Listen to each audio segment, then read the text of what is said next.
table 2, short story, Nick Bell. And on stream table number 1, Stephen Dempsey.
here's a scoreboard.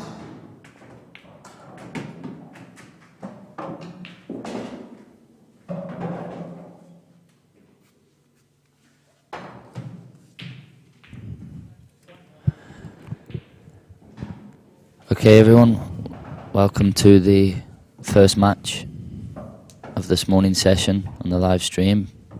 This is the qualification match of the winner's side to get to the quarterfinals. So effectively the last match of the winner's side, and then it goes down to single elimination. The top 4 from the winner's side will be joined by the top 4 from the loser's side. That makes a single elimination in the quarterfinal stage. Both of these lads have already won 3 matches to get to this. Obviously it is double elimination, so the loser of this will still have a chance to qualify. I'm not sure exactly how many matches it will be for the loser of this, probably 2 I would imagine. So it's a good position to be in, but it's an even better position to be in for the winner. Christian Phillips, one of the top players from Wales. I know he's recently just bought a club down there that I believe is doing quite well, and I know he's been putting a lot of practice in. So Stephen's one of the top players in Ireland and probably the best player in Southern Ireland, so it makes for a good game. Certainly a good start here from Christian. Just want to welcome in the commentary box here with me Chris Day, who has played in the tournament earlier on, but unfortunately lost yesterday. So hi, Chris. Morning everyone. It looks like the practice has been paying off for Chris this morning. Good start. Yeah, and that's exactly what you need. You know, the first frame of a new day is important, because even though he must have played well yesterday to get to this point, as I'm sure everybody knows, in 8-ball, the next day it can be a totally different day. Yeah, definitely. I'm not sure what it's like for everyone else, but I'm certainly a player that seems to reset on a daily basis. I can't really take the form of yesterday into the morning. You sort of still have to play a couple of frames and get yourself in, get the pace of the table again and get going. It's nice to get a nice easy chance early on and take it, really. Yeah, and I think that's where the practice comes in of your consistency, because you know it's okay playing well for one frame, one match the whole day, but a tournament like this, you know, it's played over 3 long days, and I think that's where the consistency of the practice comes in. Yep, definitely.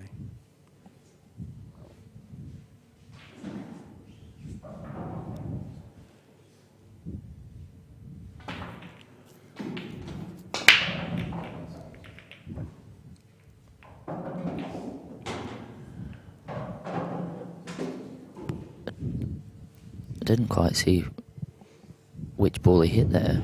Did he hit the front ball from the break there, or did he cut break? I'm not sure. I think it was a cut break. He's certainly breaking from the side, wasn't he? I think that's something which a lot of them are now adopting, the cut break, especially after Mark Boyle's success at the minute using the cut break. I know there's a lot of talk about that and the percentage of the time that he's making balls from the break using the cut break, and I think from what I've heard a lot of people say about the cut break that he's been using especially is that they've never seen anybody hit the cut break as hard as he's been hitting it. I remember that Phil Harrison won a world title using the cut break once, but it wasn't the hard cut break. I think the way that Mark Boyle's doing it now is he's hitting the cut break hard, which is sort of almost like a new shot, really. Yeah, I'd heard that he was, I haven't seen it myself, but a couple of people have told me that he seems to be hitting it too hard to be able to control the white the way he does, really. A couple of people have said that he's effectively breaking into the pack and then hitting the side cushion and then breaking into them again. Yeah, and I think that's effectively what's happening, but he must be, and I think because he's screwing the cue ball, that's allowing the cue ball to stay on the table. You know, if he was striking down on the cue ball or striking higher, there'd be a chance of the cue ball jumping off the table at the angle he's hitting it. So it's something that he's obviously worked on, and by the reports of certainly the last event, I think it's something that's definitely working for him, and he must be keeping control of the cue ball the way he's doing it. And I think the cut break does eliminate the in off. Yeah, it's definitely safer, isn't it? If you can generate the power that he's generating, I mean, that's the challenge everyone has, because obviously if you're breaking front on, it's much more difficult to control the cue ball generally for most players. I know a few of the top players have got it down to a T, but there's always the element of you may lose the white. Yeah, and for me, I was talking about this in commentary yesterday, and a lot of people have wrote in on the live chat asking me and my opinion about the break. And when I played English 8-ball, my break off was one of the big parts of my game, and I personally think that's the skill of the break, and I personally think that you should have to hit the front ball. Now that's my opinion, and I've got the reasons for that opinion, and one of those main reasons is there is a huge skill in breaking and hitting the front ball. You know, for example, I use Tom Cousins as an example, and yesterday Liam White that plays, he's got a huge break. There's a huge skill in the way they break. They hit the front ball, they hit it hard, they control the cue ball around the middle of the table. But in the meantime of hitting it hard, there's that control. And for me, there's much more skill. I understand that Mark Boyle has worked out something that obviously is guaranteeing him maybe 70 or 80% of the time making a ball, but I personally think, for one, it looks a lot better on the camera, it looks a lot better for the TV, and I just think it's much more skillful. So if I was making a set of rules, then it would be in the rules that you have to hit the front ball. And I know at the minute, Darren Appleton is running a big series, as I'm sure everyone's aware, and they've effectively stated that you can't use the cut break now. It doesn't say in their rules that you can't use the cut break, but what they do is they use what they call a break box. Okay. So there's a box that's, I'm not sure the exact dimensions, but there's a box basically that's within the bulk area, around the bulk line, that you have to break from within, which does effectively eliminate the cut break because you can't get to the side of the pack. Okay, that would make sense.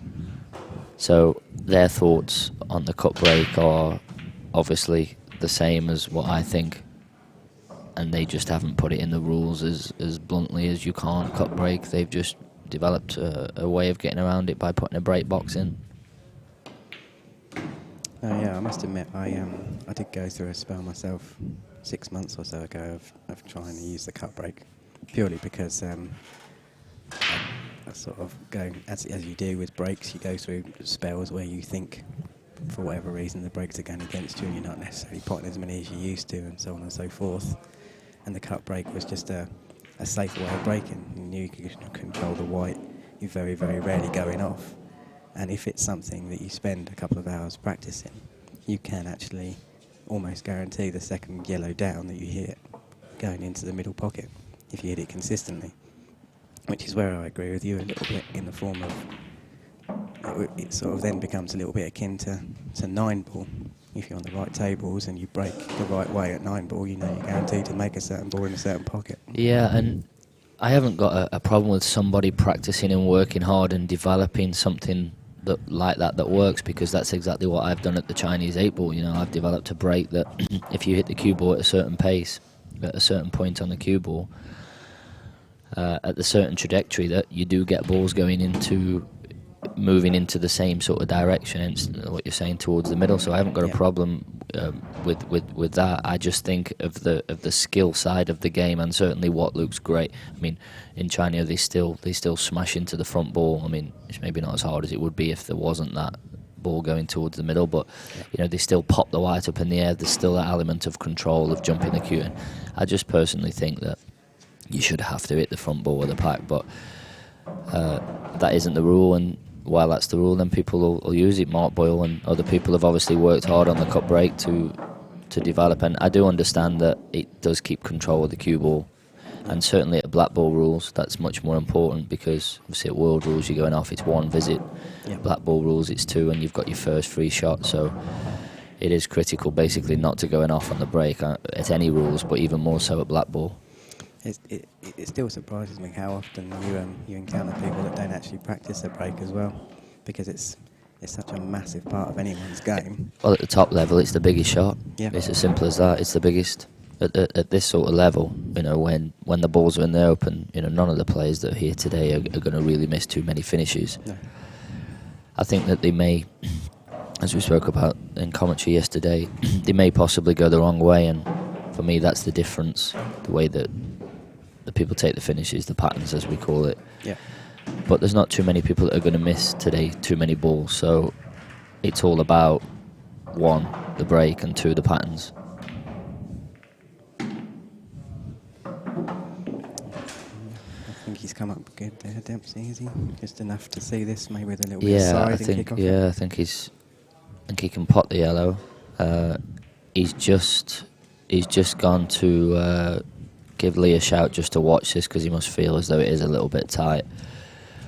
From here, it looks like he's fine because the yellow is in front of the red. Yep. So I think he can clearly get to it, especially with a little bit of tracer left hand side. It's just a matter of controlling what happens to the cue ball off the red. Do you think he's got enough of the red to screw it, or do you think he's going to need to play off it and sort of bring the white to the No, I right think he can corner? screw off the red and screw back towards the black, that sort of way. He doesn't want the red to block the black. May just be I'm enough not room. sure he can get through to the potting angle to the middle, can he? His body language says no, but I'm sure with some side he can get there. I think he's got to look at the double, really, hasn't he? Is the double on these slidey cushions? It's, you know, the obviously the cloth's brand new, but the cushions are also brand new, and when the cushions are brand new, it means they slide. So I'm not sure that this double's on if he screws it, because if you screw it, you have to aim further down the cushion. I think the only way he can get this is if he plays it slow and aims higher up the cushion. Oh, wow. Well, he can get it into there off the red, of course. Yes.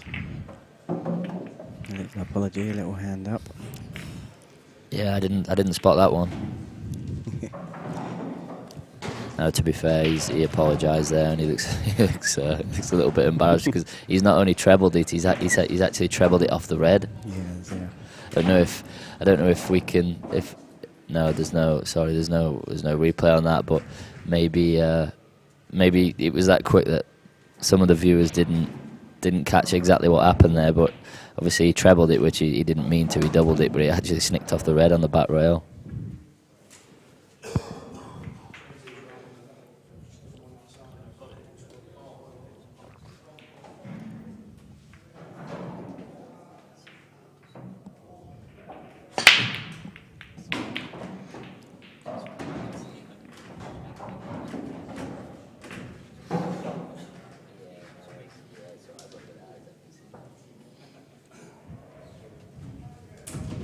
It's come up dry off the break here and left a choice. I think the reds probably look slightly better as they are at the moment.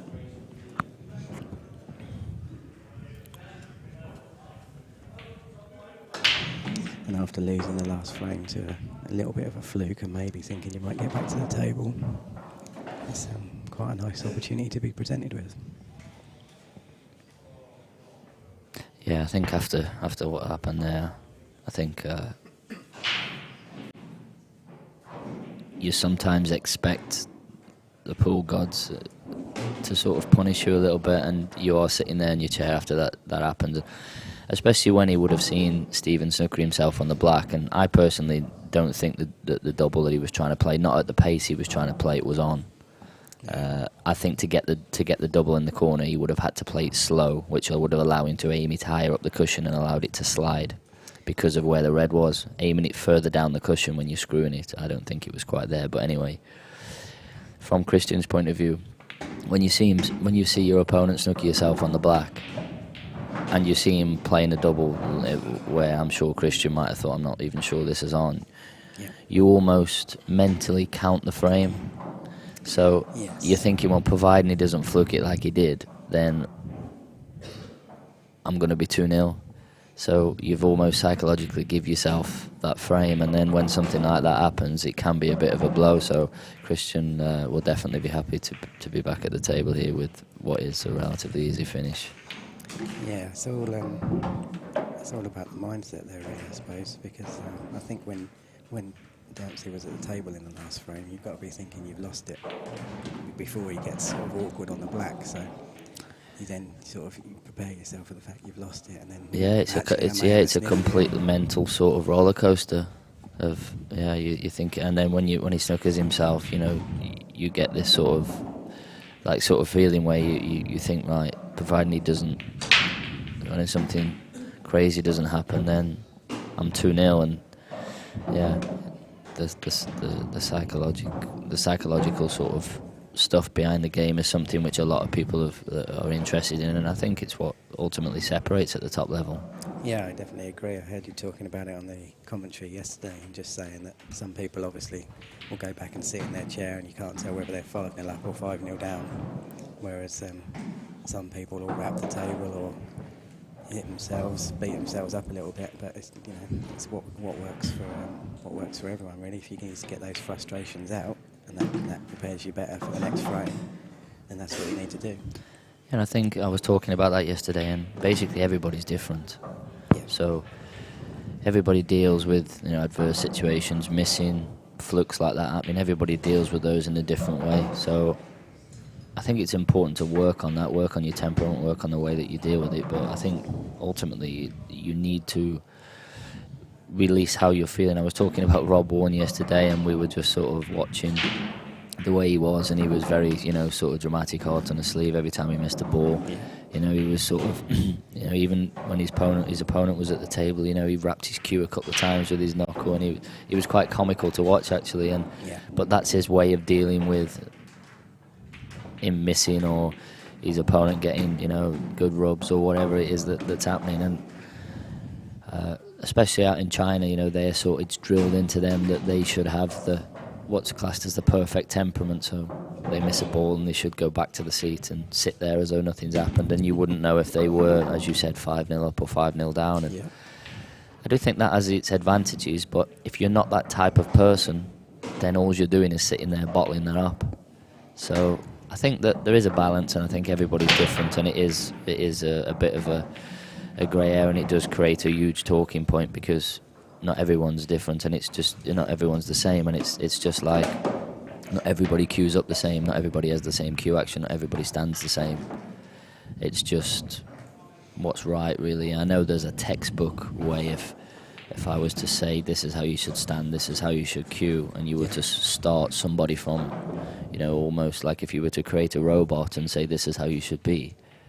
I get there's a textbook, but unfortunately, even in every sport, everybody does everything differently. There are always exceptions to the rules, aren't there? Definitely.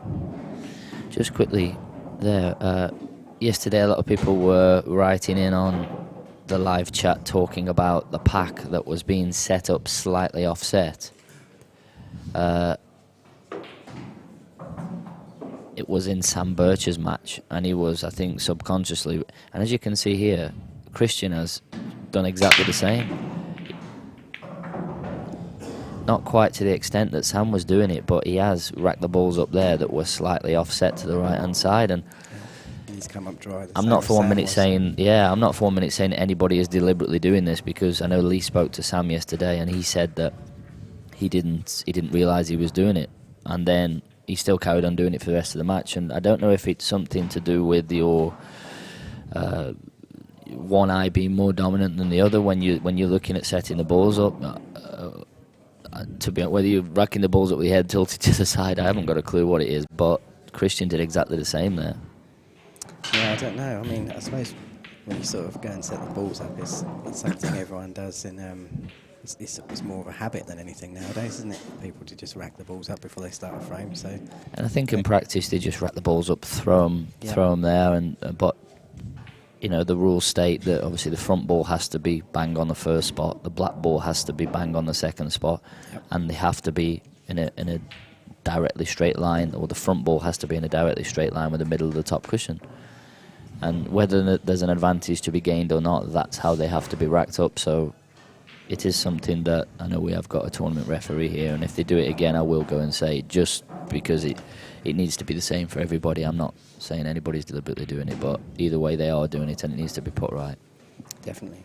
But it also goes back to what we were saying about breaking earlier and practicing your break shots. You know, if you're gonna practice, you need to make sure the balls are set up in exactly the same place every time. Otherwise, you're never going to be able to get the consistency you want to from the shot. Yeah, that's right. It's a good point. If everything's changing all the time, then it's hard to work on something consistently happening. So, Michael Francis, morning guys, great commentary and great com. Glad you're enjoying it, Michael, and thanks for that.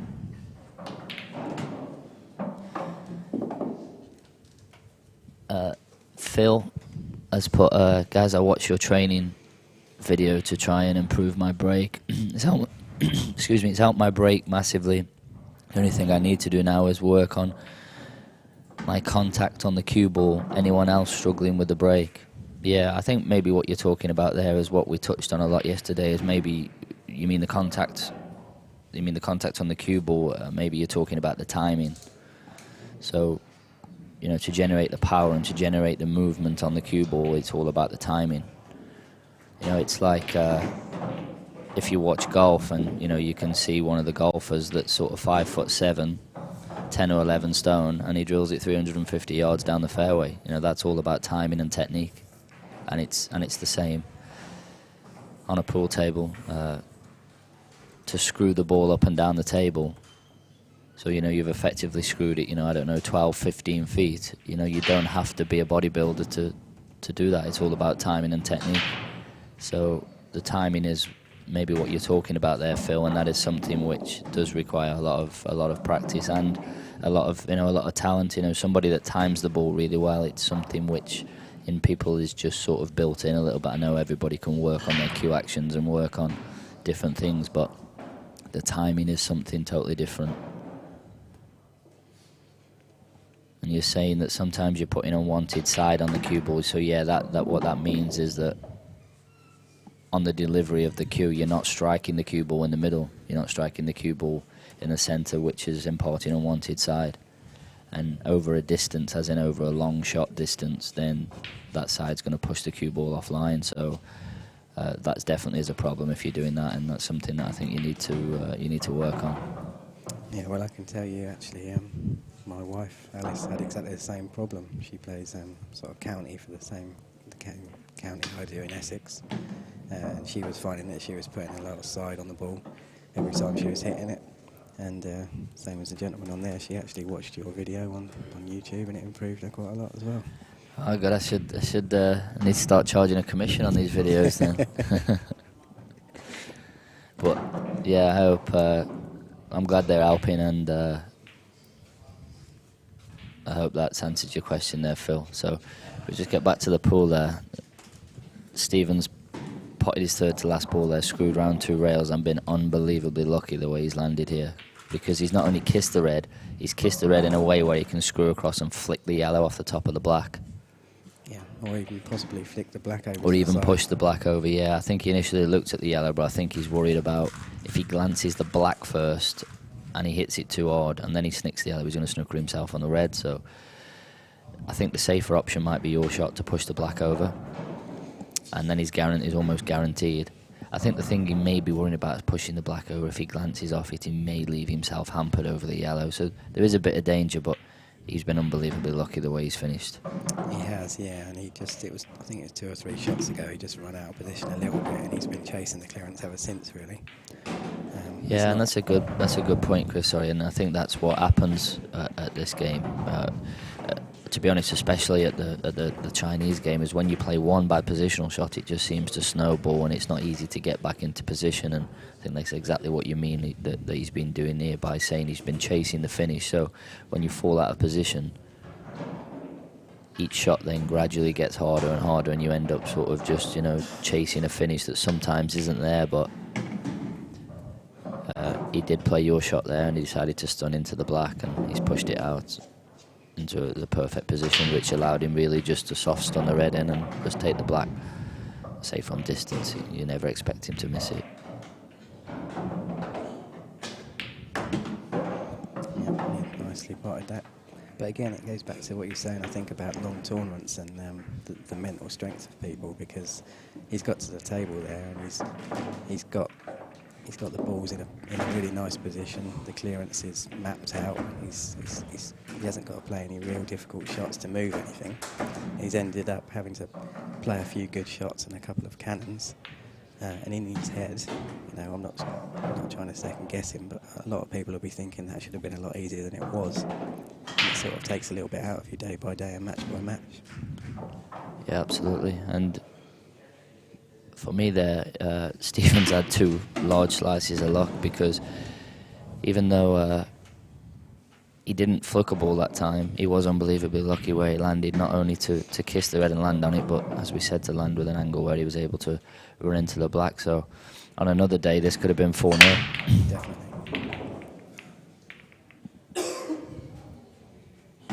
He's made the last ball move. He made the last ball, and I think he body swerved that one in.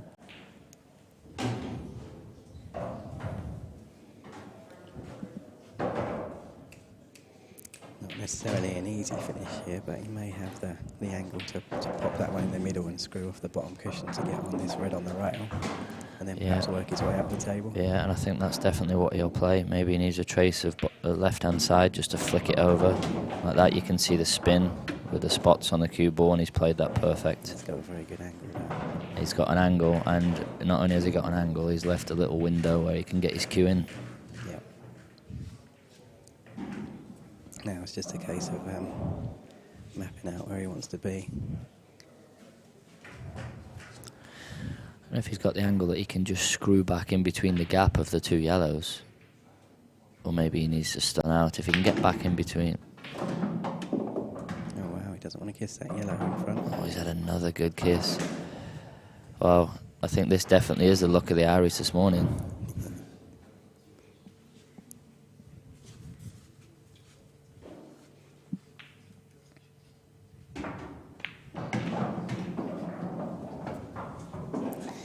Got to make sure with this shot down the rail that he lands nice on this next ball. And neither of these two reds pass into the top right corner, so he will be taking. He'll play on a choice of him into the left corner as we look, into the right corner as you see that shot. So he's got to dig down on the cue ball.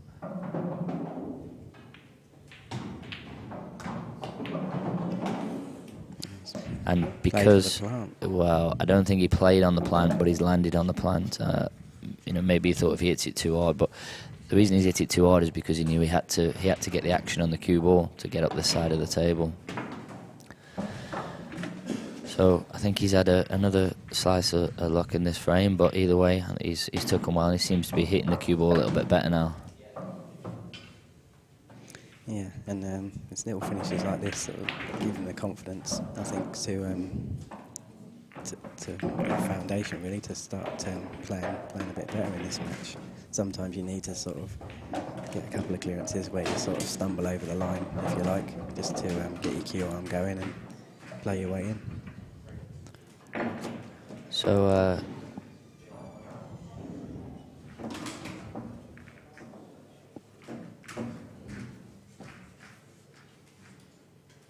I was just going to do a question there on the live chat that Kevin George, the new break cues being so light has thrown a lot of players off the break. I spoke about this yesterday, and I certainly don't advocate playing with a break cue. I never did, and I personally don't think it's the right thing to do at English 8-ball. I always like to have the feel of my own cue and to know what it was doing, and I think the break is a feel shot. It's not just a case of crashing the white into the pack. I think there's more to it than that, and for that reason I prefer the feel of my own cue. I did sort of go into a bit more depth about that yesterday, and I think a lot of players are using break cues, and for me the only advantage of using a break cue, and it is the only advantage, is that you don't damage your own playing cue. And a lot of players play with a thin shaft with a thinner tip, and some players, English 8-ball, play with as low as like a 7mm tip. And in order to have a 7mm tip, you need to have a thin shaft. So the only way the reason they would use a break cue would be to protect damaging that. Pop Mad has put, can you ask Gareth how much English pool he currently plays? I don't play any English pool. I haven't played a proper tournament. The last international tournament I played was the first IPA World Championships, which I won at the Lakeside. And before I played that event, I'd been out. I'd signed a contract in China. I'd won the Chinese 8-ball Masters. So I said before that tournament that was going to be my last English 8-ball event, certainly for a while. And it was, when I said win or lose, that was going to be my last tournament. Lucky enough I was able to win that and go out on a high. I've played in a few tournaments, that we've had here, like the Staffs Masters and those sort of events, and I've won a couple of those tournaments, but I literally don't practice any English 8-ball, and I certainly don't play in any events. It's all just the Chinese 8-ball I play now, and I made that decision to do that because, that's the path I've taken. In order for me to be as good as I want to be at Chinese 8-ball, I don't think that you can mix the two, because the contrast of Chinese 8-ball and English 8-ball couldn't be any bigger. So I made the decision to completely finish playing English 8-ball and now focus on Chinese 8-ball and see it as a new challenge, and things are going really well. I've just done 5 years out in China now. I've won the Masters 3 times, and hopefully I'm just about to re-sign another contract with Joyce, so I'm just in negotiations with that now that will maybe see me out in China for at least another 5 years. So maybe that answers the question. I don't have any plans in the near future to come back.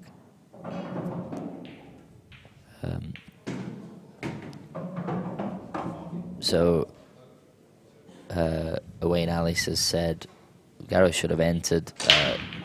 If I was allowed to enter, I still wouldn't have Wayne, but I wasn't allowed to enter on the criteria of this tournament is no top 10 players from either tour. So it's effectively restricting arguably the top 15 or 20 players in the world. So although there is huge talent here and some of the best players in the world, there is the top 10 of each tour that are not here, because that was the restrictions of the criteria of entering the tournament.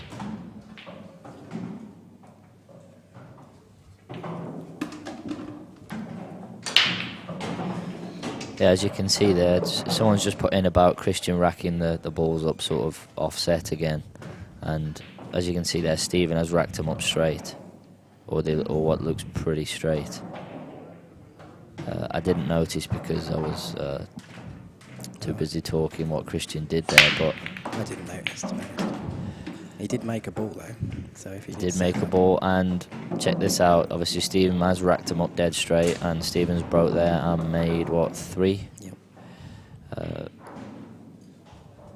I honestly don't believe that racking the pack up slightly, you want to say slightly, maybe 2 balls off of what Sam was doing yesterday, offset to the right, is deliberately done to gain an advantage, and I definitely don't believe that that's something that they've practiced to gain an advantage. I think it's just something to do with the person's alignment, or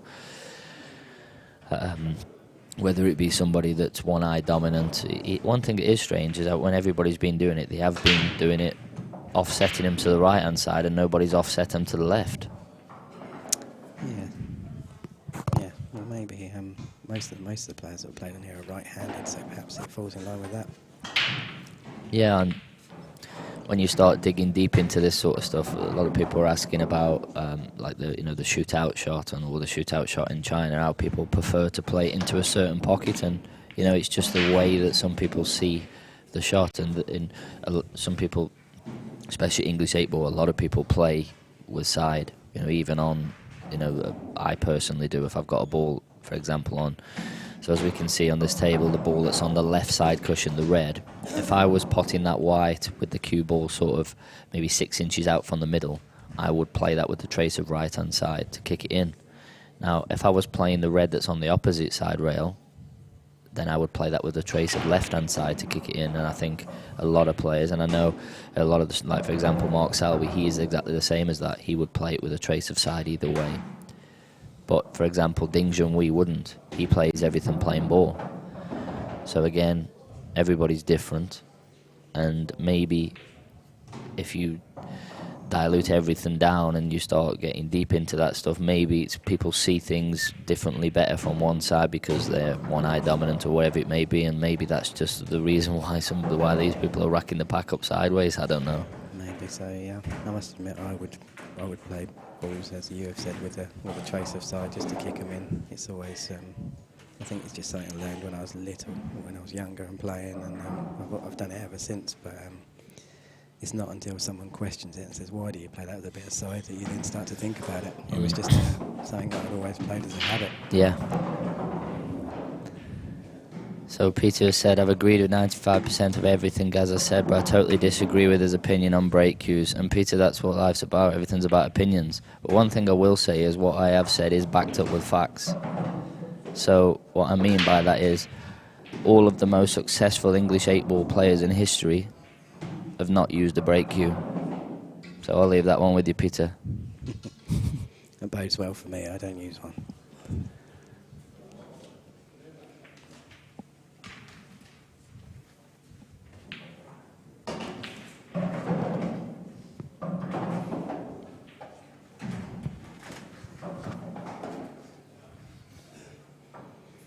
Have a little shot Chris has just played there. I think he's got Stephen in a bit of trouble here.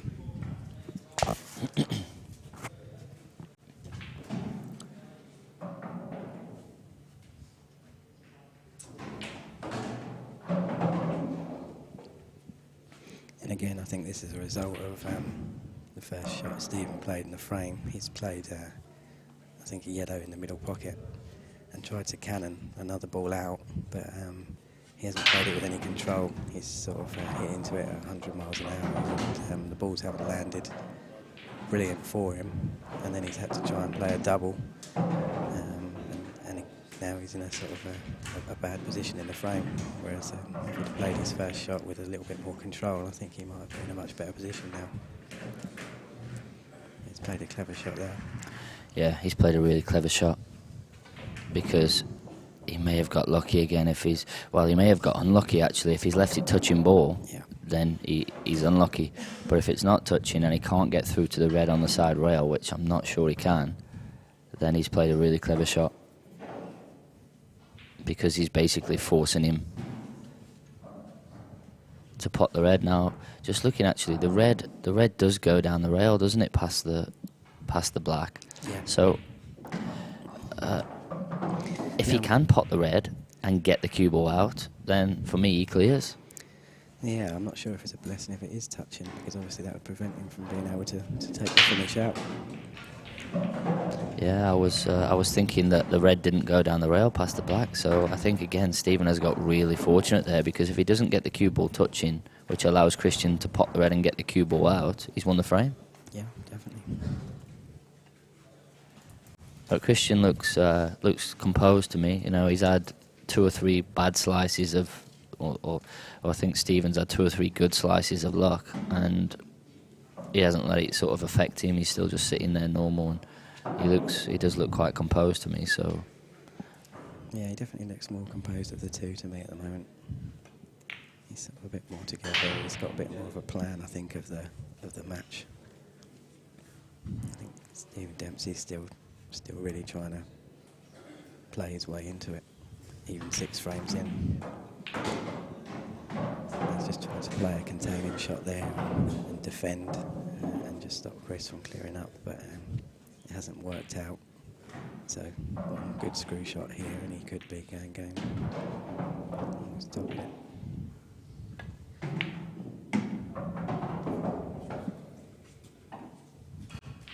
I think he felt that he didn't want to jeopardise not potting the ball, so therefore he's just sort of dropped it in, and I think he feels that maybe this red down the rail is so much of a big pocket that he can't really miss it even from there.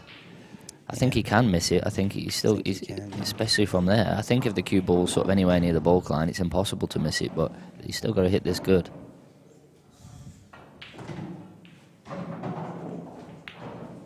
He's played it well.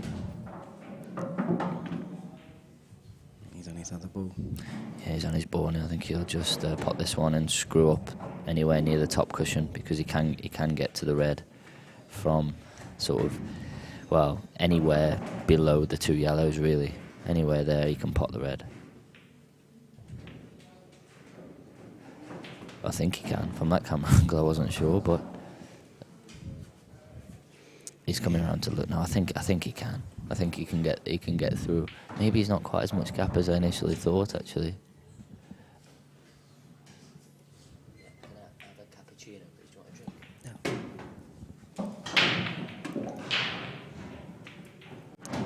Yeah, He's decided he can cut it in the middle and come up and down, and he's just gone a little bit too far. I don't think you can see any there. I don't think he can even sort of make it off the jaw or anything. I think he can. I think he can make this off the jaw. But I think the thing he'll be worrying about of making this off the jaw is if the cue ball goes too far across the back rail, he's going to leave a thin snip on the black. But I think he can pot this.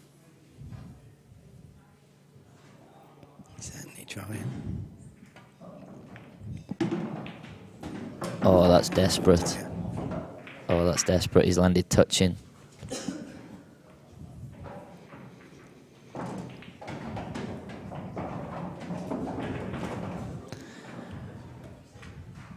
Anything I will say, being ultra critical on that shot, was that he did catch too much of the red. And what I mean by that is he either got a little bit too much side on, or he hit a little bit too low down the cushion, too close to the knuckle, which meant he got a bit too much of the red, which meant he potted it a little bit fat, and hence why he's finished there.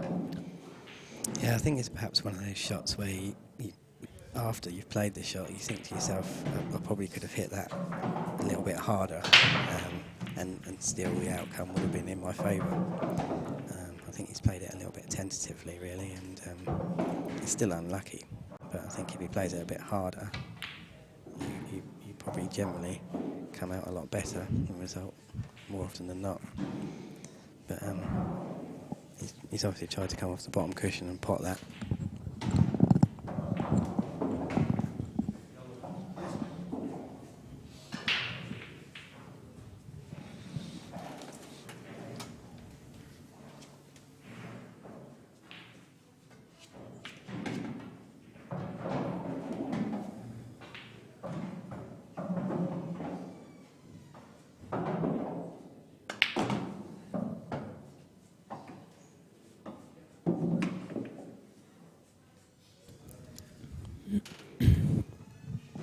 Apologies, a few people are saying they couldn't quite hear me on the commentary, so I'll try and speak up a little bit. We've just got some Duracell batteries here, Phil, so I've just stuck a couple of new ones in, so you should be able to hear him now.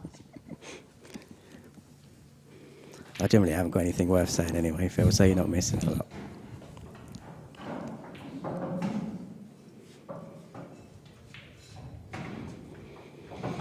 There's a little bit of work to do here for Stephen. He's got to somehow negotiate this one tricky yellow that's sort of above the black. He's tried to move them.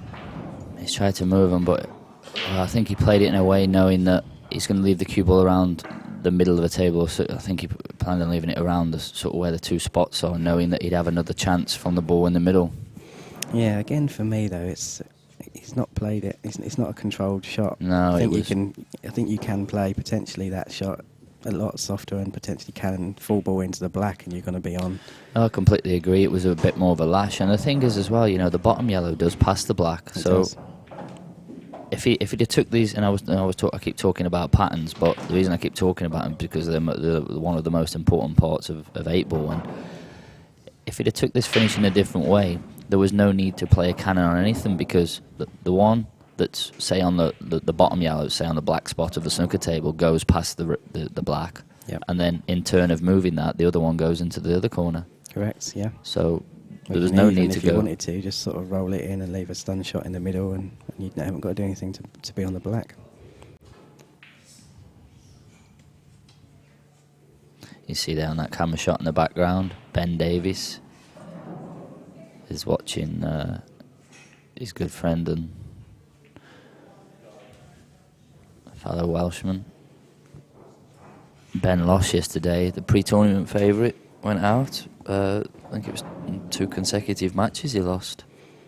Yeah, I saw a bit of his game in the losers' side, to be honest, and I think he lost it something like 8-1. But I think he had a fair few dry breaks, whereas the other guy had quite a lot of balls potted off the break, and the balls were coming out very nice for him. Yeah, and yesterday, he lost the 2 players in Simon Fitzsimons and Jason Bates that when they hit a gear, they are hard to deal with, and we call it, they've got a lot of firepower, and them 2 guys definitely have, and maybe they don't certainly Jason maybe doesn't consistently show the firepower, but when he hits a gear, which he obviously did last night, hence the 8-1 scoreline, I think. Certainly did.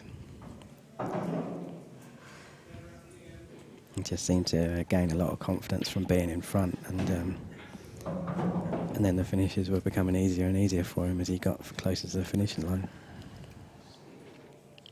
Yeah, so just to give you all an update on the scores of the other matches. So, wow, I think he's played that. You know, sorry, just to go back to the shot he's played there. I think he's played that. That's the shot of the tournament. I honestly think he's played that because he didn't. Well, for one, he didn't apologise, and he gave it a little bit when he potted that. But it was the only pocket really that he could play the black and yellow. We've got to replay this. I think he plays this. Yes, I think he it's played a really it. Good shot, but it's a natural angle, isn't it? No, I think, and you can see in the background there. Actually, Ben clapped it. Yep. He played that shot. Fantastic. Really, really good shot. And one thing I will say is the way that the form has gone so far, even though they've both played pretty good stuff so far, Stephen's definitely had the run of the ball. So I think that's definitely deserved from how this match has gone. Check this out. This is the shot of the tournament.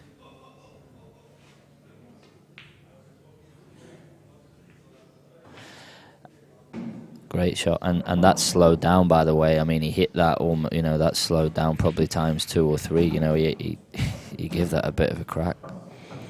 Yeah, and if I'm Stephen, I'm probably sitting there thinking, well, that's my own fault for not taking out the chance I've had before. No, absolutely, the ball's punishing. That's what should happen. If you go the wrong way about the finish, which he did, and then he played the cannon, like you said, he had a bit of a lash at it, then unfortunately, things like that, I think, when they happen, even when they happen to you, I think you should say to yourself, well, I got what I deserve there. Yeah, that's the prime But example. no, fantastic shot there. And great vision to see it. I mean, it was effectively a cocked hat kick out of a snooker, so...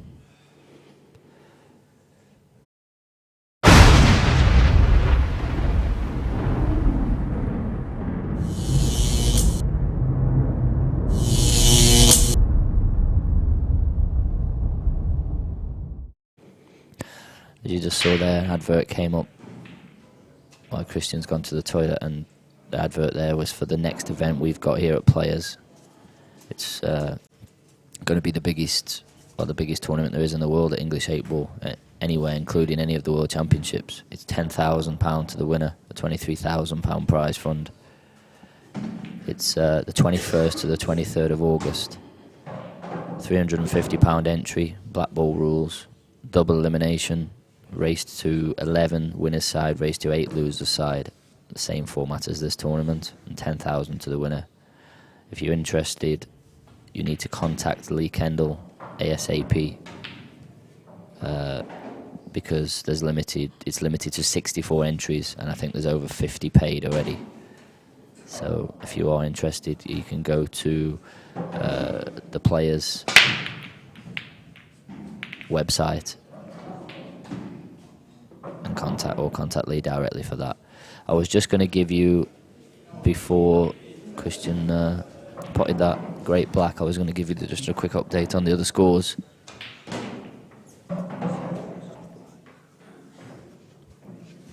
Sorry, I've just had Lee giving me a telling off. I said I said August. That event is the 21st to the 23rd of July, not August. I said it again. He's going to come running back in again in a minute. He's like Linford through the door. So that is the 21st to the 23rd of July. If you go onto our Facebook page, all of the details and the posters are on there. So I'll try again. I'll give you an update on the scores on the other tables. H. Singh is 4-2 up against Carl Sutton. D. Cooney is 5-4 up against Matt Brealey. Jez Graham is 4-3 down to Simon Fitzsimmons, and Jason Bates is 3-1 down to Shane Thompson. If you do want to follow the other matches for your accumulators or any other bets that you've had, you can go to beardproductions.uk and follow all the live scores on there.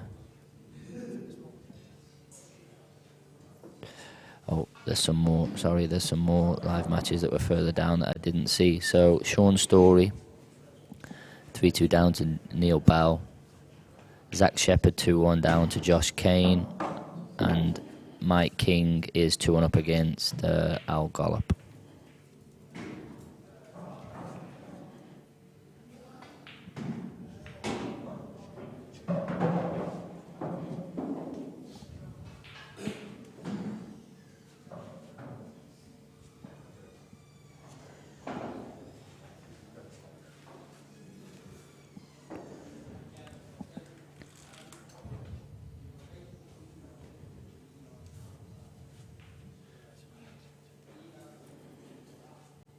So Mike Hunt is watching. He says, nice commentary, thanks, glad you're enjoying it, Mike. And you've asked what the winner is. The winner of this tournament is 5,000 English. The next event that you've just seen the advert for, which is in July, is 10,000 English, and that's what I was saying. That's the biggest. Well, that matches the biggest English 8-ball event ever. That's what the World Championships was. You know, even back in the day. So that doubles the prize of any of the World Championships now and any of the other tournaments. So it's a good prize fund.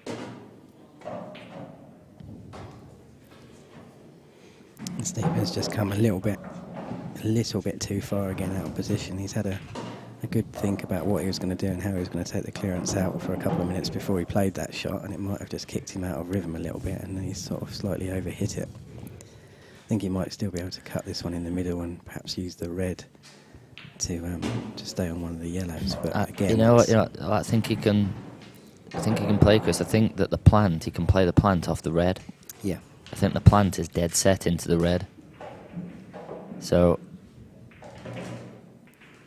he ideally wants to take out the yellow that he's closest to now. He needs to get rid of that as soon as possible and leave the 3 balls here. But if he can play that and just play a little screw shot onto the red, push the red past the black to get it to somewhere near the top cushion, he can then play the plant next shot and screw the white over and land on the ball on the rail. That's the way I'd be playing. I can just play this one into the middle with it, maybe just a little trace of left-hand side just to spin the white to the left when it hits the red. Well, now he's playing this with running side to kick the yellow. And as I keep saying, if you go the wrong way, you're going to miss. If you go the wrong way, you're eventually going to run out of position. I'm not sure if this actually goes past the red. It doesn't look like it on the overhead view, but judging by Dempsey's body language, I think it feels like it does go. Yeah, again, he's not going to have much control with the white ball if he plays it. And he's got the potential last 2 balls he's got are not going to be easy to get from one to the other, where the white ball lands as well. So it's another one that he's slightly chasing.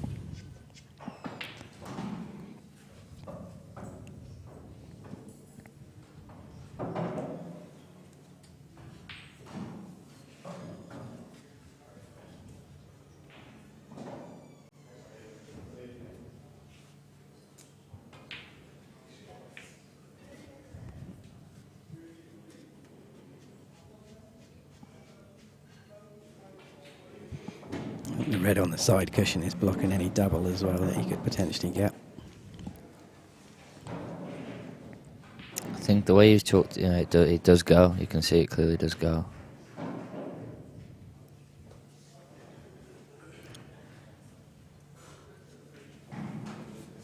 And he's left Christian the perfect angle. So the red that's directly on the baulk line that's closest to the cue ball, he'll pot this, trace the left-hand side and let the cue ball drift up the left-hand side of the table, and I think he can get onto his bad ball at the rail straight away, which is what you try and do when you're taking out finishes. You can see there he's played it. He's had a huge bounce, but he's okay. But he's directly there, played on his bad ball straight away, which is what you have to do. He's only got one awkward ball on the table. He had the perfect angle off the first shot to get on it, and that's what he's played.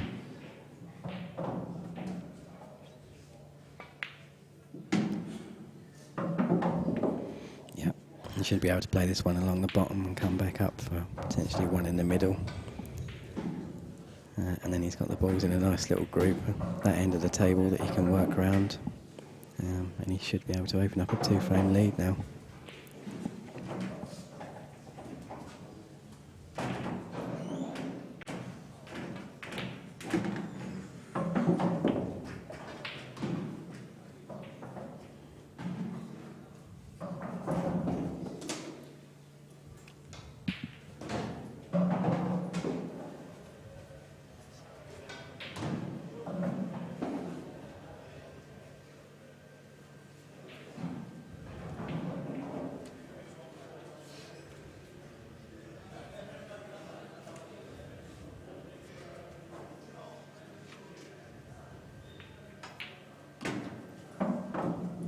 Just so you know, the black doesn't go into this bottom right corner as we look. Not that it matters, because he's not going to be worried about playing it in there. I just told you that so you know that he's good.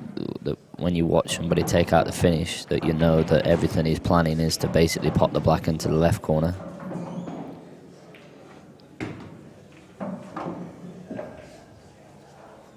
So for any amateurs watching and looking to learn the patterns, straight away here Christian would have known that the black doesn't go in the right corner.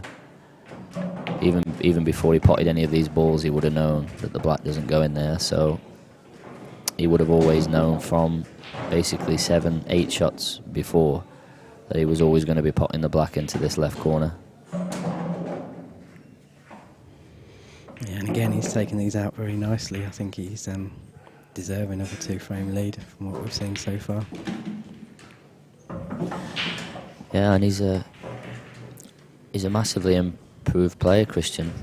I haven't seen loads of him because he certainly wasn't a top player when I was playing English 8 ball, but he's certainly a top player now, and I like the way he hits the ball. He strikes the ball with authority. He seems to get hold of the cue ball with he gets a lot of reaction on the cue ball,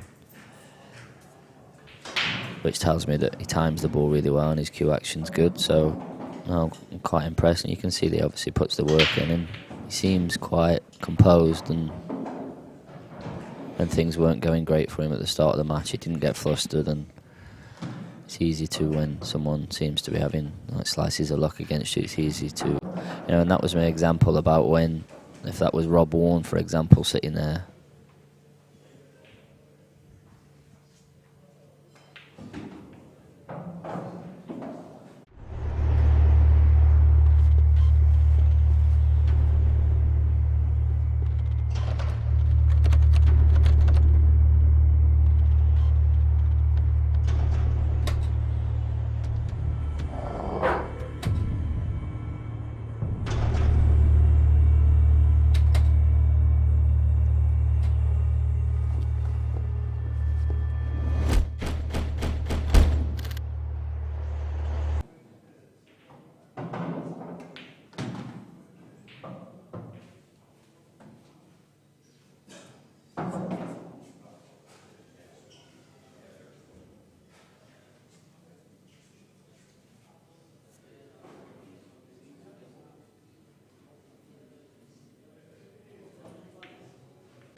Yeah, I think you were just saying it was Rob Warren sitting there. Yeah, sorry about that. I was just talking to the producer there. So yeah, if it was Rob Warren sitting there and those bad things happened to him at the start of a match, you can visibly see that he's uncomfortable with it and it's getting to him, and you just by looking at his face, he's pulling faces, he's wrapping his cue, he's slapping his towel down, where Christian was the opposite to that.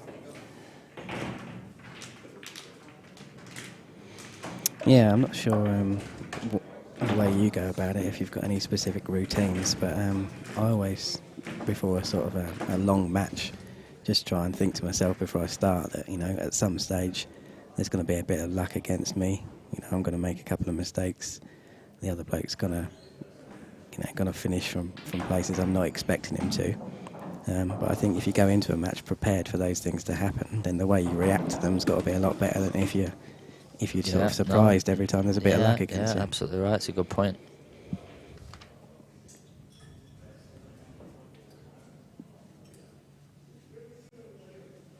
It's strange because sometimes you can play a match and no matter what happens or how good your opponent's playing, how lucky you feel he is, or how bad you're playing, or how unlucky you felt you are, you still feel mentally able to sort of stick in there and still just, you know, keep doing what you're doing. And then another day you'll play and everything just feels wrong. You know, you feel under pressure.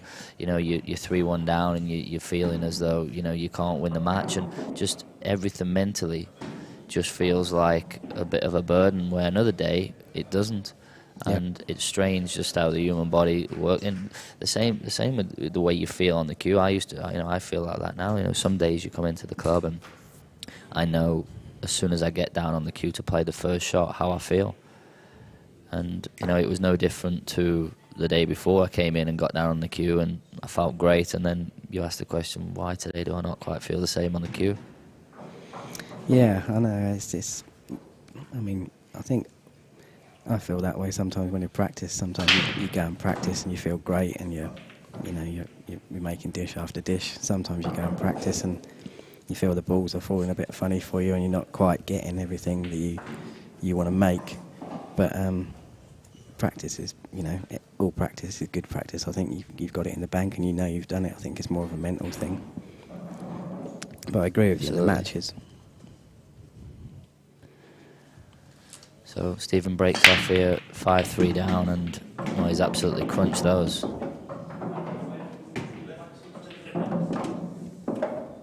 Yeah, he hit those good, and although it's still early stages for race 2-11, and it's not panic stations yet for Dempsey. I don't think he wants to be any further behind, certainly the way that Christian's playing. Just having a look at the break here. And that was obviously slowed down, but he absolutely crunched those. He controlled the white ball quite well. He screwed it straight back from where he was. I think you can feel a little bit aggrieved that he hasn't got sort of an easier first shot, really. I think nice, an easier first shot. And, okay, he's got the yellow into the middle, but can he pot it and get down to get on the ball over the hole next shot? I think he can get there, but maybe he needs to play it with the tracer side. And I can see he is playing this with the tracer left-hand side, I think.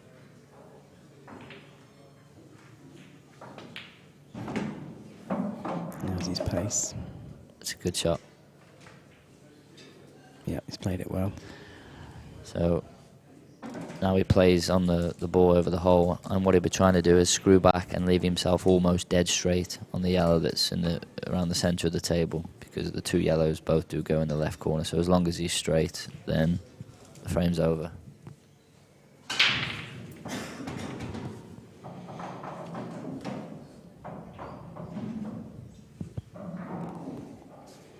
Yeah, and I think he needs this. I think he needs to take these balls out in the way he's planned to from the start of the clearance as well.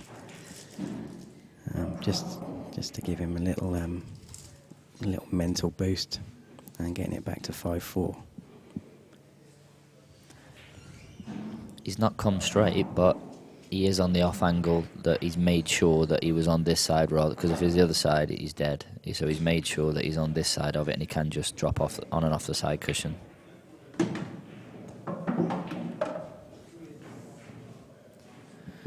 Just winced there. We've got a picture of his face that he just missed off camera, but he did grimace a little bit, and I think he feels he's finished a little bit twixt and betweens. Yeah, I think he's landed pretty much plumb straight. If he was slightly off towards the bottom of the table, he could perhaps stun into the black. If he was slightly angled the other way, he could screw back for the yellow in the same pocket, but I think he feels straight is the worst he could have ended up, which perhaps again is probably a little indication of his mental state at the moment in the match.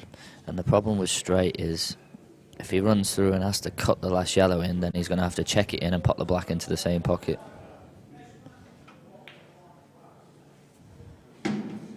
Yeah, it's not a bad option, to be fair. He's left himself slightly hampered queuing, but he's just got to pot it to leave himself straight on the black in the other middle. I think we can safely say that he milked that one, because I think he was absolutely perfect. He's just dropped it in and landed straight on the yellow.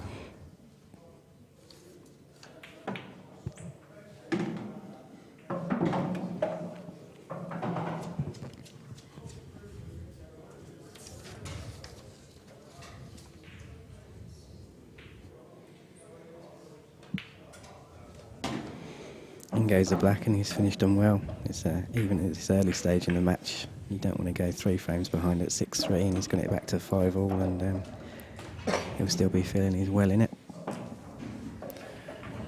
Yeah, I've just got Dempsey's player profile here, and I mentioned yesterday on the commentary that he'd won the European Championships. He won that in 2007. I remember, I think it was the semi-finals, he beat me with that, and I remember I won the world title that year. Stephen was young, so what, he's 27, so what are we? We are 10 years.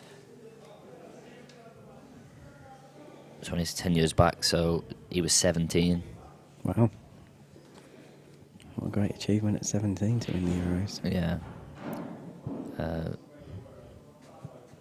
He's won 2 All-Ireland Pool championships, which I know they've just had at the minute. I think it was last week.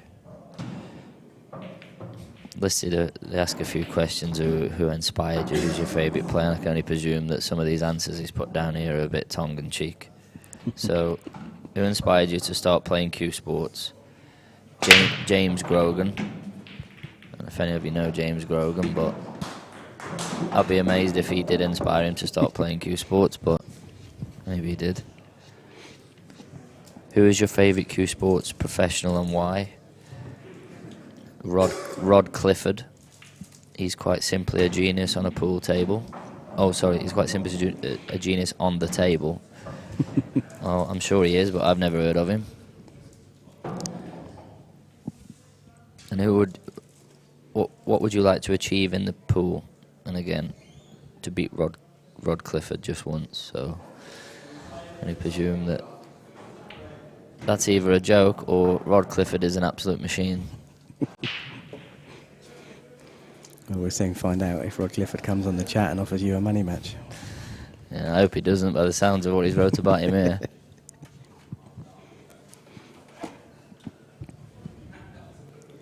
Well, I think if Rod was here now, he'd probably be telling Stephen to have a go at the Reds.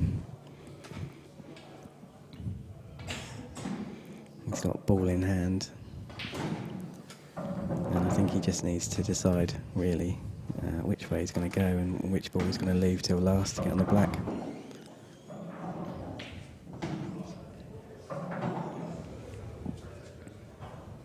I think I'd be tempted to sort of take the 3 balls towards the top end of the table and then come down for the one sort of near the blue spot and then work towards the 2 at the bottom and leave the one in the middle till last for the black, sort of in the opposite corner.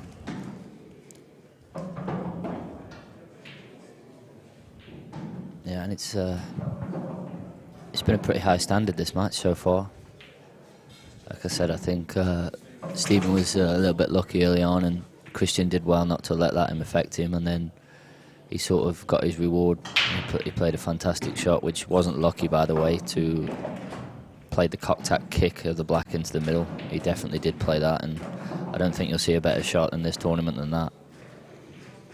I think Stephen feels he's got a bit of a ping off the cushion there as well. And I think the difference with these tables, Chris, is that we've had extra clamps fitted to the cushions. So when you buy a standard Supreme table, it comes with 1 clamp standard fitted to each cushion. Okay. And you know, the the tables are basically only made from MDF. You know, they're not like a, let's be honest, they're not a good quality pool table. Yeah. And sometimes the cushions can play dead.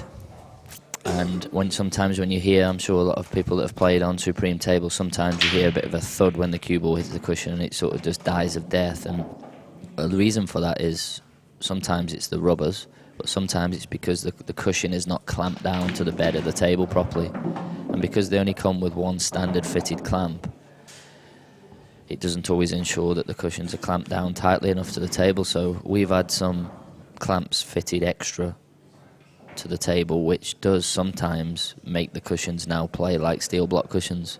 They do sometimes ping off as sometimes quicker than they go on, just as they do on the snooker tables. Yep. But hopefully, what the idea behind it is that it does ensure that there is more even bounces and that the cushions do play more natural like they should. I think people think that it's a big bounce, but I don't think it's a big bounce. I think what it is because you're used to having slow bounces, you think it's a big bounce. Yeah, it's just different to what people are used to. But as you say, it's doing what it should do. It's just not what necessarily people are used to it doing.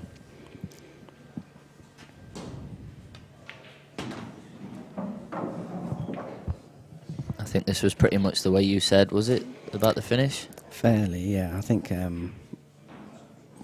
might have taken this ball that he's taken last now a little bit earlier. Probably fourth from last ball as they appeared, but everyone goes their own way, and he's landed a foot away and plumb straight on the black in the corner. So yeah, but so from being 6-4, is the score 6-4?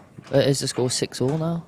it's 5-all, I think. Oh, it's 5-all, yeah, is it? So, right. So sorry. So from being 5-3 down, 5 minutes later, we're now at 5-all. Yeah. Well, Christian's had a break in those 2 frames. I think Stephen has found a bit of rhythm.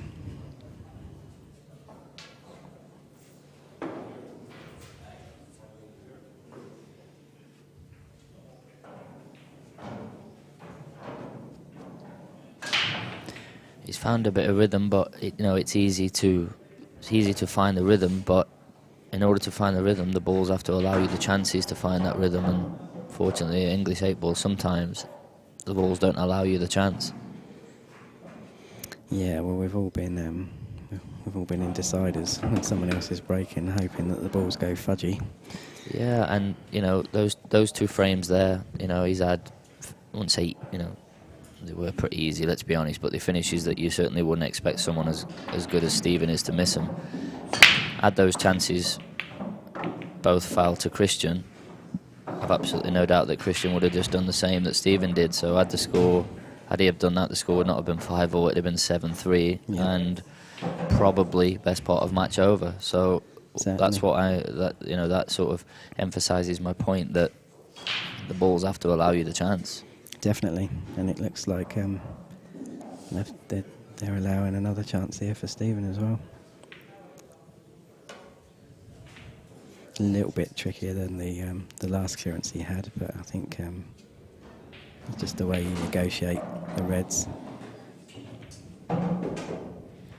Again, it's just all about the patterns. You should never miss this finish from here, ever. But you can miss them if you take the balls in the wrong order.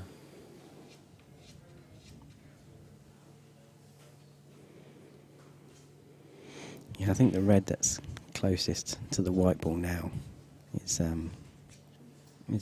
only one really, as it only goes in sort of this bottom left corner. It only goes in this corner, but where the red is just to the right hand side of his hand there is the perfect ball that if he gets straight on it, that he can just stun it in, and he's perfect on it. So like I said, these are, providing you take the balls in the right order, they are unmissable really. But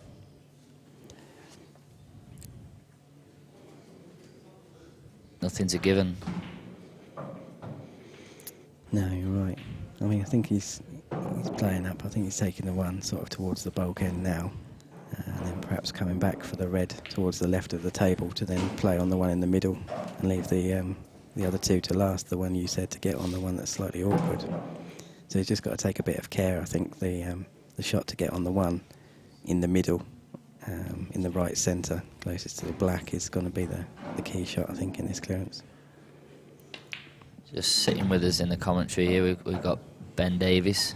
Hopefully we'll get him in to say a few words maybe a little bit later or for one of the other matches. He was the pre-tournament favourite, and in my opinion rightly so. But he lost consecutive matches yesterday. Lost to Simon Fitzsimmons and then lost to Jason Bates. I think he just slightly decelerated on that shot. And the white's just run through instead of stopping dead where he wanted it. It's left him a little bit tricky again. I was talking to Ben yesterday and he was telling me he's back playing full time now. He had a few seasons out, but he's back playing full time now. He's playing pool as a job and he's practicing hard. So I think over the next few seasons, I expect to see Ben on the winners' podium a few times. I grew up playing through the younger days with Ben, and he was, in my opinion, certainly the best Welsh player and certainly the most talented. So if he's back playing full time, then maybe Ben is one to watch out for. So even though Stephen played a bad shot where he did decelerate, like you said, he was fortunate to, because the balls were so easy and there's no yellows around the area to make anything complicated, he's still able to take this finish out. I still expect him to pot this black into the left corner, but because the finish was so easy and there wasn't any obstacles really in the way,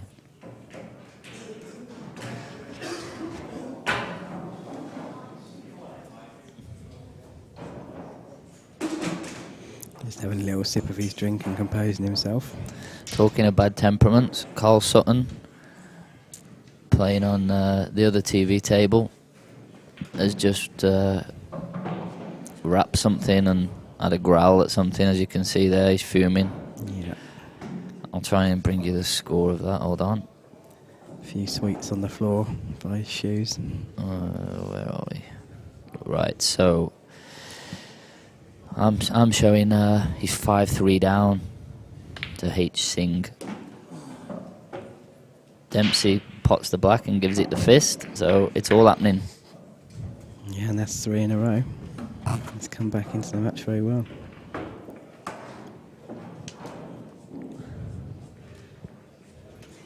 Yeah, Carl, I heard him slap something and slap his cue down, and that's what we were talking about, temperaments. You know, if that's his way of dealing with it, he feels that's the way of releasing the frustration, and it's gone, and he has the ability to get on with the next frame like it never happened, then that's right for him. Yeah, I've seen it so many times with Carl where he's been frustrated in a game and he's slammed his cue or wrapped his knuckles on the table, and then you see him the very next frame he breaks and clears up like he hasn't got a care in the world. Yeah, Darren Appleton was a prime example for me of someone that used to do that. But that was his way of getting the frustration out of his system, and then he would play the next frame as though it hadn't happened, and I do think that's quite a unique ability to have. Somebody like Rob Warren doesn't seem to be able to do that. He gets all sort of flustered and angry, and it can affect him. I do think there's not many people that can. No, I think it's a brilliant ability to have if you've got it, to just be able to forget the last frame. Temperament is something that I've worked on a lot, certainly over the last 5 years of playing Chinese 8-ball, and it's something that I feel that my temperament has vastly improved, because Chinese 8-ball is so difficult. You are going to make mistakes, and you have to have the ability to be able to deal with them. So it is something that I've worked on.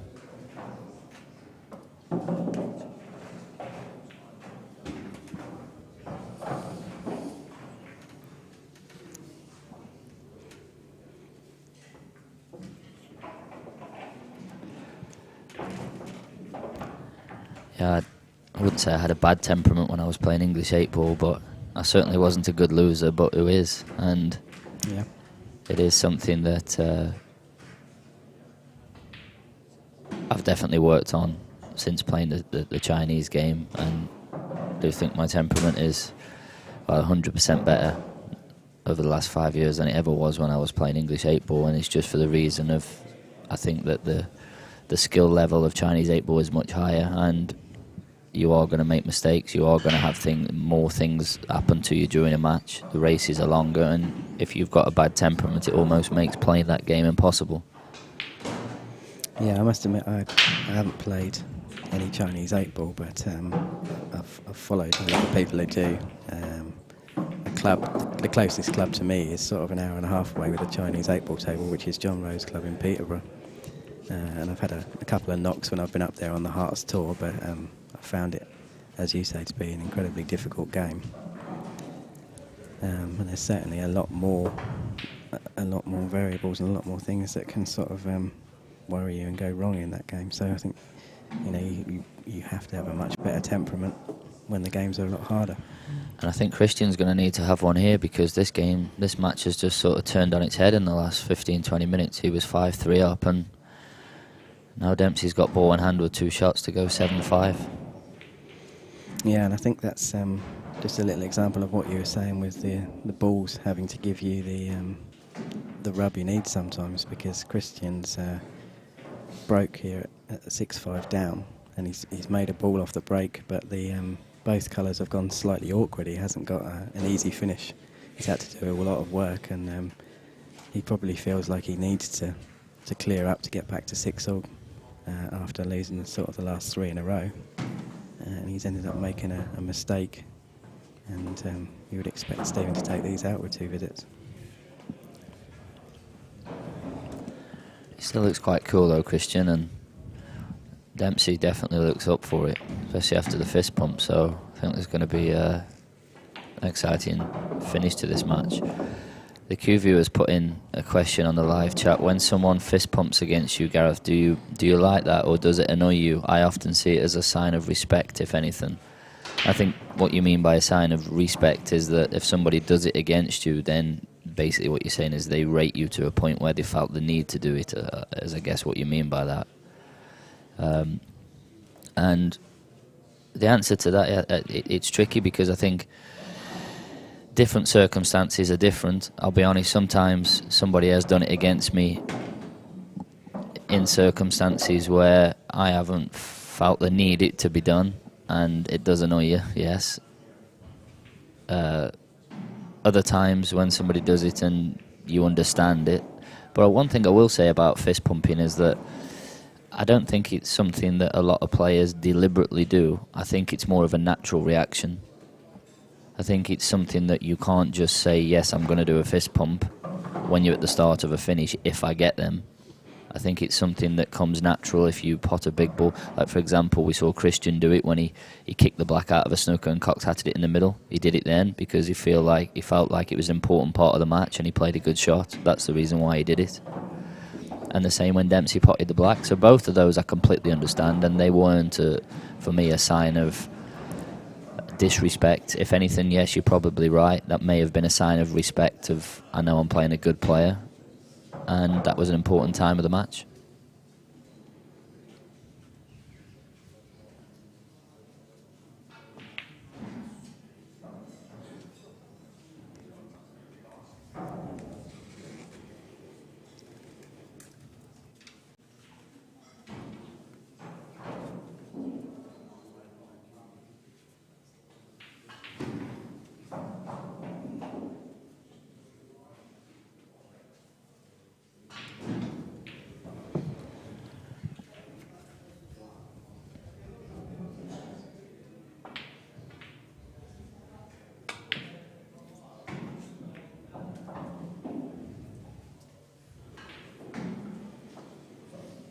That's turned out fairly well for Christian.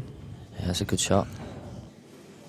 I always think he played it quite aggressively pace-wise, so you've got to think he was trying to move Dempsey's ball and perhaps pot Yeah, the ball and I rather think than cover I the think the bag. yellow passes here, but I don't know if he can move the red out of the way from the angle he's playing it at. Yeah, I didn't think that shot was on from the angle that the cue ball was at. I think he needed to be trying to take control of the frame, or at least buy himself some time and perhaps try and cover the bag there. The shot he's played is, I think he's got a little bit lucky again where the black's finished. So straight away here, if Christian chooses to attack, which at World Rules he doesn't have to attack, because if he covers this bottom right pocket he's in huge control, but if he does choose to attack, what he'll be looking at doing is the red that's over the right corner on the bottom rail close to the right corner, he'll be looking at playing that, having got an angle of probably around half ball. He'll look at playing that with running side, and he'll be wanting to kick the yellow to the rail, because then that frees the red and the black into this corner. So I think that's what he'll be looking at doing, but obviously with doing that, it means leaving the white somewhere where the yellow is now, which then doesn't leave him any straightforward pot. So they may look really straightforward, this finish, and it may look like he's got, 4 or 5 balls sitting in the middle of the table, but they were a little bit more intricate than they look. Well, he was choosing to attack there, definitely. And he was going to, I think, play the shot I said of move the yellow to the rail. Because when he hit that, he walked around the table to start playing his next shot, then just sort of halted up. So he definitely did play to pot it. Yeah, I think it's a classic case of already mentally playing the next shot before he's finished the shot before, and he's just a little lapse in concentration. But it's given Stephen another visit. He's not, I think he's still second favourite in the frame, but he can at least find a shot here to buy himself some more time. No, I agree. I think he's second favourite in the frame, but at World Rules, if he just sticks the yellow over the hole, it just causes a bit of a problem and a bit of another 15, 20 minutes in the frame, shall we say. Wow. And he's potted it. And the fact that he has potted it does mean that there isn't going to be that 15, 20 minutes extra now in this frame, because for me the only way he can clear now is if he drops the yellow into the middle, comes 2 rails, plays the yellow off the red into the corner, moves the red away and drops behind the other ball. Just as easy as that.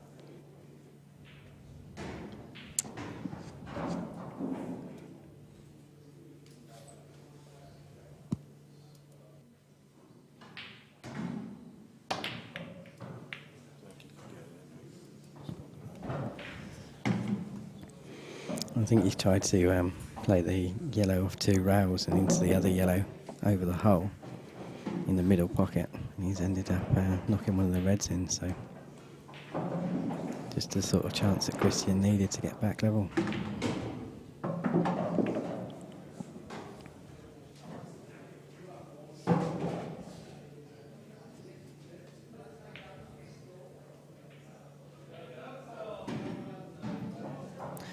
And with the 2 shots carry, there's never any pressure, because now he's got 2 shots here and he doesn't have to take any care really. He can just, just basically just keep trying to pot the balls, and if you miss one, then you sort of decide to take a bit of care. So I do think when you see it, the 2 shots like that, it's a little bit like, well, especially, with these top players playing, it's almost like, well, you might as well wrap the balls up sort of thing with the 2 shots carry. At least with the, when the 2 shots don't carry, yes, I know you get, in the black ball rules, you can waste a shot, but if there's still 5 or 6 balls on the table, then at any point if he misses, you're back at the table.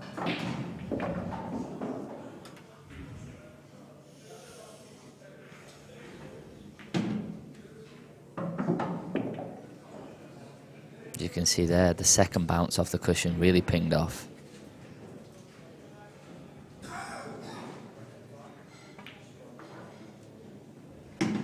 Okay, so he'll be glad to get back to 6-all there after what looking like being 7-5 down from 5-3 up. We're just going to go into an advert here.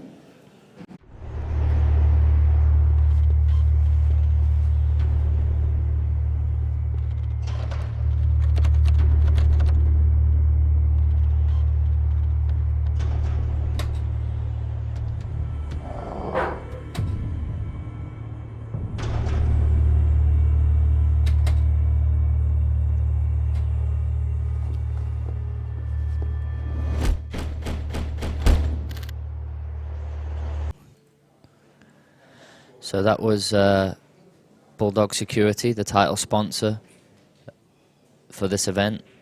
So just want to say a big thanks to them for the support. Also Holcroft Renault, a local franchise of Renault dealers here in Stoke, and the Winning Post.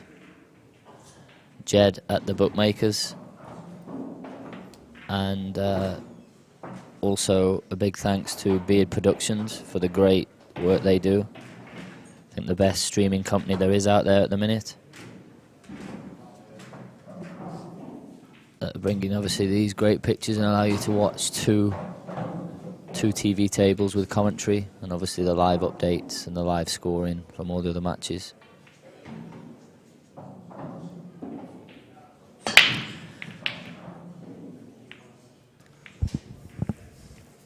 So thanks to Chris Day, who was in the commentary with me there for the first half of this match, and just want to welcome Ben Davies, who's now joined me in the commentary.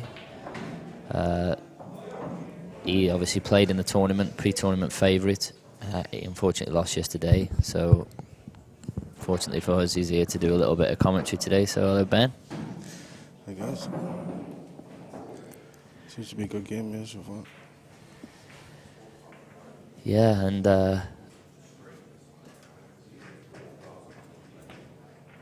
standard has been quite good, to be honest, and like I said at the start of the match, Dempsey was a little bit lucky, I think, to be 2 each. On another day he could have been 4-0 down, but since then the standard has been pretty good. And I think I saw you watching. I think you just came in as Christian potted that unbelievable black out of the snooker. He kicked it into the cocked-hatted it into the middle. And I think that was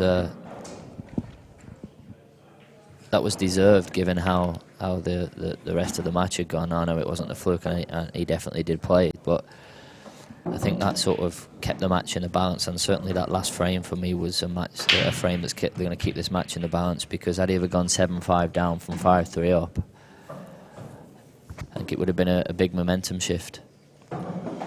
Yeah, that the black he kicked in the centre off the 2 rails. I was sat in the bar area there, right behind it, and you could see him lining it up. And the pace it was coming towards the middle bag, if it hit anywhere by the centre, I don't think it was going in. But he played it perfect. It was a great shot. Yeah, and that's exactly what I said on the commentary. You know, he absolutely smashed it in. And when they showed the replay, in slow motion, and even in slow motion, it still looked pretty quick.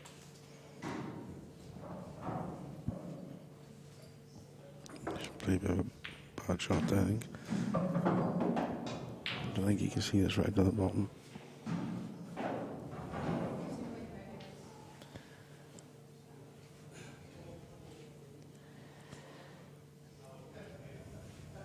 So just on the live chat there,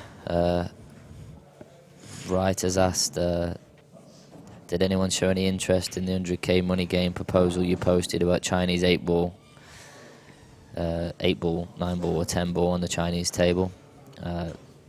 No, I didn't get any takers on that, but I did hear a few whispers that Shaw has publicly said that he is going to play, but I didn't receive no phone call from him, so the answer to that is no.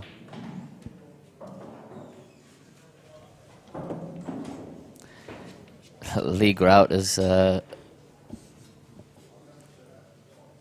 been on the live chat. That he's the tournament director, guy that does a fantastic job for us here at the club. He runs all of the events for us, ensuring everything runs smoothly and professional. The tech guy behind everything. So I just want to say a big thanks to Lee for everything he does for us here at the club. We definitely couldn't do it without him. He's an absolute diamond. So he's just been on the live chat, and he's asked if we can have a translator in for Ben. I think all you Welsh boys might be okay, but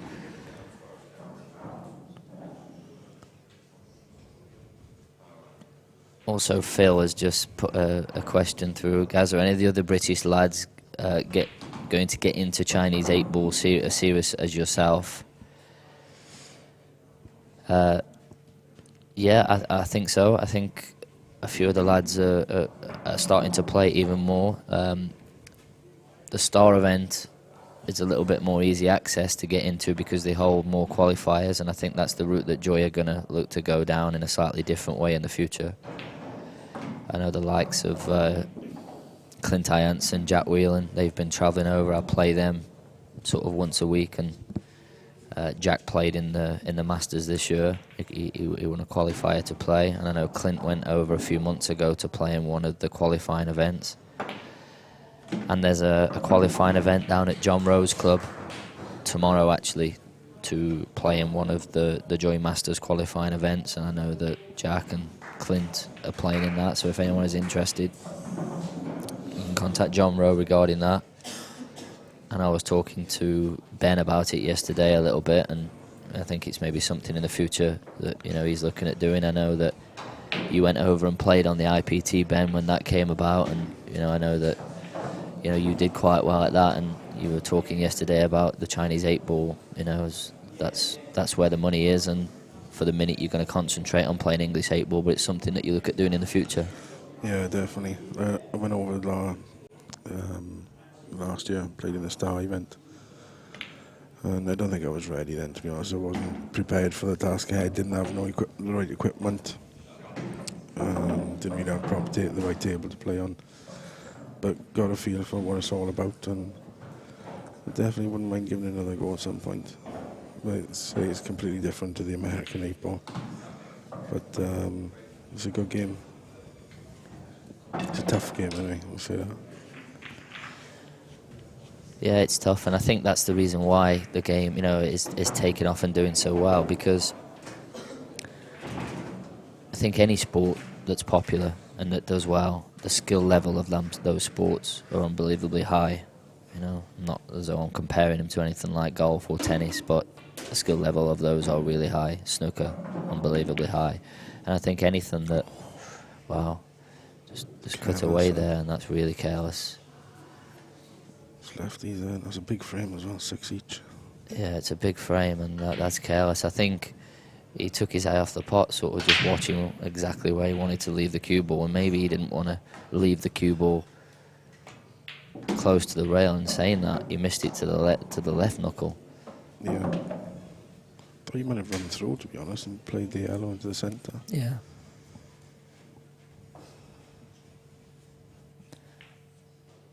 But yeah, just finishing off what I was saying, that because it is so difficult to play, Ben, I think that's one of the reasons why it's having huge success, and ultimately the reason why it's getting huge recognition all around the world, and huge recognition even from all of the top snooker players. I've had conversations with most of them about it, and they just say that it is unbelievably difficult to play. I saw Mark Williams tweeted something not so long ago, saying that it could be the future, and basically saying how difficult it is. I spoke to Stephen Hendry about it numerous times, and he's got the respect for the game and says how unbelievably difficult it is to play.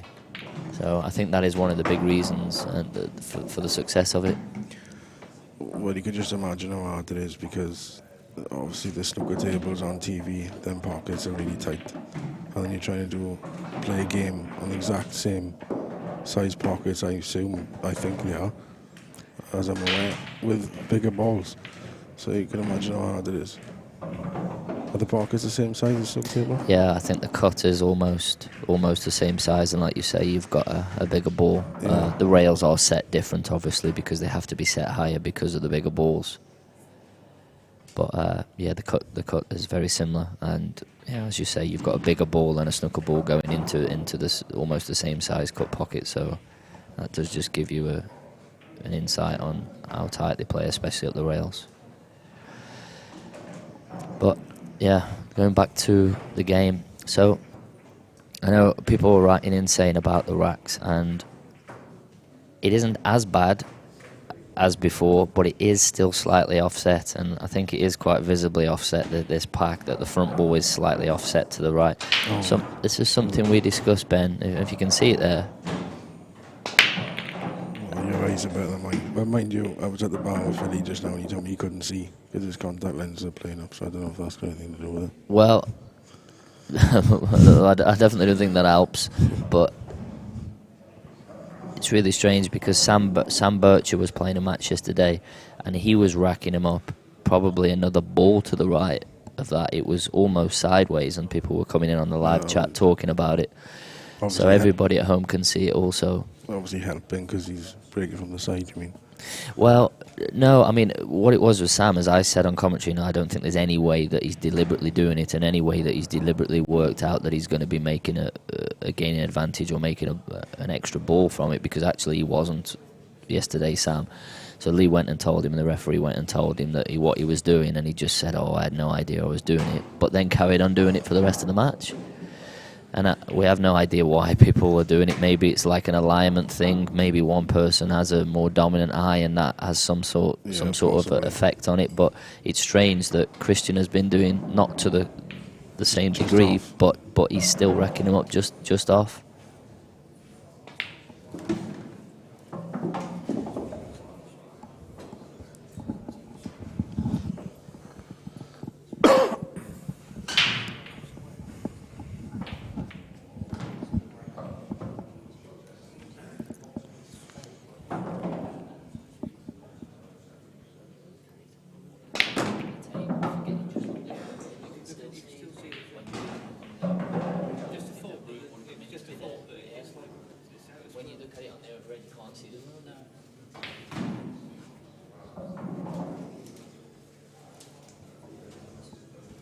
Okay, so just had a question in from Potmad. Maybe you can answer this one, Ben. So what size tip would you recommend for English pool?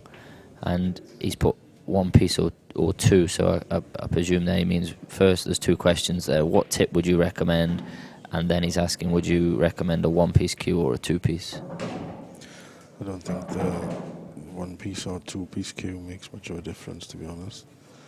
But I do think a smaller tip helps in this game with the cue ball control, as the cue ball doesn't move that much, you're not really striking it that hard. I was using 7.5 at one point, but I've gone back up to 8.2 recently. I've had a new cue, so that's one piece. And I find with these balls, these newer balls, it's slightly heavier.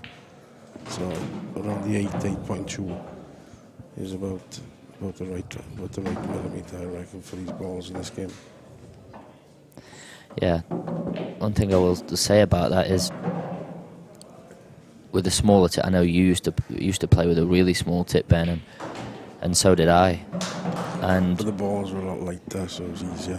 Yeah, the balls were lighter, and I think one of the big things about the smaller tip is that yes, when you play with side, and the reaction is a lot different, but in the flip side to that, one of the advantages of playing with a slightly larger tip is when you've got to pot that pressure ball, Ben, over distance, it's easier to find the middle of the cue ball, and when you're under pressure, if you flick a little bit aside on it, pushes the cue ball offline. Yeah, of course.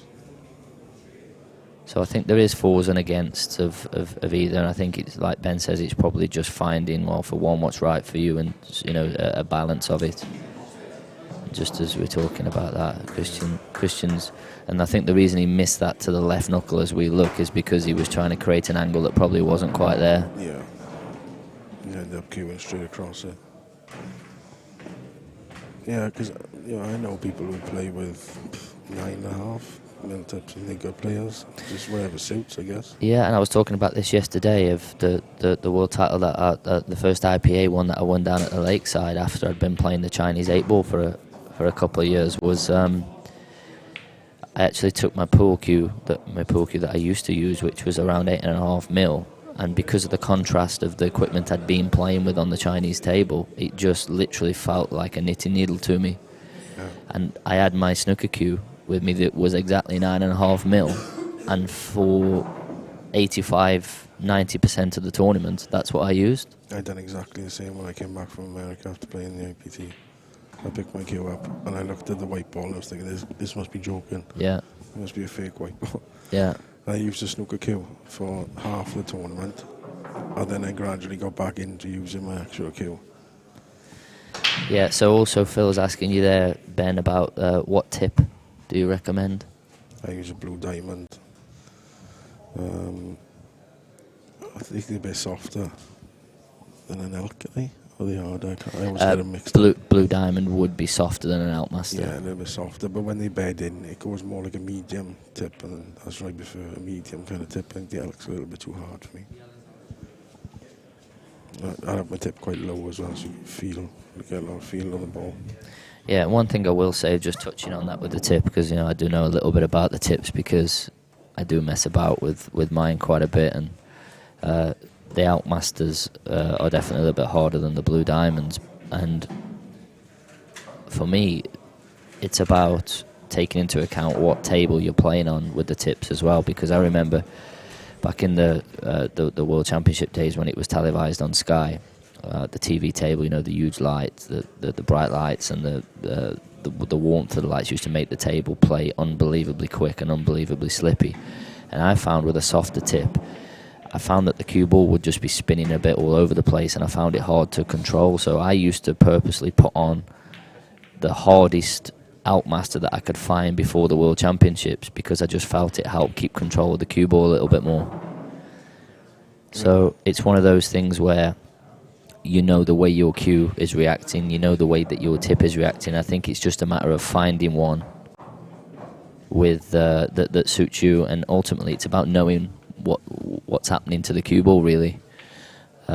We're just going to break away quickly from that, so I hope that's answered your question there, Phil. I think it's just about finding one that suits you, really. There's two different opinions there on what tips we use. We're just going to break away now and just do a quick interview with Harjit Singh.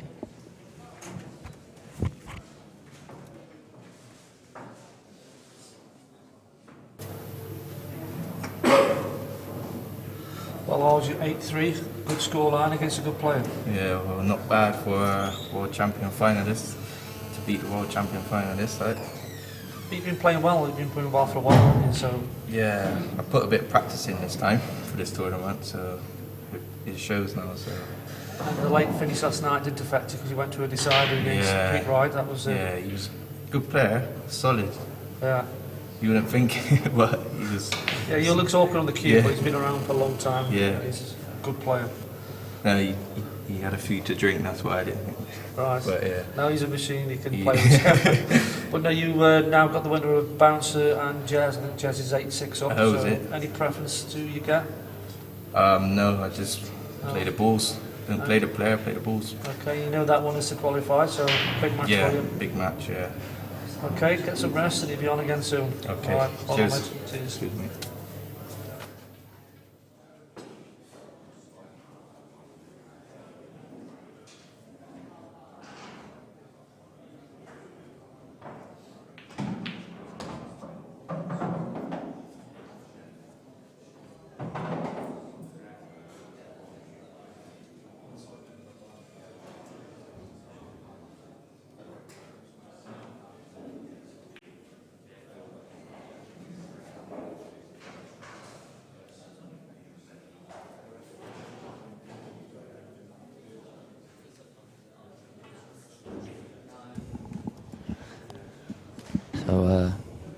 So that's a big win there for Harjit, and I don't know what the prices on the betting before that match started were, but I'll guarantee you that Carl Sutton was a big favourite.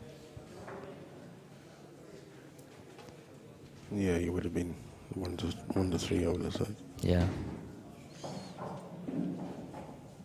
Just a quick one on when we met talking about the tips beforehand. I remember talking to Jason Shaw when he used to play English 8-ball. He used to use the Elkmaster, but he used to put them in the oven to make them even harder again. Yeah, there's loads of things like that. I know Liam Highfield, the professional snooker player, I practice quite a bit with him, and he's done all sorts of stuff like that with the Outmasters. Put them in the microwave. So I'm not 100% sure. I've never gone to quite that detail. I'm no Jamie Oliver, so I never went to quite that length. But yeah, I don't. Maybe try boiling one next time. I think that'll work. The one thing goes in my oven gun. Any tips?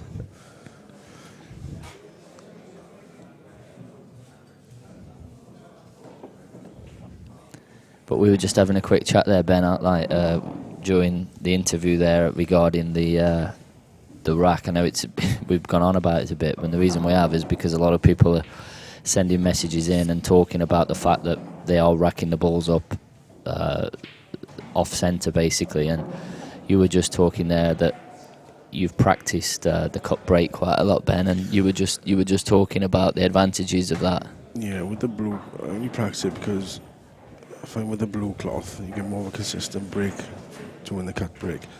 But if you rack it just as about a centimetre below the eight or a centimetre below the actual spot, you can make a ball in the middle every time. So what you're saying is if you rack the balls up maybe quarter a ball lower than they should do. Lower than the 8, lower than the spot, you make a ball in the middle every time. Using the cut break, that is. Yeah, but where you've got 2 spots there, yeah, obviously it takes away someone doing that. Yeah. You know what I mean? Yeah, and it is important. And for example, if you rack the balls up half a ball higher and you're hitting the balls from the front, the general consensus of that is you're more likely to make a ball. So Yeah. The spots are there for a reason. The rules are there for a reason, and the reason is that they're the same for it's the same for everybody. I was talking to. I do think though generally sometimes people just chuck them up and don't think okay, Yeah, don't and generally do them. generally purpose, don't. just chuck them up. Yeah, no, I agree, and we never once said that any of these boys were purposely doing that, but either way they are doing it, and it does need to be racked up straight, and the balls do need to be racked up on the spot. That's the fact of it, and because it has to be the same for everybody.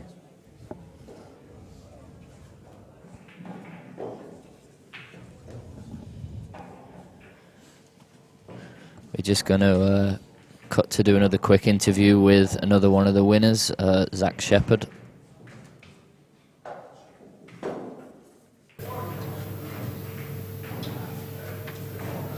All Zach, 8-6 win against the player who's done well in this tournament before. He won the Home Nations in October and he's a very good player, and I didn't really fancy the game, but I've been playing quite well this week. So. Well, you took some good scalps, and more to the point, you've been bashing our bookie. Yeah, good week picking the bets, but I'm quite lucky still being in tournament. Michael Oak fluked the black again. He went in off on the black at 7-0 in our game, so I'm still quite lucky. So I'm just trying to take on that and try and do the best I can now. I got a free roll really. Well, you picked every outside and you keep winning, and I know the bookmakers pulled all his hair out thinking he's your man. Just keep picking out some value and next round can you just let me know you bet before you do? I keep telling everyone, but they're not listening to me. So you got the loser of this match that we're streaming. So who do you fancy and who would you prefer to play? I'd rather play Philly, even though I don't really want to play fellow Welshman, but I would rather play Philly because he's more Blackpool, and I think tactical's the way I can get my way into the game. Like, you think you can fudge him? Yeah, I think I can fudge it. All right, best of luck, mate. I'm sure you'll be watching us. Thank you. Cheers, mate.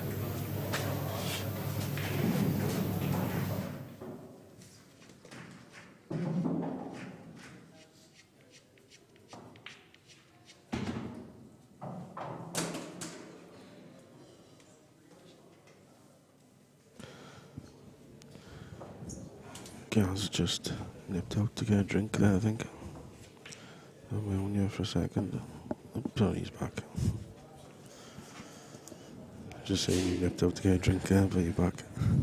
Yeah, so just why the frame's gone a bit scrappy, just to touch on the thing about the breaking as well, to follow on from what you were saying there about racking the balls up lower, that it works better with the cut break.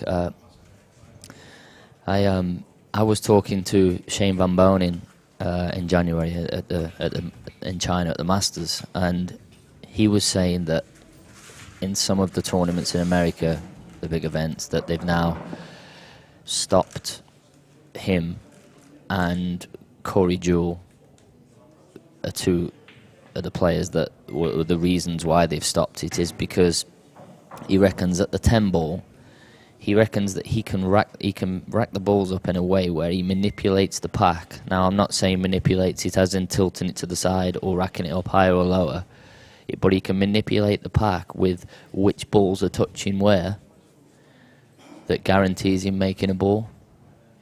Yeah, I've heard a lot about that with the Americans. So he's not saying that he's doing anything. I know, okay, I understand if you use a magic rack, then every ball has to be touching. And what he's saying is if they don't use a magic rack and he's allowed to rack the balls himself, he can leave certain balls, certain gaps that allows him to make a ball. Now, in my opinion, that is a form of cheating because because you gain an advantage. You gain an advantage. Now, okay, you can argue, yeah, but he's worked on that and he has obviously spent a lot of time working that out. I mean, it's incredible really to think if he leaves a gap between, the second and the third ball and then the first ball on the right, that he works out that balls go in certain directions with certain gaps. But either way, it's a form of cheating because everything should be the same for both players. Yeah. The ball should be racked up on the spot, they should be racked up straight, and the ball should be touching. It's the same with this game, in my opinion. It doesn't really make much of a difference if the top ball's not touching. It's the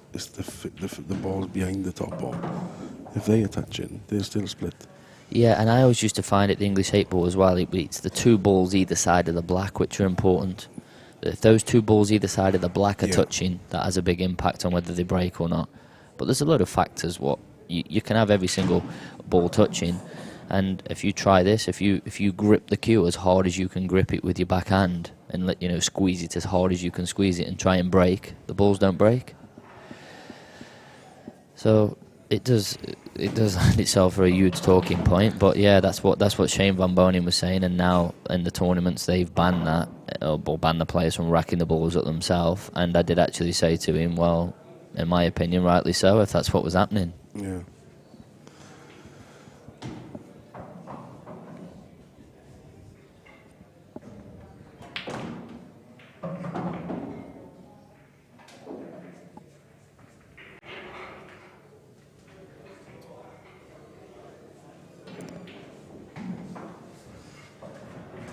Bit of a nervy little frame here, guys.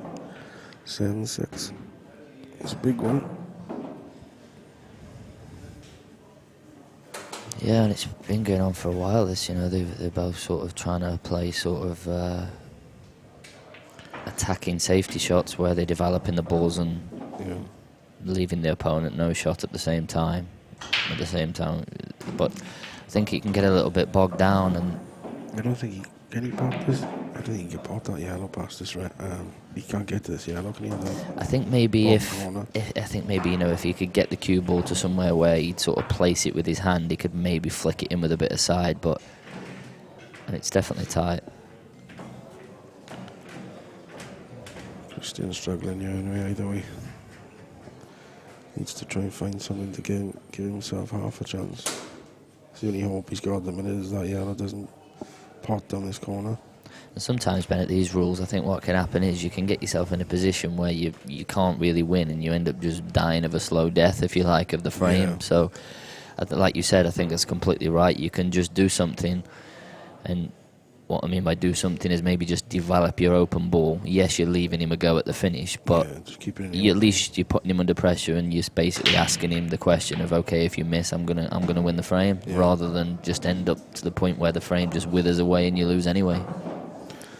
The other thing with world rules is as well, I was in a situation myself yesterday where you can be in control, you can't lose the frame, but it can still take you like 15 minutes to win it. Yeah, I heard your interview actually yesterday, I think it might have been Friday night, after you'd played, and you said, I think it was a frame at 9 each or something, or an important frame that was happening where you felt as though you were in complete control of the frame, but you didn't know how to win it. It was hard to come. Obviously, I've played the rules for years, but when you don't play them all the time, it just takes a little bit extra time for it to come back to you to know how to win the frame. I knew I couldn't lose the frame, but I couldn't think how to win the frame at the same time. It's a strange situation. I got there in the end. And that's why also I listened to Simon Fitzsimmons' interview after his first match, and he said, I think Lee asked him about, he doesn't play the world rules, and Lee sort of asked him how he's finding it, and he said to be honest, I don't think there's much of a difference, and I just carry on as normal. And to be honest, I couldn't disagree with that with any more, to be honest, Ben. I don't know about you. He must have had a lot of open frames, is all I can say. Yeah, there's a huge difference. Even a huge difference of mentally, Ben, when you feel like you're winning and losing during a tactical frame. It's the complete opposite, isn't it, at World Rules and Black Ball? Yeah. Which is exactly what you were saying. You felt you were in control, but you weren't sure how to go about winning it. Exactly, yeah.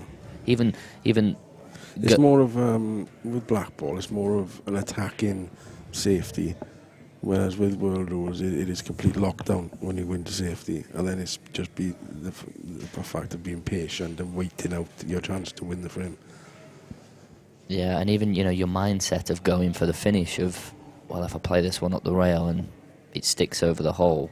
At World Rules, you're thinking, well, I'm still okay. Yeah, but at Black Ball Rules, because of the skill shot and because of the 2 shots with the open table, it's completely different. Yeah, of course. But either way, Simon Fitzsimmons is still playing, and he's still in the winner's side. I'll just bring you an update on some scores. You can see it across there. I think it's 8 each.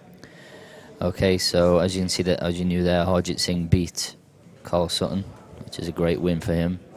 Matt Brealey beat Cooney 8-6.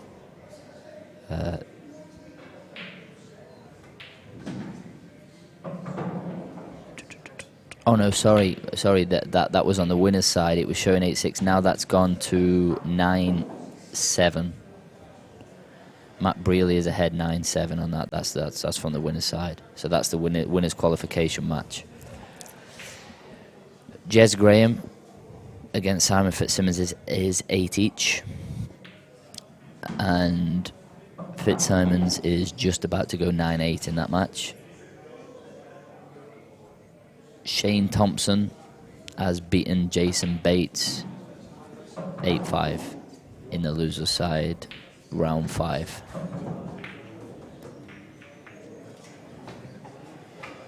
Also doing really well on the winner's side, and definitely somebody that was an outsider, is Sean Story, 8-6 up against Neil Bowell in the winner's qualification match. You heard from Zach Shepard there. He beat Josh Kane, who, for me, that's a good win for Zach Shepard, because I do really rate Josh Kane. I think he's massively improved. He seems like a really nice lad as well. So I think that's a good win there for Zach, 8-6. And Mike King beat Gollop 8-5, also in the 5th round of the loser's side. If anyone wants to follow those live scores, basically each of the players have a live app that they can update the frames. So providing they update the frames as they happen, you'll see the scores as they go on. You can follow that on beardproductions.uk.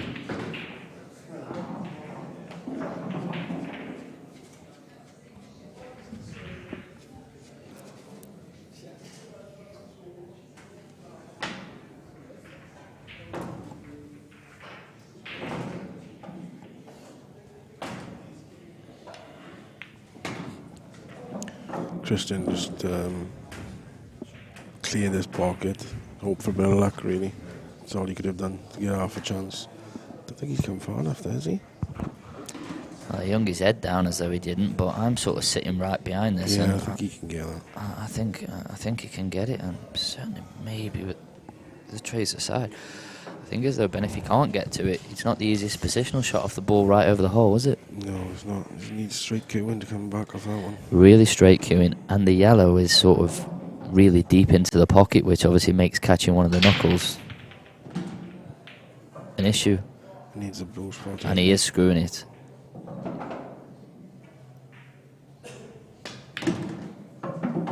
And because he was so worried about snooking himself again, he's overdone it the other side. I still expect him to pot this, Ben, but I think probably the ideal place was maybe the white on the blue spot, wasn't it? Yeah, I think it was a bit too risky to get that tight. He just settled for this. Like you say, he should knock it in. Not got nothing to do with the white, just make sure the pot.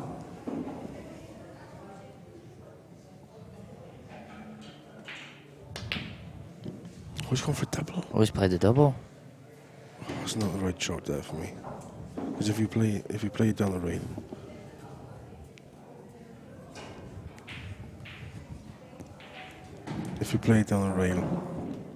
and you hang the bag, the white's going safe also. And I'm not sure about that shot. And you know, one thing that I always say about this shot, about them sort of shots, Ben, is for me, playing the double there is a cop-out. It's a bit of a cop-out shot because the proper shot there is to play it down the rail, isn't it? Trust your cueing and play it down the rail. Yeah, the double is one of those shots where you can't really twitch it, can you? No. You just pick your line and hit it, and if it goes in, it goes in. Just chucking your arm at it. Yeah.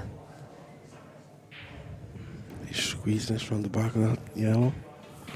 Or are you trying to play this red and keep wiping the black? You're even doubling up and down. I think what he's looking at is, can he see the ball on the top cushion full ball? If he can see it full ball and he can double it in front of the black and snooker him in the same shot, I'd play that shot. And I think that's what he's looking at now, but he's sort of shaking his head, and I think he's not sure if he can just get to it full ball. I know it's a little bit risky, but another shot, if the red's not frozen to the right, he could come off the side. And just drop onto it. Just nudge onto it, yeah. Yeah. Yeah, I think that guarantees the snooker, doesn't it? Yeah, as long as he gets the pace right. The red isn't touching, so the shot you said is definitely on. Yeah, it looks like he's playing it. It's all about the pace, this one. It looks heavy, does it? Yeah, no, he's got it right. Because he got the line right, it's if he catches okay. it a bit thinner, he could have bounced back out. So, it is a total, and can he play 2 rails and drop him on the back of the yellow? Can he hit far enough? I think the line is somewhere where the bulk line meets the cushion. I think that's somewhere where he'd have to make contact with the side rail. Yeah. And can he get far enough down that rail to get it? The thing is, I noticed with the cushions on this match table, they play a lot different than the outer ones. So you won't get that slide that you might get on the other tables. Well, so he's playing it. And as you can see, where it meets it is exactly where he's hit. He hasn't hit it, is he? No, short. Short. I'm not sure Philly knows what to do, yeah. Oh, he does. And again, Ben, that's one of those situations where it's absolute criminal to hit it too slow, isn't it? Yeah. You've got to over-hit it and at least make contact with the yellow, because if you over-hit it, you're still leaving him a tough shot. He'd probably have to play a cross double or something. To take a gamble, he doesn't get them. It's a massive for him, that 8-6. 6-4 up, really? Oh no. It was 5-3. 5-3 down, then he went 6-5 up, did he? Yeah. 8-5, 8-6 down.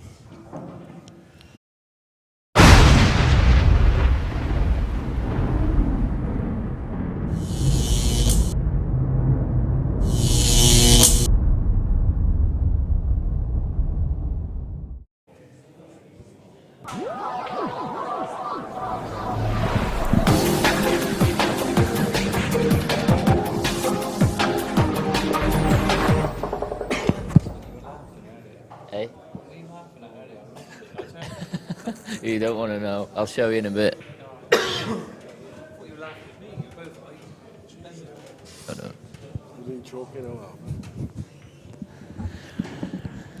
So just while they're on a toilet break there, that advert was the one I was talking about earlier. It's the next event we've got here at Players, which is the biggest English 8-ball event there is in the world anywhere. 10,000 English to the winner. 21st to the 23rd of July. It's almost full, limited to 64 players. It is almost full, so if you are interested, please contact Lee. There's a Facebook page, Players Pool Events, and we also have a Players Pool and Snooker Lounge Facebook, or you can contact Lee directly.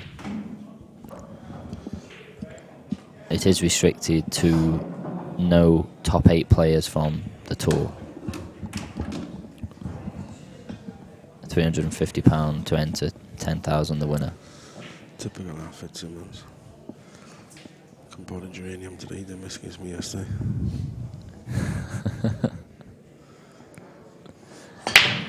You see there, Stephen did rack the balls up absolutely dead straight. So there's nothing wrong with his alignment or his contact lenses.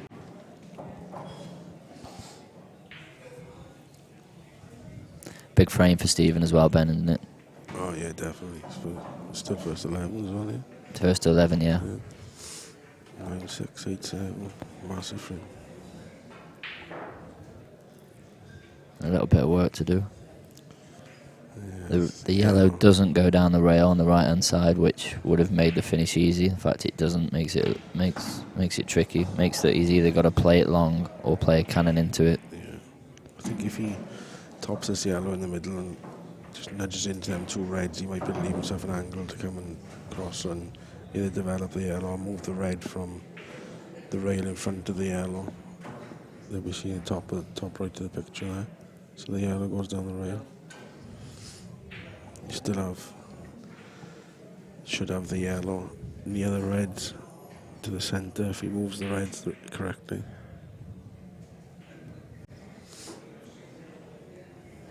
But either way, it's a lot of work. It's not easy. There's a picture there that you can see the other matches going on, so you can see there that Simon Fitzsimmons is 9-8 up now.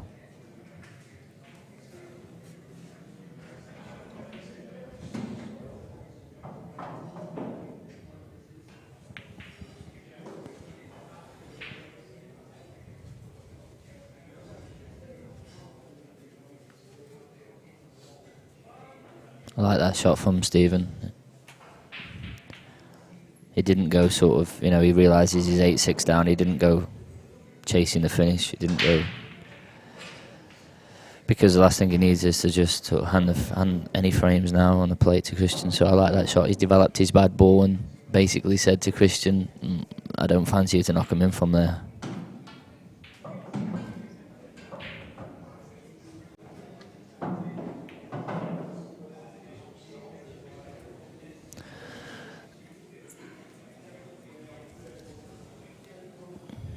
Try to double that in front of the red, in front of the yellow, so it doesn't go into the middle, and I'm sitting right behind it, and I don't think it does go.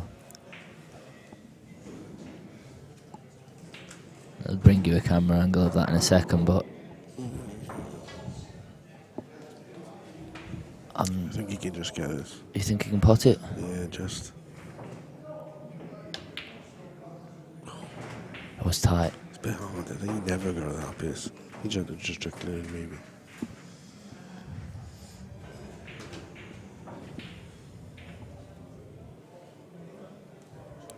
The thing I've noticed of watching these Bama stuff like shots like that where they look tight is because see, I'm playing with the American sized balls now, and the cue ball's the same size as the object ball.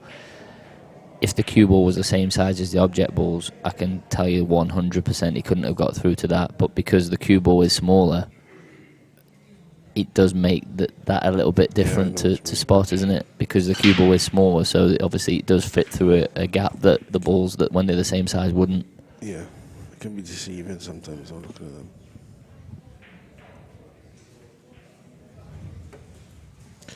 I think the reason it's deceiving is because your natural instinct from that angle is to pot into the far side of the pocket. Yeah. Whereas I think he could have got it into the near side of the pocket.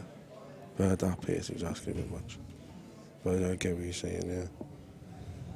Definitely makes a difference with the balls. The old balls, the white was even smaller.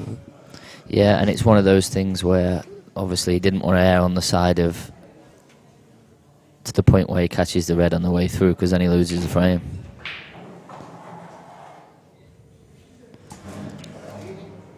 Christian's tried to play a shot where he covers him on it, and Dempsey just tapped his cue there, so I can only presume he has covered it. It looks on the screen like he can get in the corner.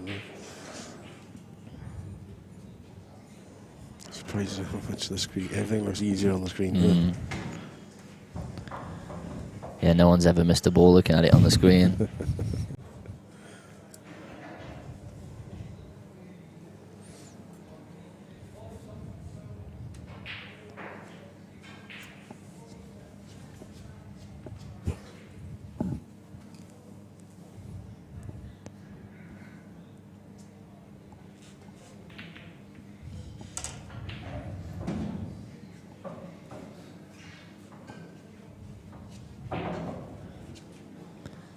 If any of you have got any questions that are watching, you want to stick them onto the live chat for myself or Ben, and we'll try to answer those for you.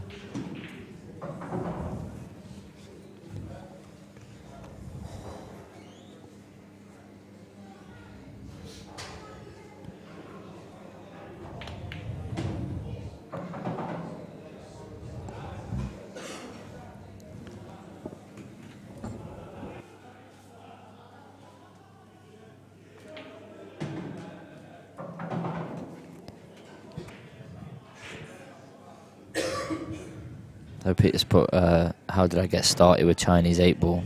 So what happened was, Joey put on the first Chinese 8-ball Masters back in 2013, and there was 8 invited players, and then there was the top 8 Chinese that made a 16-man field.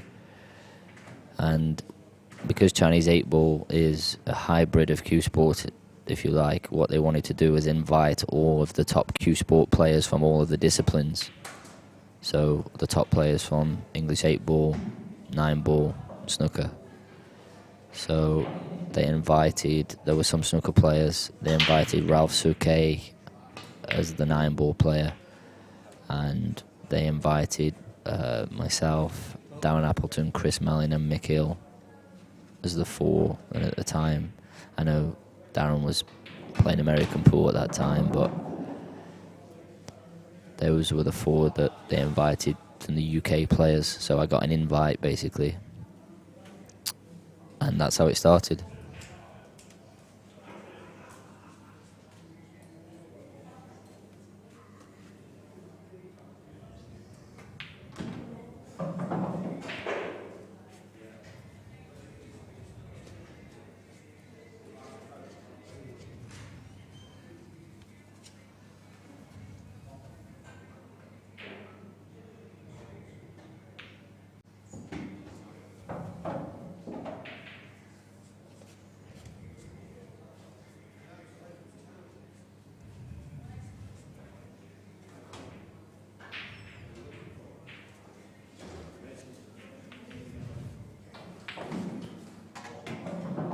Stephen needs to be careful here, because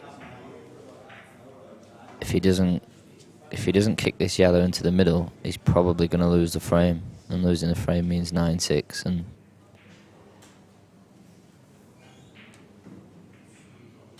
from 9-6 that means he has to beat him 5-1.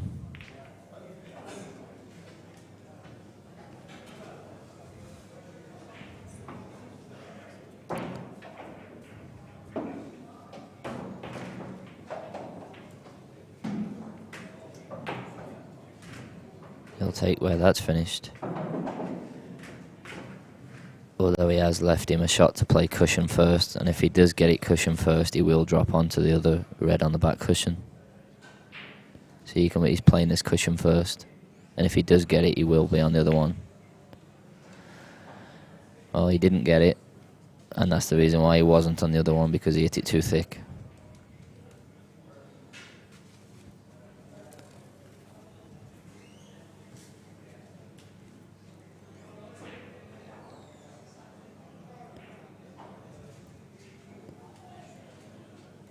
So Decky's asked, are there any other UK players that are regular playing in China?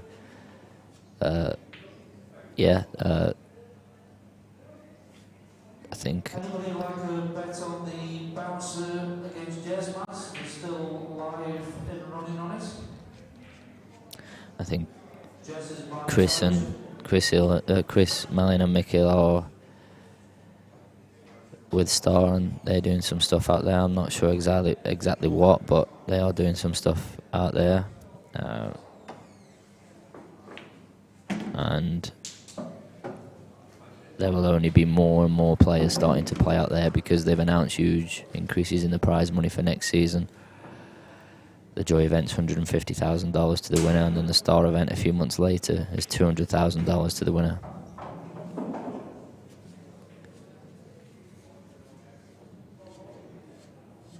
And Ryan Clark has asked, how many people would you say make a living out of Chinese 8-ball? Well, there's loads of the top Chinese players make a living out of Chinese 8-ball. It's huge out there, and the prize money is growing and growing, so there's going to be even more players making an even better living out of it. I don't know the exact number to your question, but there's loads. All of the top players play Chinese 8-ball full time. Craig's asked, did I not fancy entering this tournament? No, I didn't fancy entering it, to be honest, and even if I wanted to, I couldn't, because there is a stipulation on who can enter. And that stipulation is for this event, it's the top 10 from either tour couldn't enter, and it was the organised decision on anyone else, basically. So, yeah, there was a restriction of the top players.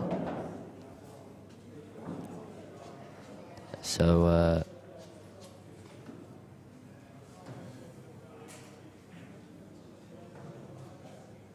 yeah, that's answered that question.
Back here, boys.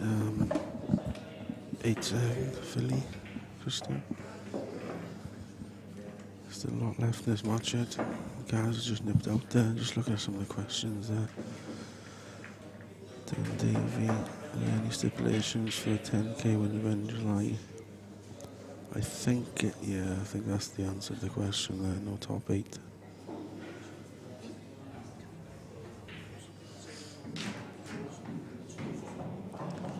Not sure if you're in top 8, Dan, but I'm sure you're very close.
That's job done. 4 matches in a row, qualified for the quarterfinals. Well done. Yeah, thanks Lee. Absolutely buzzing. Yeah, and your match was 11-6 against Nick. How did you play? Yeah, I was really ropey to start with, like yesterday morning. I thought, here we go again. But he missed a black to go 2-0, really bad twitch that helped. He'll enjoy this interview, you say that. It was twitchy for both of us, but sorry, yeah. Obviously, Steve just struggled there, to be fair. It's just one of them, isn't it? For 3 days, playing first thing in the morning. We both struggled, but I struggled a bit less and played well at the end. So. Obviously, you both knew it was for £1,000 to qualify, so that added a little bit of pressure to the match. A little bit. It's nice having the plan B that you've got another game. Yeah. I mean, it's such a great format, the tournament. So I mean, it's obviously it's more enduring than the World Championship, and it's played in 3 days. So I love the setup, and that's what attracted me to it straight away. As soon as I saw the post for it, I saw a bit of the one last year that you ran. I thought, well, I haven't even heard of it, So I thought I'd go in that. And obviously, I just think you've done a lot of work. I really appreciate it. Thanks for the good comments. All that helped to try and fill the other events. I'll keep doing as long as you guys support me. Yeah, no, Fair play, brilliant, absolutely brilliant. Okay, well the draw's at 2 o'clock. Best of luck in the draw, and you're in the money. Now. Brilliant, thanks a lot, Luke. Well done, mate. Cheers, thank you. That's water.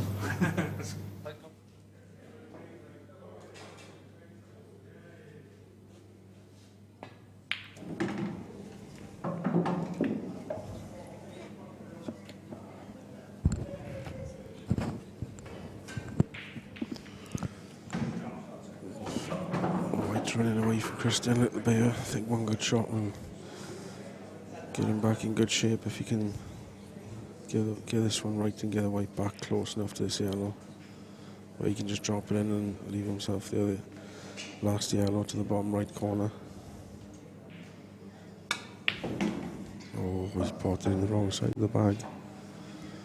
It might be okay if this goes down the rail. If not, he might have to try and snick it in and use the black to hold. Or maybe even slide past and go into the yellow. He's just glanced the black and he's lost the white.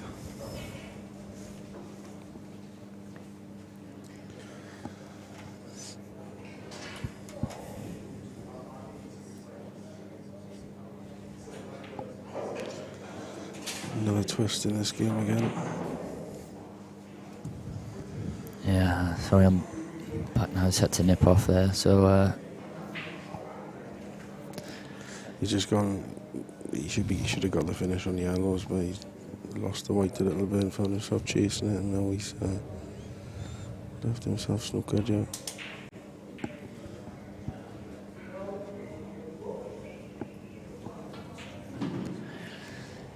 there's a lot of questions coming in about the Chinese 8-ball. That was a good effort. That was a good effort. He nearly got that. He's not left a great deal if he can't get past that red to the one on the corner. No, but I think he's left. He can definitely play the snooker, can't he? Yeah. The red that's closest to the bottom left corner. I don't think he can see it full ball, but he can definitely just flick round it with a bit of left hand side and hit it full ball. Yeah. Be careful though, because if you catch it just off to the right, he's going to leave a gap. Yeah. See, that's what he's doing. He can't plain ball. He can't hit it full ball. So he knows he's got to play it with the tracer side to flick it round it, and he's worried about what you were saying. Yeah, well, even if he hits it either side. Yeah, he's going to leave it. Yeah. So that's why he's choosing to just. See, the problem with playing this shot and leaving the cue ball there, where he's put the tip is, he's leaving him a kick off the. He's guaranteed to hit it, isn't he? He's guaranteed to hit it. Yeah. Anything could happen if he. I think I'd personally take the risk of playing the other one with the tracer side.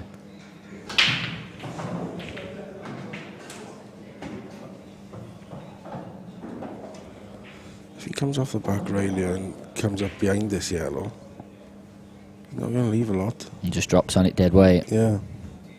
If he covers the reds up the top, I'm not sure. That's not far off a plant, I think. But the thing is that with the world rules as well, Ben, is though if he does kick it off the top rail towards the corner and gets it over the corner pocket, yeah, that's another thing. He's got a bit of control. He's in a bit of control there. Yeah. Buys him a bit of time at least. I personally think you'll see him try and kick this and pot it into the corner, because I think to drop off the top rail and drop onto the yellow dead weight where he's not leaving any of the balls in bulk's tough enough on its own. Looks like he's lining it up for the centre. The problem with the centre is where's the cue ball if he does clip it in? It's going back up towards them reds. Back up towards the reds, isn't it? But after the black he kicked in early on in the match, who's to question it? And to be honest, I fancy him to get close to this. I don't know why, I just do. Or what do I know? Hit the wrong side of it. It's in big control now, Steve, this for him. That's perfect position for him, that, yeah. He can get the white tight to the top.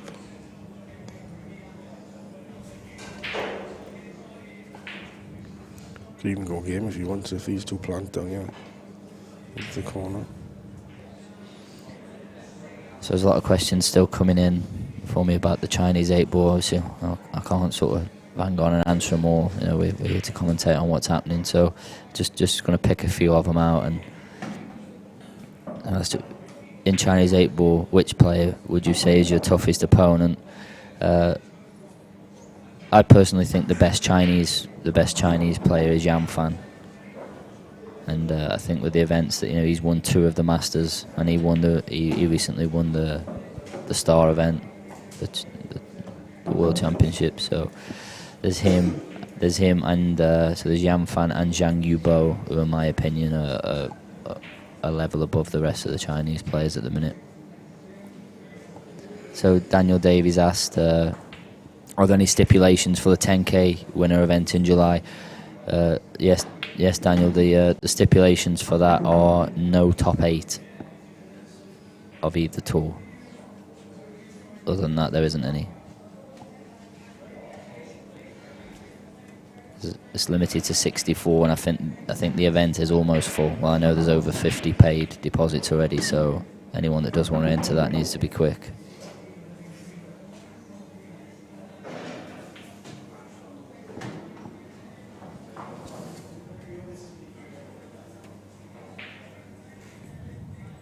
Yeah, so you've then asked as of when. I think it's last year. Well, this one was last year's ranking. Let me just double check. Lee's just come in, so I'll just double check that for you now. Of as of when.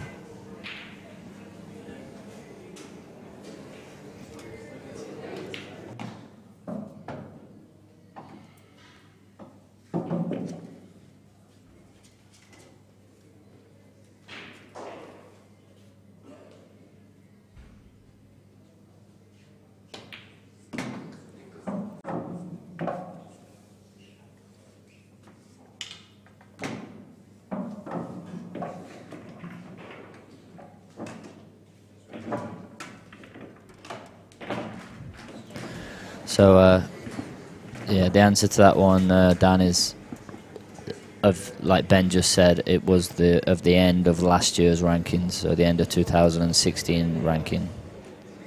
All of the details that you need are on the Facebook page. So we have 2. There's a Players Pool and Snooker Lounge Facebook page, and then there's another one, Players Pool Events. All the posters and all of the stipulations are on there.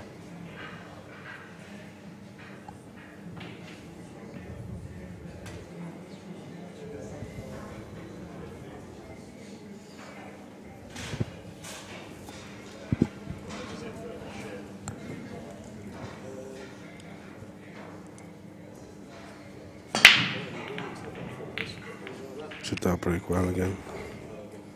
It's called dry though.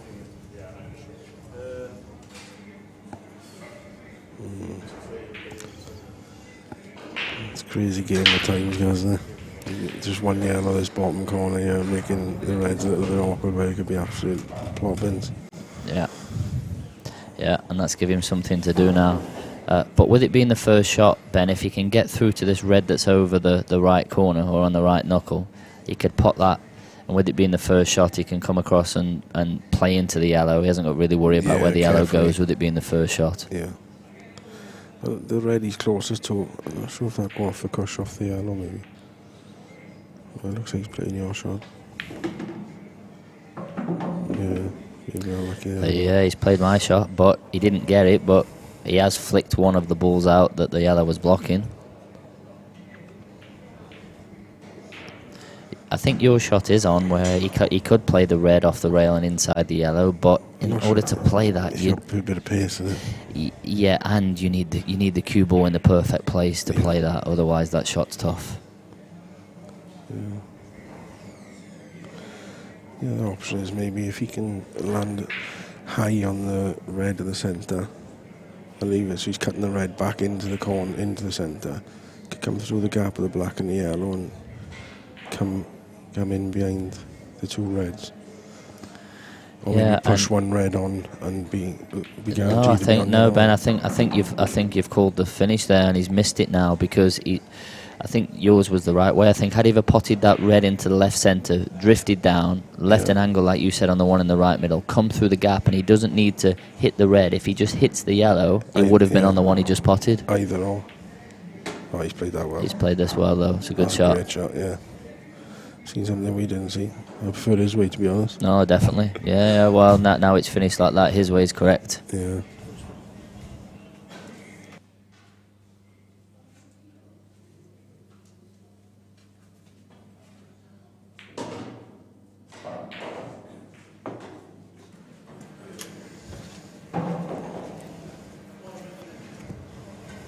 Just getting this white out in the open now. Can screw straight back off the side rail and towards the blue spot. It'd be ideal, or if he screws straight up through the black of the yellow. Yeah, that's a good shot. That's a good shot. So, Diamond Tina has asked 2 questions. Any chance of me coming to Australia for any of the comps, such as the big guns in Melbourne? And 2, who's the best Australian player that I've played? Regarding the first question, to be completely honest, not really. I don't play any English 8 balls as I've stated anymore, and I know obviously all of you events out there are English 8 balls, so not really. And the only way it would be is if I came to do some promotional work or exhibitions. So the only way would be that through the organisers, if that was something that they wanted me to do. So not just to play in the tournament, unfortunately. And who's the best Australian 8 ball player that I've played? I think the answer to that, and I know maybe some of the Australian people are not too keen, but Quinton Han was a fantastic 8 ball player. Played out perfect. He was an amazing English 8 ball player. But taking Quinton away from it, which I presume would be the question you're asking regarding the well-known English 8 ball players. I remember Ron Calley was very good. Perhaps not as well known to everyone, but I sort of knew him through the junior days. And when I came to Australia in 2003, I played him out there then, and he was very good. And then the obvious names of people like Ben Noonan, but I actually really rated Ron Calley. I know there's a few new names on the scene out there now, so I don't exactly know the answer to that question, but I know that when I was playing that I did really rate Ron Calley.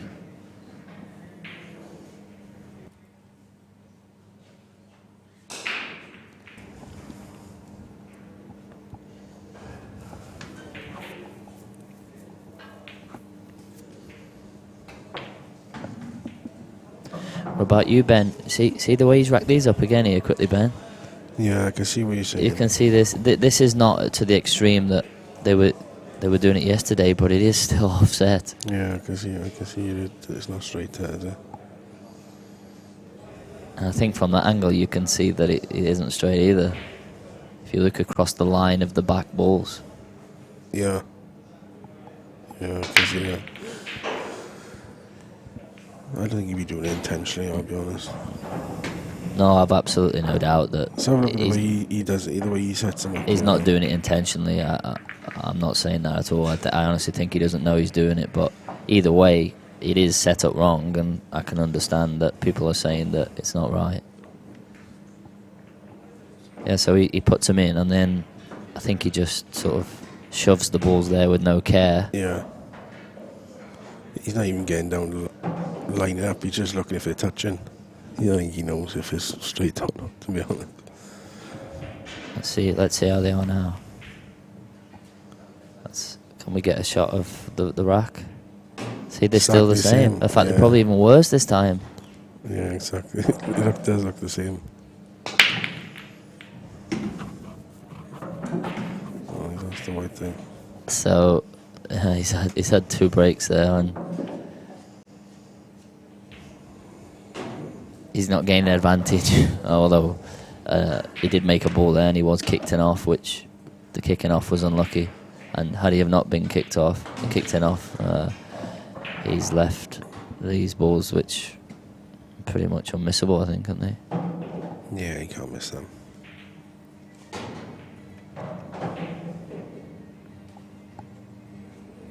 Yeah, so you can't miss them, but yeah. anything's missable, I guess, but you shouldn't miss them.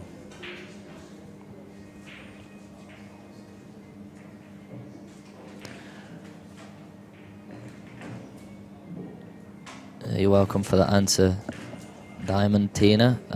Just a quick question for you on that, Ben. Who do you think is the best Australian player?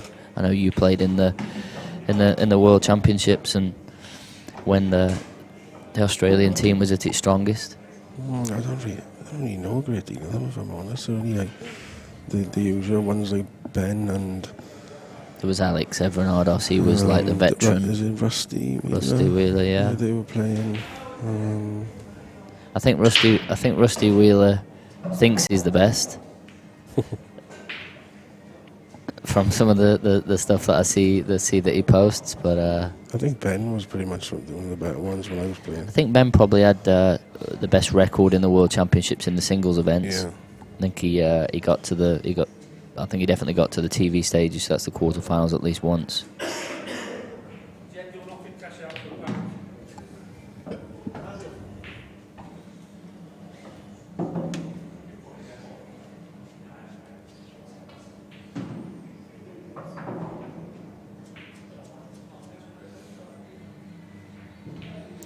Oh, this racking up to the side has really created a bit of a debate online.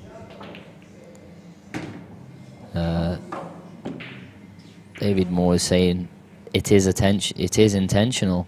It gives you more of the second ball to hit on the cut break. So basically what he's saying is that it gives you more of the second ball to hit, and what he's saying is it gives you less chance of losing control of the cue ball. I'm not sure, but I think it will give you more the ball to hit, which means you can actually hit them harder from the side. But I'm not sure about the cue ball control, because obviously you just went off. I agree with David's point that when the pack is turned sideways, it does give you more of that side of the pack to hit. That's a fact. Yeah. But I completely disagree with him saying that they're intentionally doing it. Well, I don't think he's doing it intentionally, if I'm honest. But as we did yesterday with Sam, I will have a word with the referee, and maybe they do just need to have a word just to clarify that they're not being set up exactly how they should be. And I get whether it's intentional or not. Well, it's something he can look out for them when he does rack them up in it. Either way, it does need to be corrected, because he could be doing himself. The rules state, he could, yeah. You're saying that it's gaining an advantage. Maybe he's gaining a disadvantage, but either way, they should be racked up straight, and they should be racked up on the spots. Fitzsimmons one down. Yeah, he's a pretty good shot there. Yeah, that's a good shot.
So Dan Davey there has said, is it a coincidence that I've never seen anybody tilt the pack the opposite way? And to be honest, Dan, that's exactly what I said.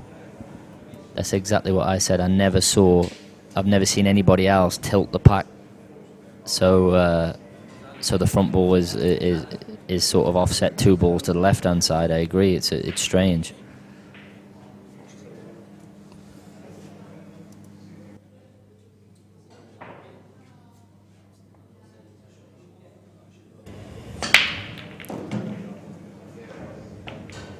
Straight enough.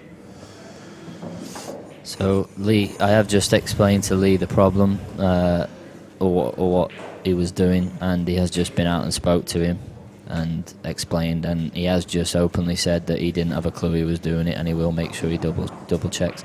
I had absolutely no doubt that he didn't know that he was doing it. But it is strange, like Dan said, how everybody that has done it has offset the pack to the right hand side and not the other way.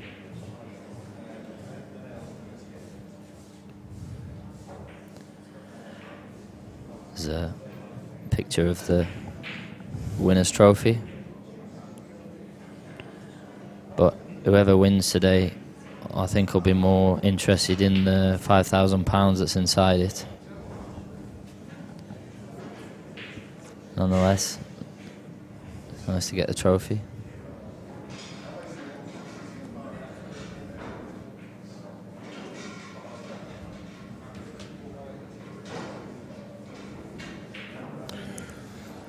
After Christian got it off the last frame and basically handed him a finish. Barring one awkward ball, yeah, I think he could have handed him one straight back.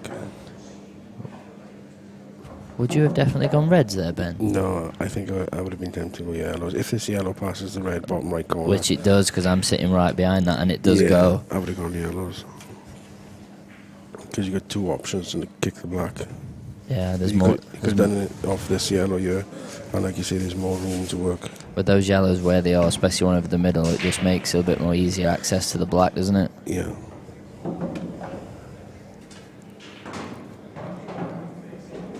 I think you try and come down into the black now, is he gonna?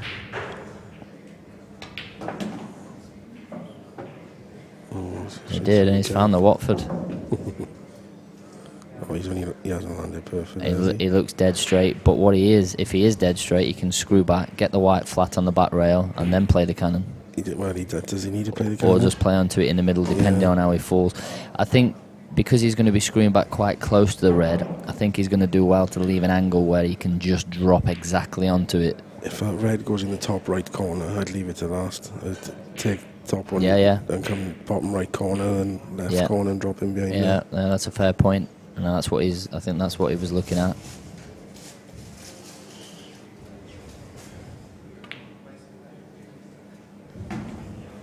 And that's what he's doing. Now, whether it goes in the corner or not, he is going to leave it till last. And if it doesn't go in the corner, then he'll definitely be playing on it in the middle.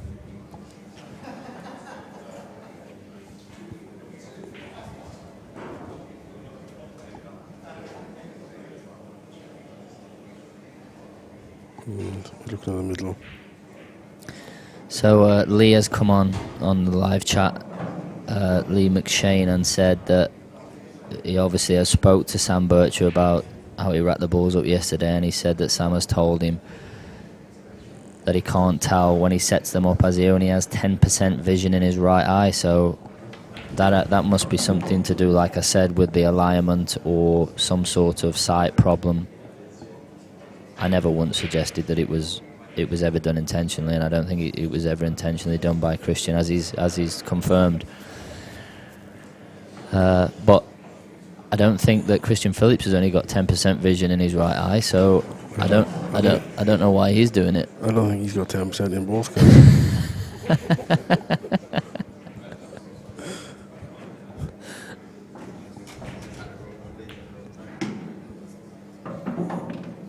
I would have been tempted to play high and leave it in the corner there, after he landed low. Does it go in the corner, Ben? I think it does, yeah. If it goes in the bottom right corner, I mean. Sorry, okay, because he landed low. I've got you. He could have played on it in the right corner, Even if he lands low on it in the right corner, he can kiss the black towards the middle of the table. Yeah, now he's on the complete off angle, and the only way other than leaving himself a double on the black is if he goes 2 rails round the back of the 3 yellows and lands on the black in the corner. Yeah, or he could leave a long way into the top corner. Yeah, maybe you can just hold it, can he, for the black instead? Yeah, it is pretty straight actually. Yeah, he's left in the corner. They're not easy on this table, because of the tighter cushions. You've got to be more precise. Big shot this. Yeah, definitely. 9 each. Oh, he's looking at the opposite corner. I don't fancy. Why? Why the opposite corner? It definitely goes. You can't possibly play this into the right corner. He must be feeling it if he's playing it in that corner. No, he's not. He's playing it in the corner.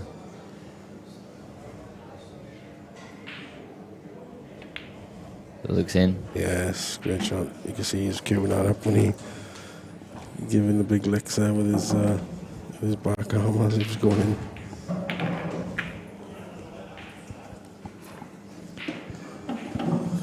It's a big pot there at 9 each. Fair play to him.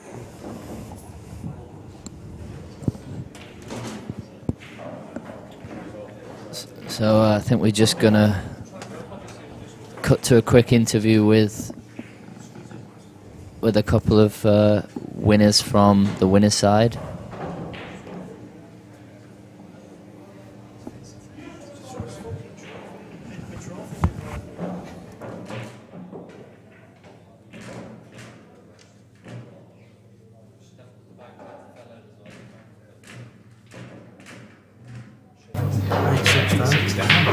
Okay guys, qualified the pair of you through to the quarter-final live draw at 2 o'clock. Congratulations first to Simon. 4-0 up, flying, then all of a sudden 9 apiece, and it was a bit... Yeah, it got a bit airy, if you will. 4-0 started really well, and then the brakes just deserted me, and it just went a little bit scrappy and that, and in the end I think it just fell over the line.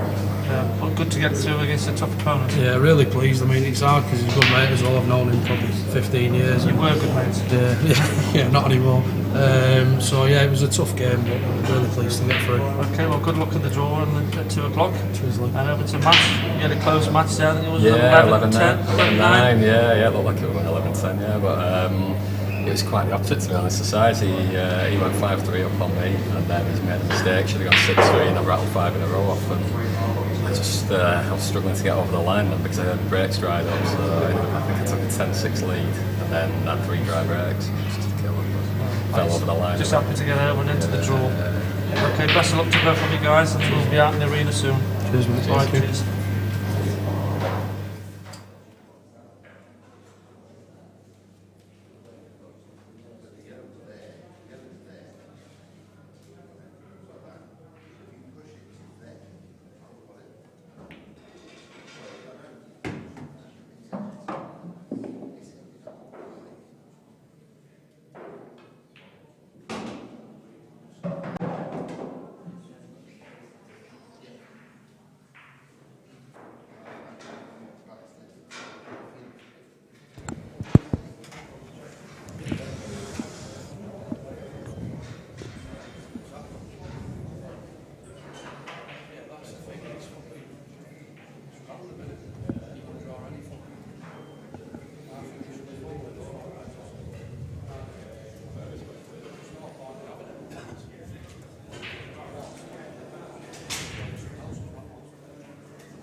All in Christian's hands here to take these out. There's nothing stopping him. The black's a little bit awkward, but should be able to get onto that okay.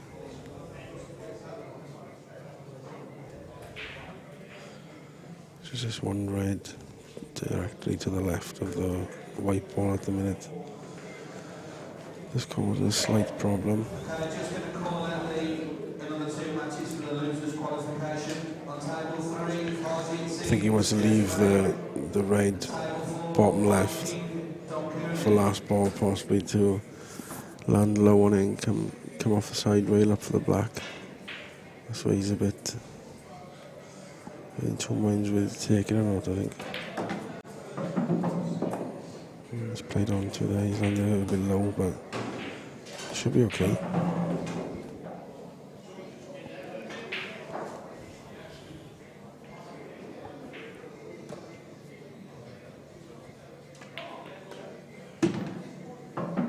He's played a good shot there because he's opened the path up now to the black. Either way, yeah, he's going to have a shot to the black. It's just how he gets himself the best shot at it.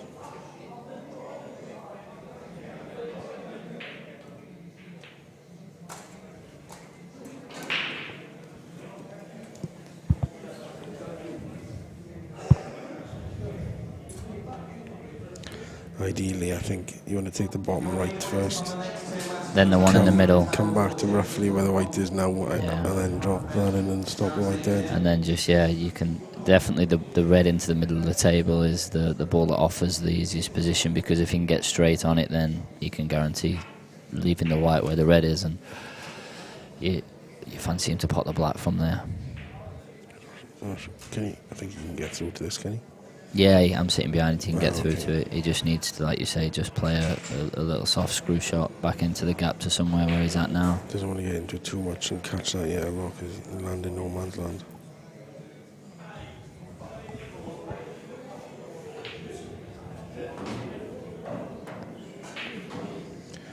Let's go with the safer option, just get him shots, have any kind of shot at the black.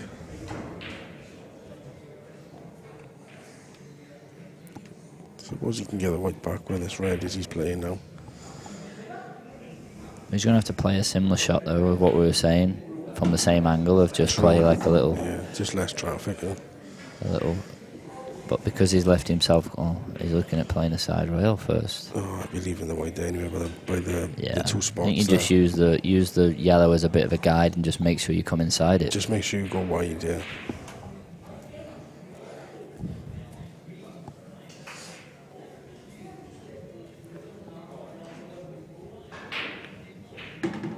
Oh, you hit that a bit hard. Let's go short, man. I think the reason he hit it a little bit hard is because he knew he had to get the side to grip a little bit, and obviously if you hit it too soft, the side doesn't grip.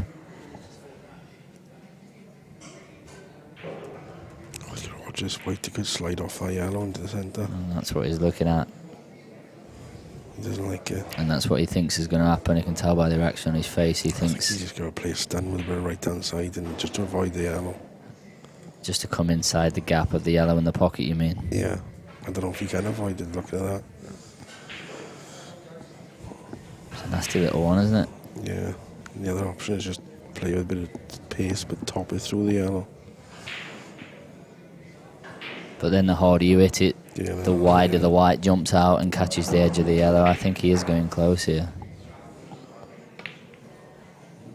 Oh! Yeah, he played that well. Yeah.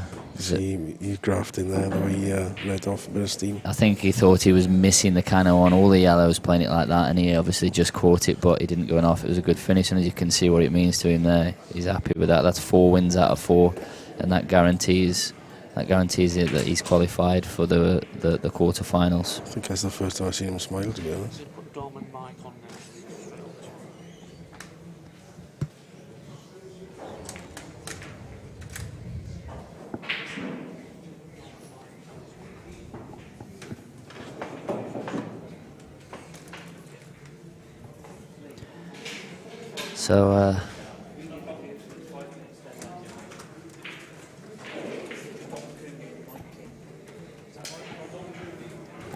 So well done to Christian that qualifies there to the quarterfinals of single elim.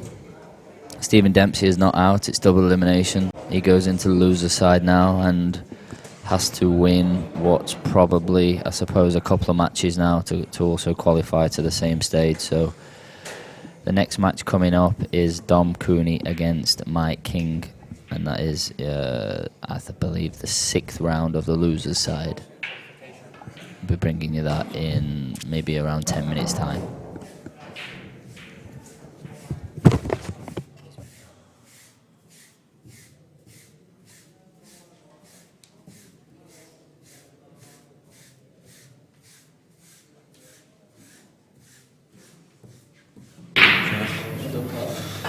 tough match that one, mate. 11-9. Yeah. Against a tough opponent as well. Yeah, and Stephen's really good player. Not really sure what to say, to be honest. It was a tough game. The breaks, none of us really got any balls at the break. And, both of us were attacking players and ended up being the opposite what we hoped the game to be. Well, the only thing that everybody's interested in is frame 7. When you potted the black out the snooker, your sides to go off 2 cushions in the middle. I mean, that was a big shot in the... Yeah, I did up.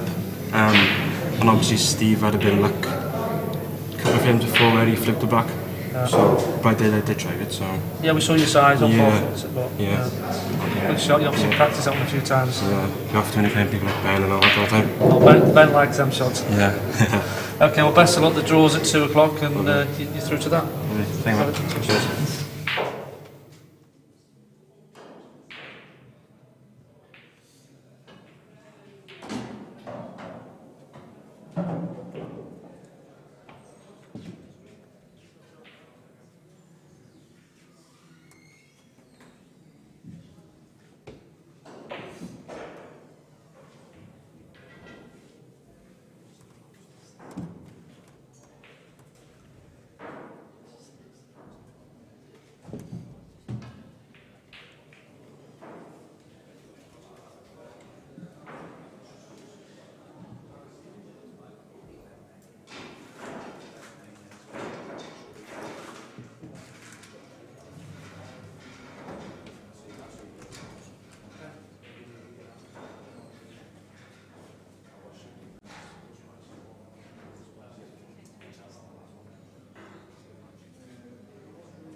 Matches on 3, 4 or 5. Get started as soon as possible, please.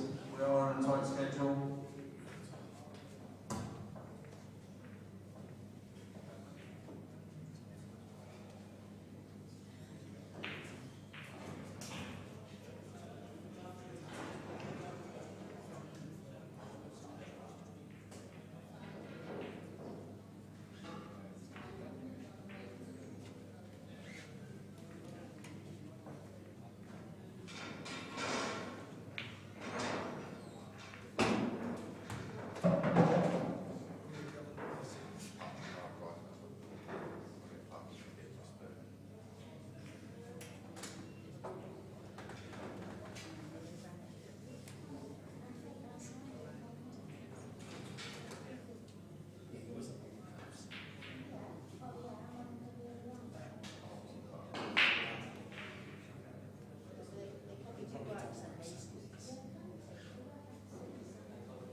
Okay, welcome everyone to the final match for these two of the losers qualification section. So the winner of this will qualify into the single elimination, which is the quarter-final stage. I thought that there was 2 matches left to play from this round, but there isn't. There's one. So Stephen Dempsey, who just lost there to Christian Phillips, will only have to win 1 more match to get to that same round, which is the quarterfinals. Then it goes to single elimination. Still with Dingy Boy here in the commentary box. Oh, here we go. It's a couple of player profiles. Neither of these 2 players are too familiar to either of us, and with both of these players, playing predominantly world rules, Ben, I don't presume that you'll know too much about him either. No, I actually played Mike in second round of this tournament. That's the first time I've seen him play, and he's a good player. I know that. I don't know too much about Dom. I haven't really seen him play, to be honest, but to get to this stage, I'm guessing he's also a good player. It's got profiles in front of me. So this is the loser side, and the loser side is best of 15. So although the winner's line is only 3 frames short, race to 11 and race to 8 is a big difference, Ben, really, isn't it? Yeah. It's all about a fast start, isn't it? Get off to a good start in a shorter race, and it puts all the pressure on your opponent to catch up. It's a good chance to play there. Taking these out well. Just drift across here, black in the opposite centre.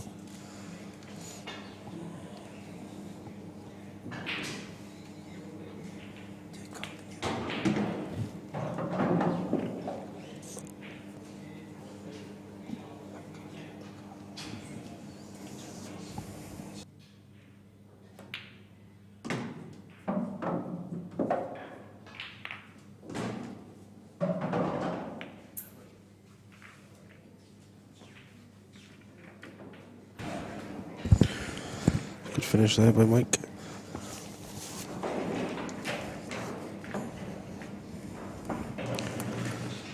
Yeah, just looking through his Dom's pool achievements. He's in 22, qualified for England in the 23s, qualified for the Worlds at Yarmouth, men's national amateur semi-finalist, so he knows his way around the pool table. Played for 15 plus years, so he's played from a really young age.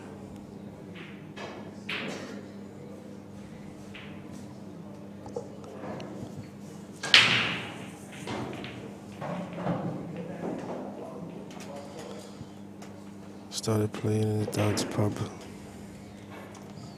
when he was younger, watching pool on Sky Sports, thinking he'd like to be there one day.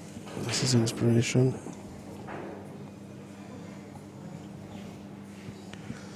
His favourite players, Phil Harrison. Best player to learn from, he never gives up. Nicest guy. Can't disagree with that, Phil's a nice guy.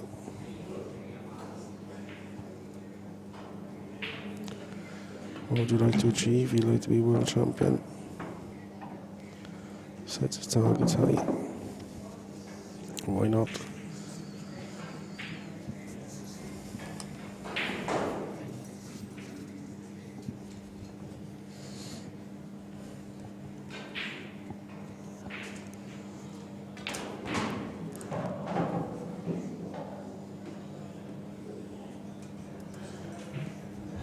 This is the first time that I've seen Dom Cooney play. Which I know he's gone deep in this tournament now because he's at the final round of the loser side to qualify, so he's played a lot of matches here, but I haven't actually watched any of his matches. And as I remember, I can't ever remember watching him play before. And I am a little bit of a connoisseur of people's techniques and cue actions, etc. So, I'm one of those people, Ben, where, almost with watching somebody even just play a couple of shots or even just one frame, that I like, I get a feel for how good the player is, and just by the way that they're standing and the way they're hitting the ball. I know that doesn't always mean everything, but you can tell a lot from that. I agree, yeah.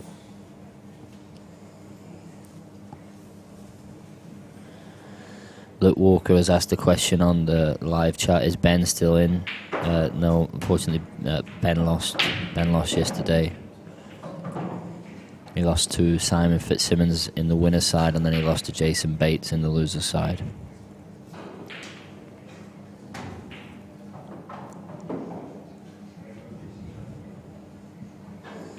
I think Mike might be on a little wind up here with his profile, guys. When asked who's your favourite Q Sports player, he's got Kendall at the top.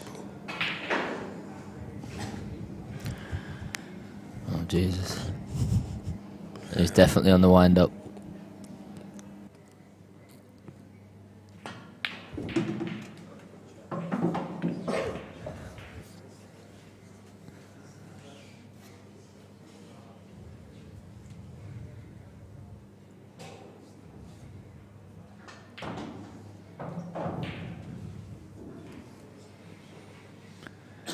And by the looks of the other guys he's chosen in his favourite players, he's got Carl Sutton, Jack Popel, Ben Flack,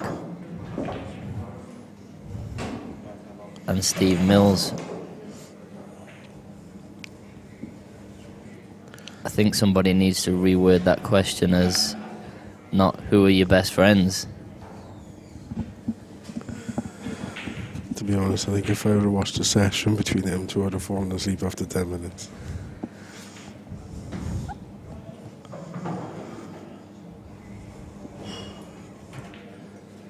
I think Lee takes victories on the longest time out there, I think.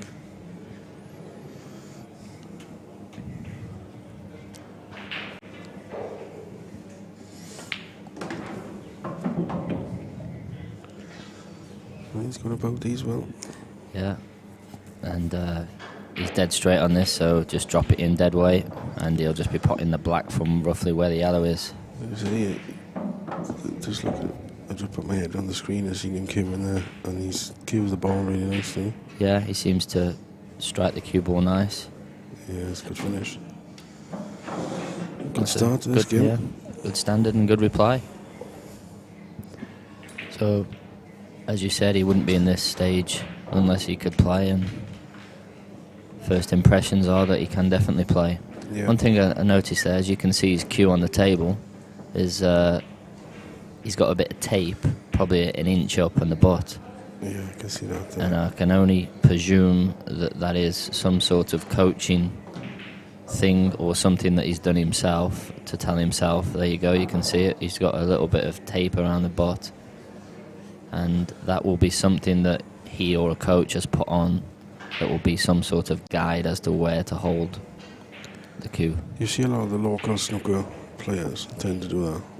Where they, yeah, like you're saying, a guide to hold the cue. Yeah, that'll be a guide of where to hold.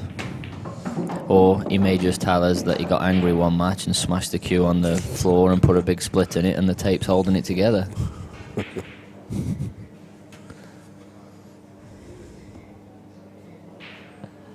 But no, it'll be some sort of something that him or a coach has put on as a guide to where to hold it. The only problem with that is, especially on I think that's, like you said, Ben, that's something that you would see more snooker players do. And the reason why you don't see many pool players is because, obviously, for one, the table is shorter, and you play a lot of shots, for example, where that's a good shot. Yeah, he's played a good shot there. He played it with the left-hand side, knowing that when he made contact with the first red, it would flick off to the left-hand side and develop the other one. So straight away there, it tells you that he's very knowledgeable of what the cue ball's doing. Yeah. And if he wants to be ultra attacking now, he could pot the red that's near to the blue spot and develop the bad ball in the same shot. And then if he makes the ball, I think he's guaranteed to finish. And to be honest, if he wants to attack, it's probably the only shot he's got other than the double. Can he chop that red back at the top, closest to white? I'm not sure, it's thin, and if he can, where's the cue ball? Yeah, it's travelling a bit.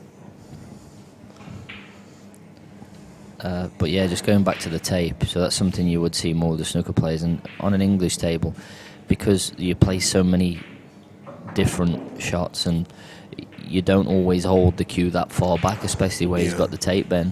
I think most of the time with the snooker players, you see them, well, not like you say, not that far back on the cue. They have it closer up, and that's mainly because you tend to have a long backswing when you shouldn't really have such a long backswing, because you got less control. And I think they put the tape on further up the butt of the cue just so you can shorten your backswing. I think that's what they do, but I don't understand why it's so, unless he's got a really short cue, of course, but I don't know why it's so far back there. Yeah, and the thing with the snooker is a lot of the shots is repetition. A lot of them are the same, so when you're around the black spot, your hand, your bridge hand and your backhand are roughly in the same place a lot of the time, so you can get it to where you know basically they put it there so they know that they're holding the cue in exactly the same place. And like you say, it can be used for other reasons, where people are trying to change things. And what you're trying to say with the backswing is that they put it there so they always hold the cue in the same place if they were trying to shorten the backswing, which would mean that they can only pull the cue back to a certain point, otherwise the cue falls off the hand. So they get to a place where they're playing the shots exactly the same every single time. But his is right at the end of the cue, like maybe only an inch up, so maybe it's for grip or something. Because certainly when he's cueing off the rail, he certainly wouldn't have his hand anywhere near that tape. No.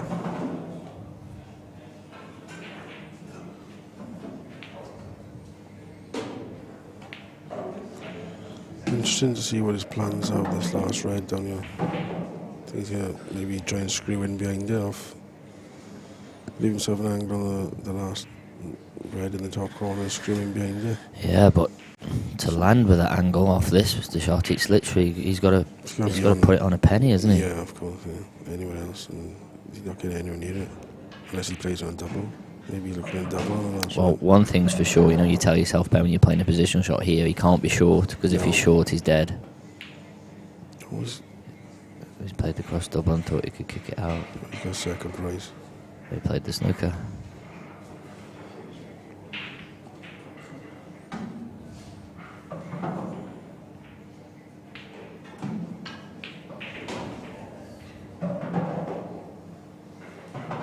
I can tell you that Stephen Dempsey is now playing Zach Shepherd in the final qualification match of the loser section. The winner of that obviously qualifies to the single knockout stage.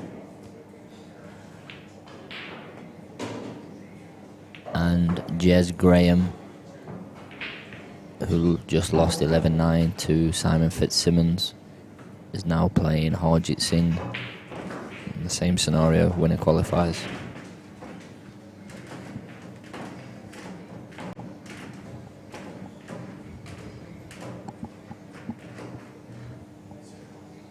You pulling the trigger, guys, or are you playing safe here? I'm pulling the trigger. I'm going. Bottom left. And no value in that safety. And you know what, Ben, right? This is almost the exact same position he was in before he started potting any reds. Remember when I said... Yeah, when you said the potting. He could have just potted it and gone into it when he had all of the reds as a cushion and extra traffic.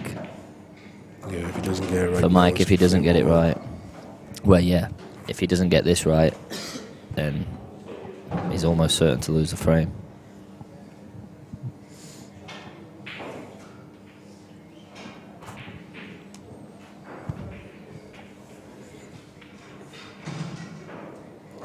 If he does decide safe, then he's got to double the red up over the top corner, in my opinion, not just glance off it and leave the white down here.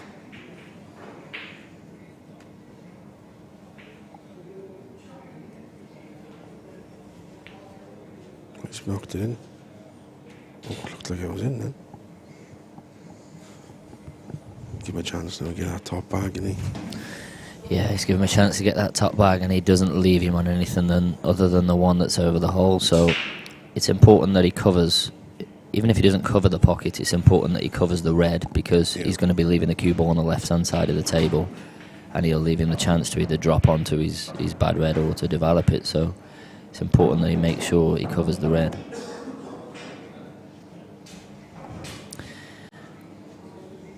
In an ideal world, Ben, he'd like to pot it dead weight. Yeah, it gives him option to get in behind that. And then just drop the one over the pocket there and lay the snooker, and then he is in control. But I think it's probably a bit thin to play the shot I've said. Looks like he's just glancing the arrows, and if he gets it into the pocket, he might crash into the two on the top rail. That's too thick. So that's exactly what I said he didn't want to do, and now he has to go for the finish. Now he has to pot the one over the hole. Any contact on them too. Any contact, and you would have to feel he'd be unlucky not to have some sort of shot. Can't possibly go in off in the middle, so it's just about if he can make contact with them.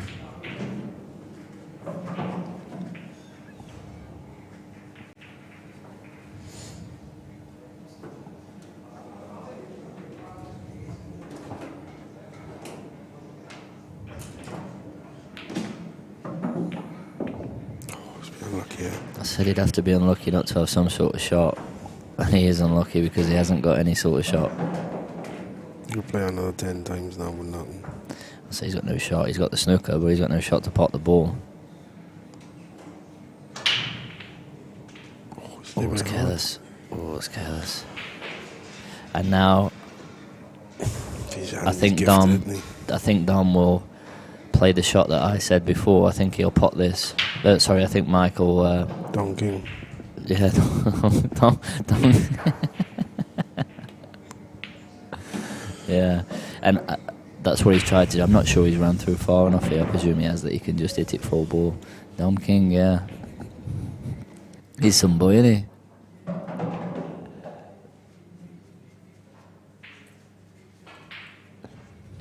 Put more strokes than Phelps, that boy.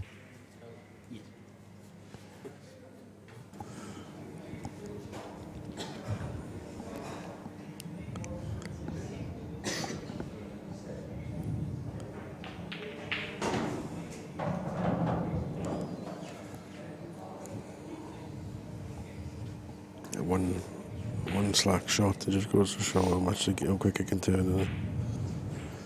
He's gone from being in great control. Well, unless he can get this up behind that red, he's playing 2 or 3 cushions here to drop on it. It's a bit hard. Yeah, he's gone now. And even though you can't pick the cue ball up, world rules, 2 shots do carry. And when 2 shots do carry, you should never miss the finish. I don't think he needs 2 carry. He could afford to go for the double here and still get him if he wanted to. And I agree. I would definitely play the soft double first shot. But I think as a world rules mindset, the players don't like to waste a shot. No, they just want to get it to him. They just want to keep hold of them forever.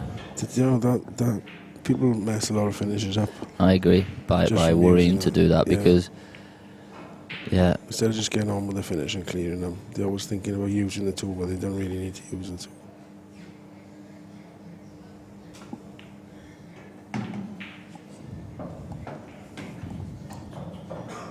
I've seen it a few times this weekend, especially on the black. People seem to panic as if they need to use 2 when they're just on the black instead of just potting it. Yeah.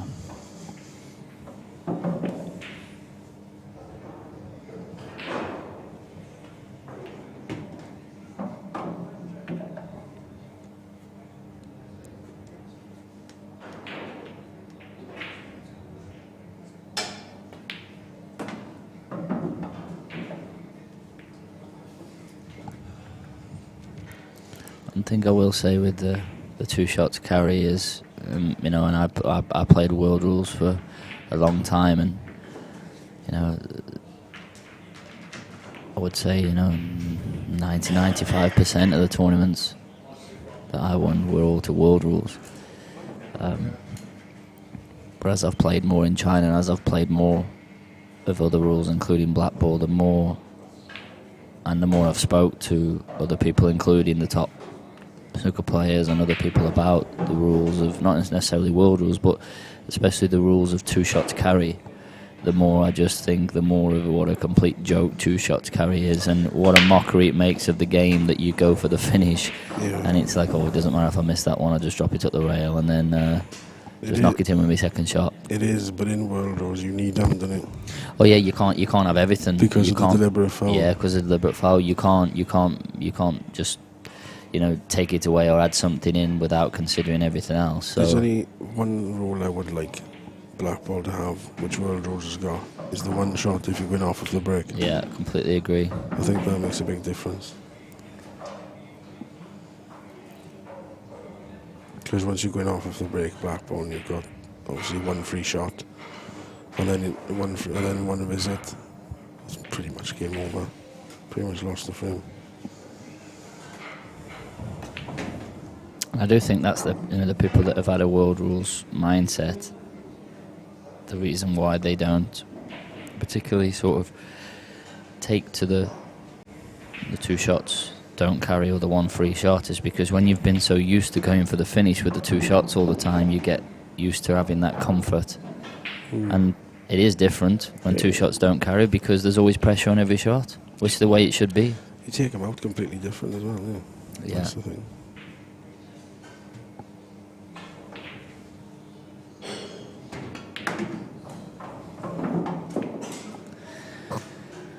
So, Gareth Ayers put a nice comment on there. Thanks a lot. He's got to say, Gaz and Ben, your commentary is great, and people will learn a lot if they listen to you both. Gareth Ayers, cheers for that, pal. Glad you're enjoying it. It's a Welsh guy. Oh, is it? Yeah, give you £2 next week.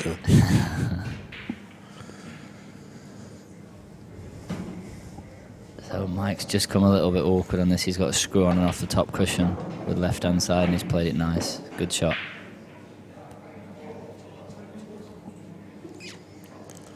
Yeah, I like the way Mike plays. He's a good player. But I just reading his profile a minute ago. He's only been playing ball for 4 years. He's more from a snooker background. Yeah, which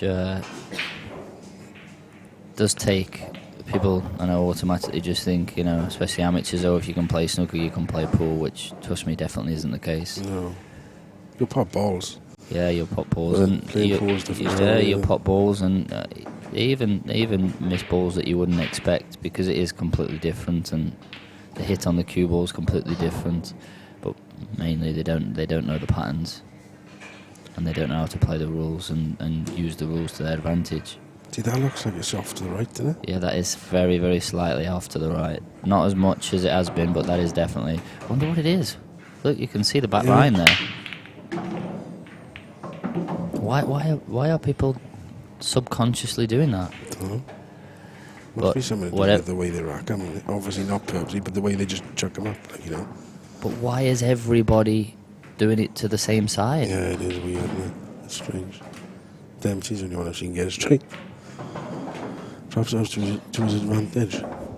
Yeah, but whatever's happened, it's worked, because he's left an unmissable finish here on yellows. Yeah, it is strange, especially while you've got 2 spots there. When you've got 1 spot, I can understand it going off slightly, but when you've got 2 spots... I think the answer to it would be like they do at the American game, and they do it in China as well, where they put 2 little half circles where the edge of the triangle would be. Yeah. So you can it's a marker, it's a gauge to know whether it's dead straight or not, and if you can't see one of them, or you can see too much of the white, you know that it's either offset or it's set too high. Or maybe 3 dots even. I don't know if that would work, perhaps. 3 little Grahams. Yeah, just 1 each corner.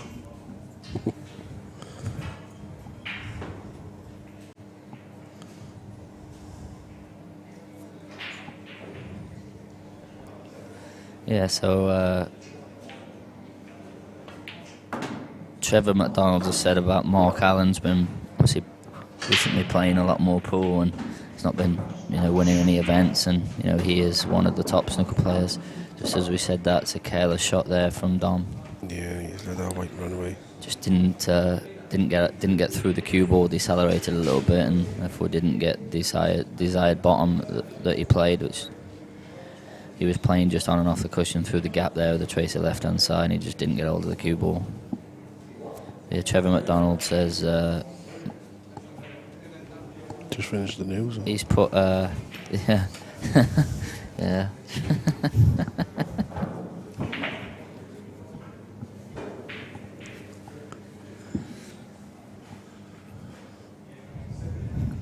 Yeah, Trev's just off from the IT. Oh, he spotted it though, it's a good shot. Is he on the black? I'm sitting right behind it, and no, he's not. It's a good pot, that.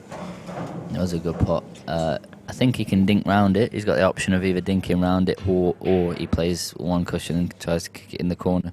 So yeah, Trevor says about Mark Allen, and he's one of the top players and top snooker players, and he's not winning pulling up any trees basically on the pool scene.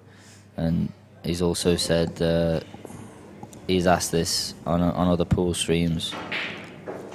To be fair to Mark, it was... Who would you have in your life if who would you have your life depended on it in a money match?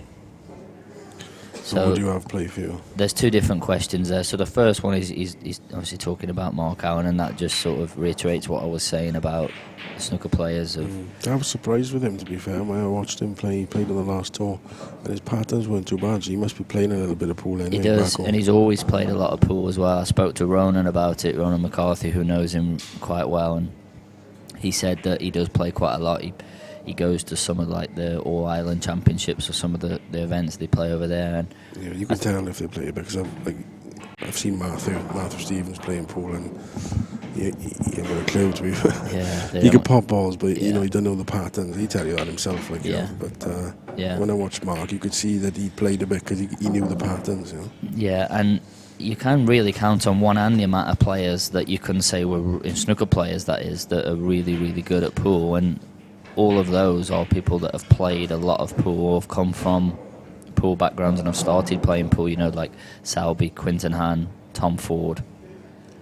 All of those have come from a pool background, and Mark Allen, I don't think chooses to particularly want to play loads of pool, but I know he's got a lot of friends in the pool world, and that's why he goes to the tournaments, and hence why he started playing.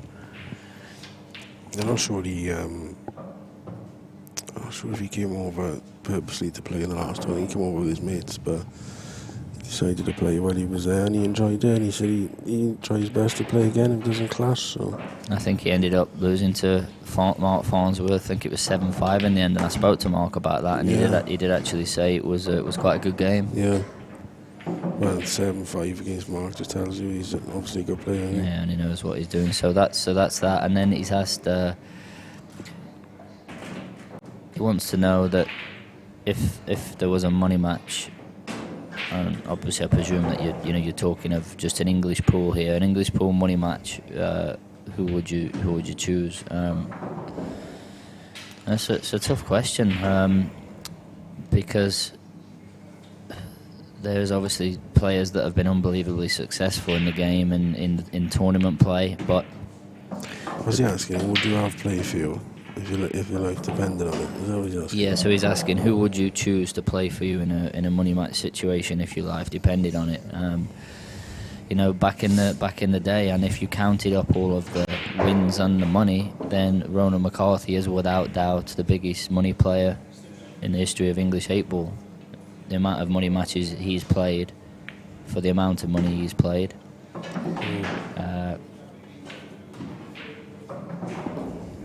Obviously, Appleton would have to be somebody would have to be right up there on the list, I suppose. So it depends where you're talking now, or you're talking... Yeah, if you're talking now or in the history, or if you're talking 10, 15 years ago, it's hard, isn't it? But certainly now, to be honest, I think that the match now that everybody wants to see is the Boyle-Farnsworth game. I know it's been talked about a hell of a lot. That'd be a good game. Not only because them two at the minute are the boys that are at the very top, but also because it's well documented that they don't like each other, and there's been a lot of needle between them, and I think that match will definitely happen at some point, and I think it should happen. I think that big matches in any sport, like boxing, for example, it's all about the timing of the matches. Like, for example, Mayweather fought Pacquiao, but for me that boxing match was 2 years too late. It should have happened 2 years previous when Pacquiao was arguably in his prime. So, and I think going on from that, now is the perfect time for Farnsworth to play Boyle. They're both at the very top. They're both winning almost everything there is on the IPA. So I think that's the biggest game out there. I wouldn't like to call a winner that, to be honest. No, it's and I think that the big thing is where do you play? Yeah, well, I think, just want to shout out to Mark, who is just in the process of opening a club up his way up in Sunderland. He's just bought his own club with a good friend of his. So I think around the first week of July, Farnsworth's going to have his own club.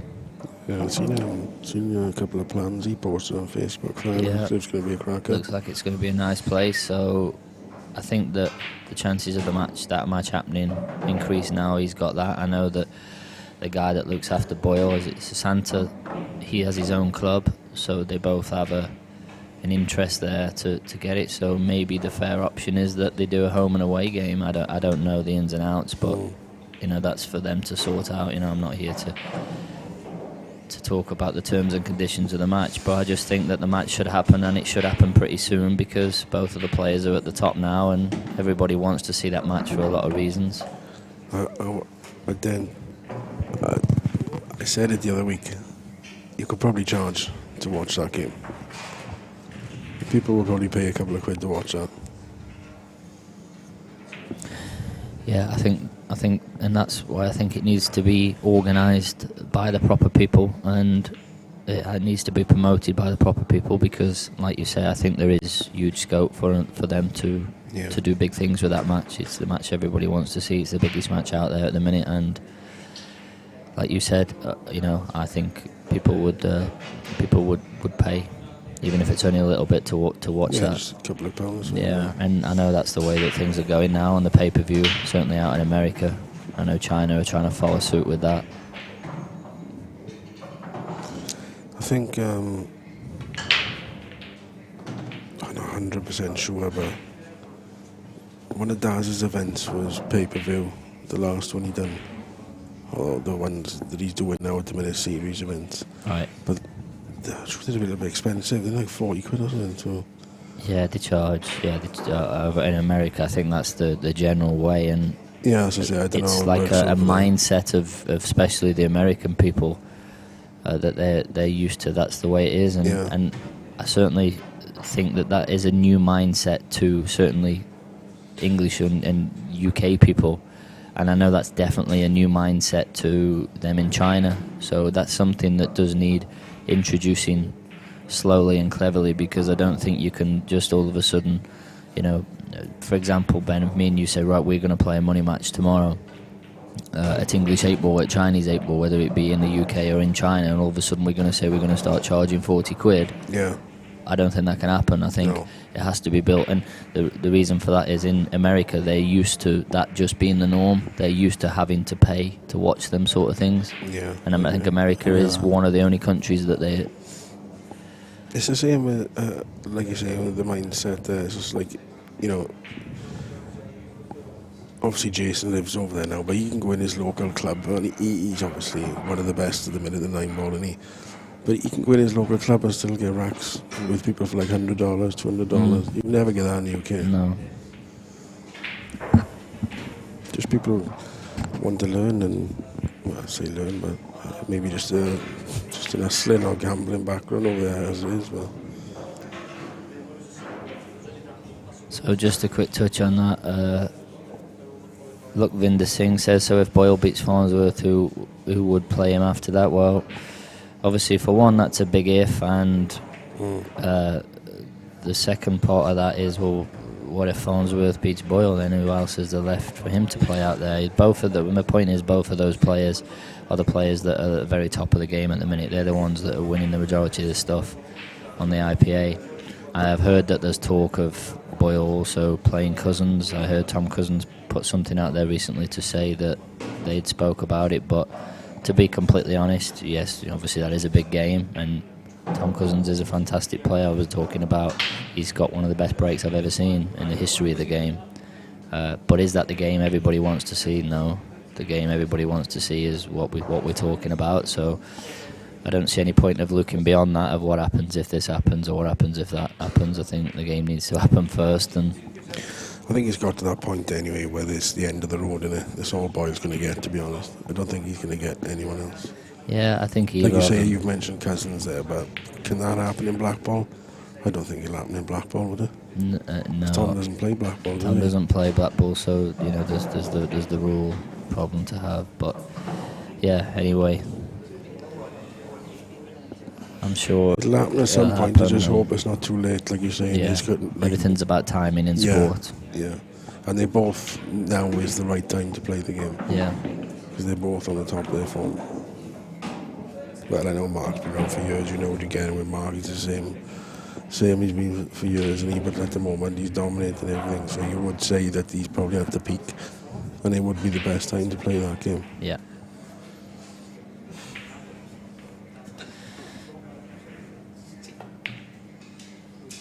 So back to the frame here, and this is a big. Help him out, that. And it has. It's done him a favour, and this is a big frame for Dom. First to 8, 5-1 down. He's struggling. 4-2. He's back in it, and he's played a good shot there. He knew that obviously he had to kick the black out a little bit, but he didn't just lash at it and sort of lose control of where they were going. He knew as long as he pushed the black sort of 6 or 8 inches away, it would be fine. Pretty much dot to dot. No. Clear this end first, and then. Was the plan. Well, what happened was that he potted the red thick. He potted the red into the top knuckle, which has meant that he's not on this ball. So, as we said before, I know that was because he potted the red thick. But if you take the balls in the wrong order, it makes the finishes tricky. I take the middle one here first. I take the middle one, then this one. I left that one to come across. Yeah, I think I agree. Because going this way, he's got to be so precise on landing on that last ball. Yeah.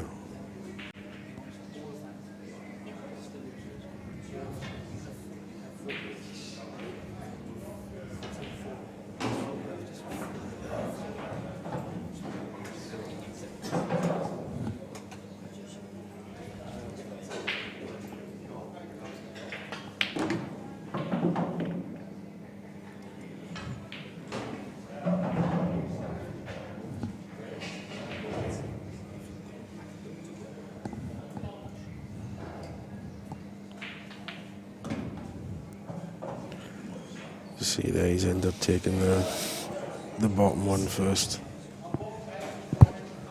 As we said, Ben, when he had the 3 balls left down here, the one you were saying, I know it was a more difficult pot from where he was, but I'd either took that one first. It would just makes the finish so much more simpler. And I know this might sound like a bit of a thing that an amateurs might say, but by potting all the easy ones first, you get to a point where it's tricky. And now this is tricky. You see a lot of players where they pot just as good as anyone, probably, if not better. But because they don't know the patterns, they go the wrong way about things. They don't get nothing and they don't win nothing. I've seen loads of them over the years. That's a great ball. It's behind it. Oh, he's knocked it. Oh, it's just rocked on the bag. And that is one of the things which I do like about the world rules. So at black ball, if he plays that, he doesn't have a care in the world about knocking that in. If he pots it, he pots it, he carries on. If he doesn't, he doesn't wear. Yeah. That is a much more skillful and precise shot to have to play on the black. But surely if you had to call it the skill shot. Oh, he's left it over the hole. But even, I'd never give up. Could have bounced out or anything. But even in blackball, if you had to call the skill shot, you just call it anyway, wouldn't you?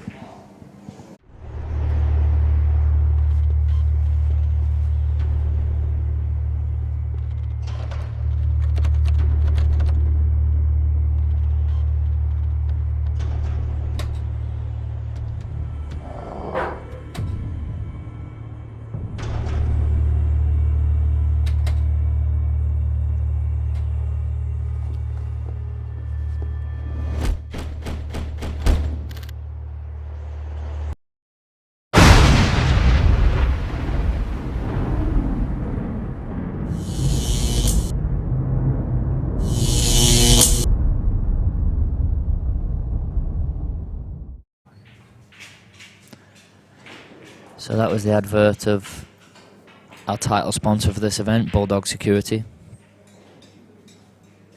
To thank them for their support for this event and for the other stuff that we do here at Players.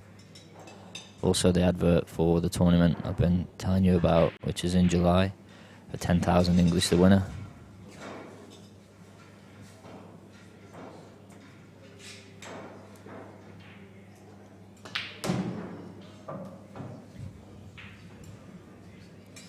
Yeah, Ben, I think what you were going to say then before we did the advert was that surely you would just call the skill shot anyway.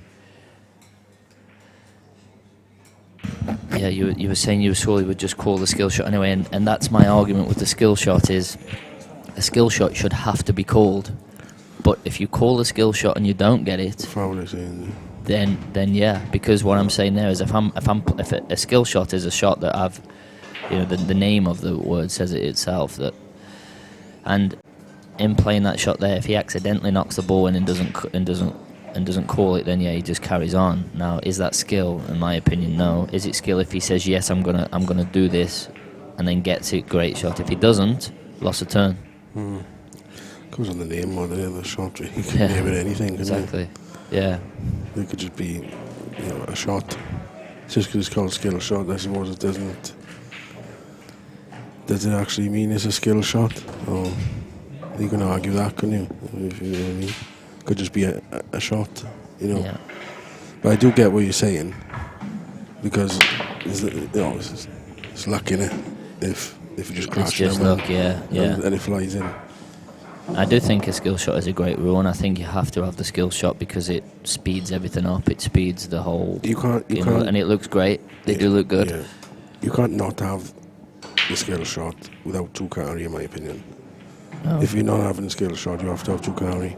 Well, they don't at the Chinese rules. Don't they? No. It's just it's like the. They got the DF, don't they? No, there isn't a DF. So what it is, as long as you make contact with your own ball first, you can pot your opponent's ball, and it's just lost a turn. It's like the American rules. Way out. So there's a way out if someone covers the bag. That's what I'm trying to say. So you either play the skill shot or you play your ball onto theirs, leave it there, and it's loss of turn. Yeah, that's what I'm saying. If in these rules, but there's no two shots. Can you imagine there was no skill shot, no two carry? Oh yeah. Oh, you've got it. Oh, sorry. There's no way out. Yeah, you've got. Yes, you've got to have. Of course, you've got to have one way out. You've got to have one or the other. Sorry, I thought you were saying that you have to have the two shots. Oh no. Yeah, I remember that. The Chinese, you can obviously, as long as you make contact with your ball first, just lost a turn. It's just lost a turn, yeah. So, Is that even if you snooker them as well? Yeah, you can just leave them glued behind the ball and they have to play from there, so they come out of the snooker. Well, what it is it punishes you for missing, which is the way it should be. You shouldn't gain an advantage for missing and covering a pocket. So if you're playing your last ball at the rail and you miss it and leave it hanging over the hole, you should be punished for making a mistake. You shouldn't gain an advantage from it. It's the same as the American 8-ball. Yeah, they're almost very similar to the American BCA rules, yeah.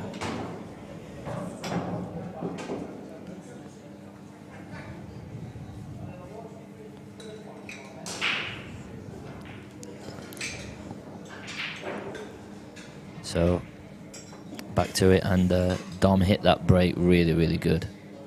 He flushed it, and he's been a bit unlucky. And 5-1 down. he can't afford any more mistakes. No, he needs everything. I think he can get through to this red, don't you? Can he? I can only presume he can't, and that's the reason why he's taking so much time. Or maybe he can, but he can only just drop it in and he can't get the white out there.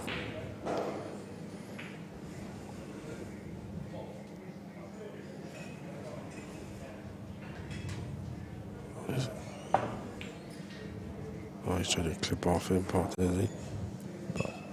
Obviously, at World Rules, he is on reds, and he'd definitely prefer to be on them, the way these yellows are. Although they're not as hard as may first seem, because yes, okay, I know the black's on the rail, but he's got an option to play a yellow off the red that opens that pocket. The yellow goes into the left centre, the one goes up the rail, and then the yellow that's on the left side rail goes off the other red that's over the middle. Yeah. So, actually that one doesn't go there, we can just see the angle, but that doesn't matter. You can even play this yellow off this red to open the black up down the rail if you wanted to. Yeah, that's what I meant. So that one goes off this red to open the black up down the rail. And the other one off the other red. The other one goes off the other red. So, initially you think, oh, they're not nice, but when you look at them, they were actually quite easy. They weren't too bad, yeah. No. That's the thing. Looking at where the white's landed there, obviously he's played that plan to get onto that yellow first off, and because it doesn't go in the left centre, he tried to get on the right. Tried to get on it, yeah. And just give you an update on Stephen Dempsey. It's 5-1 up against Zach Shepherd. Winner of that match qualifies. That's a race to 8.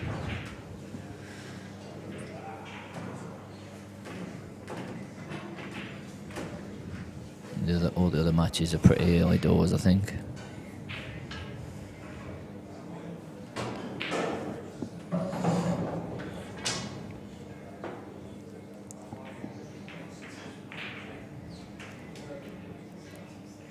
He's got to pot the one on the right corner and drift across, I would imagine, for the red in the right centre, I think. Unless he can get the one but nearest that yellow in the top corner. I'm not sure he can, they're looking at that screen. I think that's the right shot, because he needs that red out of the way early anyway, because he's gonna pot the black down the rail. So he doesn't want to be leaving that till last or anywhere near last, really. So no, I think that's the right shot. Just drop it in and float across, land on the red in the middle, and you're up, really.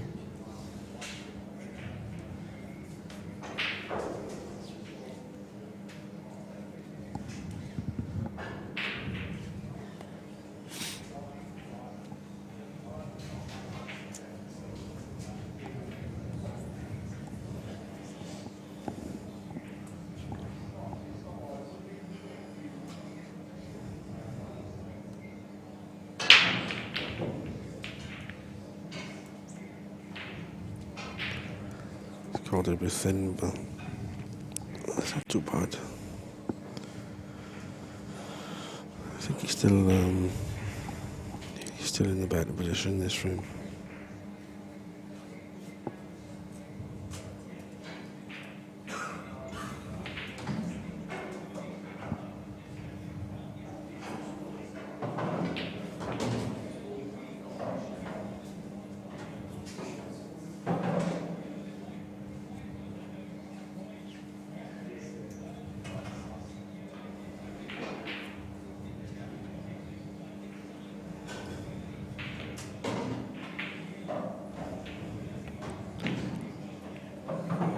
Try to tie the red up there on the left hand side.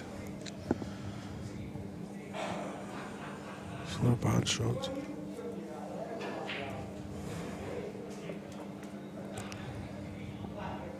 Dom could do is play the red down and put the yellow on the pocket, leave the red on the pocket, but I don't think he can get the red on the pocket far enough, because the yellow's just slightly off to the side.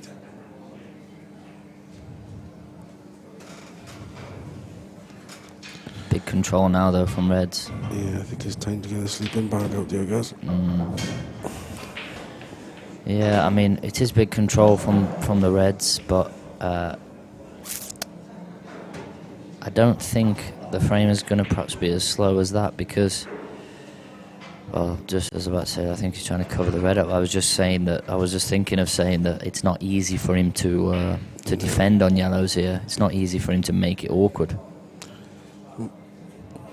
Any value in doubling this yellow tight to the black? Possibly. The black now does double though, so he'd have to play it pretty well to even block the double, but... Yeah. A little nudge there. Wow, he's had a right touch there. He's just flicked the red to the rail, which has just made the world of difference.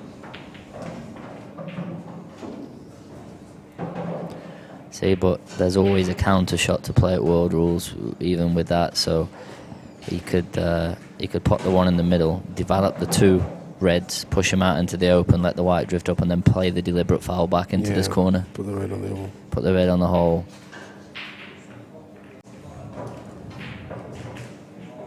But before he plays that, he needs to develop his two balls because he's got two shots. So there's no point playing it first. Yeah.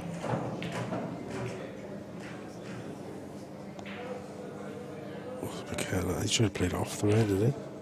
I think he should have potted it first, and then with the cue ball, just develop the two balls, let the white drift up, and then played it. I think he tried to play it off the red though into the centre. Yeah, I think I don't think he was just trying to develop. I think he was looking at going. He's now playing the shot I said of the deliberate foul. He's still got two balls tied up though. And that was the problem of playing it from distance. If you leave your two on the rail.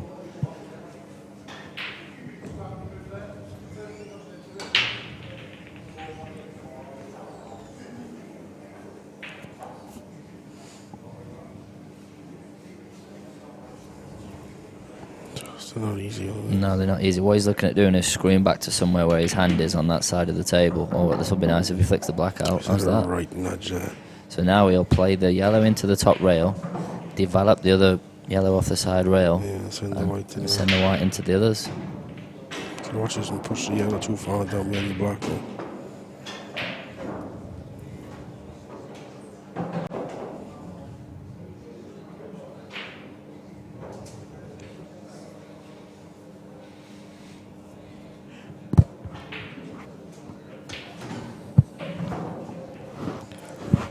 Not sure if he can, instead of sending the yellow into the other one. Check that out. It's a right touch there, so he screwed the yellow in. It's flicked the red away. The red's hit the other red and then knocked the black over the middle. I just wonder if he can cut the yellow thin and push it across to the left corner and then nudge the other one out with the white. That's all you need, things like that happening though, Ben, isn't it, when you're 5-1 down? They all help, don't they? But that's poor for you. It's either all going against you or nothing. That's the way it goes. So Mike hasn't developed his two yellows. In fact, he's pushed him into a worse place. But what he has done, well, I was going to say what he has done is played a good shot and made him pot the one over the hole, but he hasn't. He's played a terrible shot because he can develop his bad ball. If you can see this one. If you can see that one, that's an horrendous shot from Mike. If he can't see it, I sort of like it, but even if he can't see it, can he just come in between the gap of the two yellows and develop his bad one?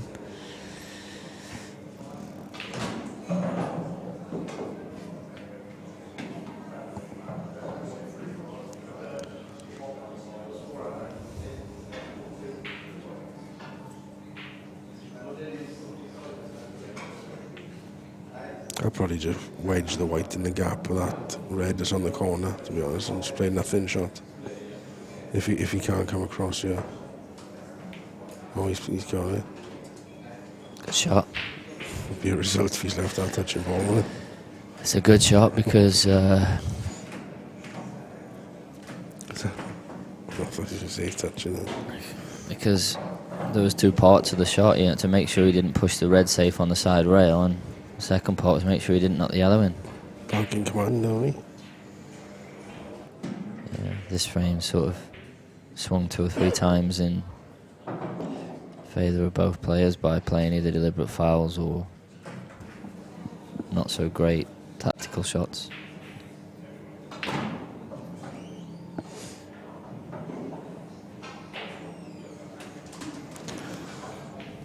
Coast on yellows here, to be honest.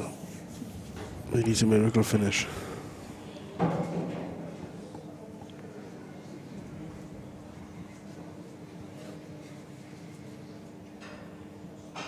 It's only 2 doubles.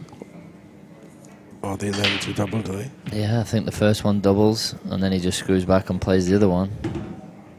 Well, he's not. Now it's a miracle finish. Although I do remember you getting one once against me, Benji, that was tougher than that. Yeah, some finish that.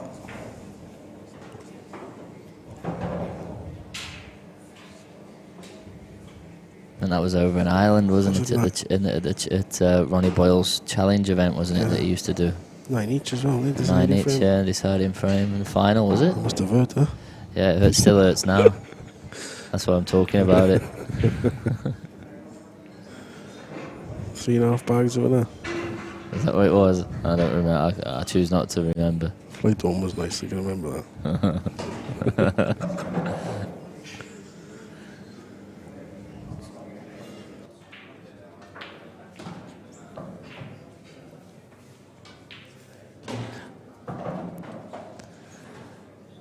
Yeah, I remember that one. Well.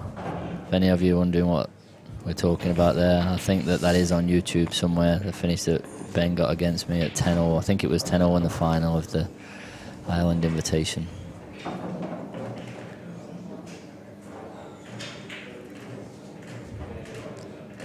Ben had a nice trip home, and my trip home, I felt like Dalroy had me all the way back. Actually missed the flight, if I remember right. Had to book a new flight. I'm sure you were alright with your 3.5 in your Sky. Yeah, it softened the blow, to be honest.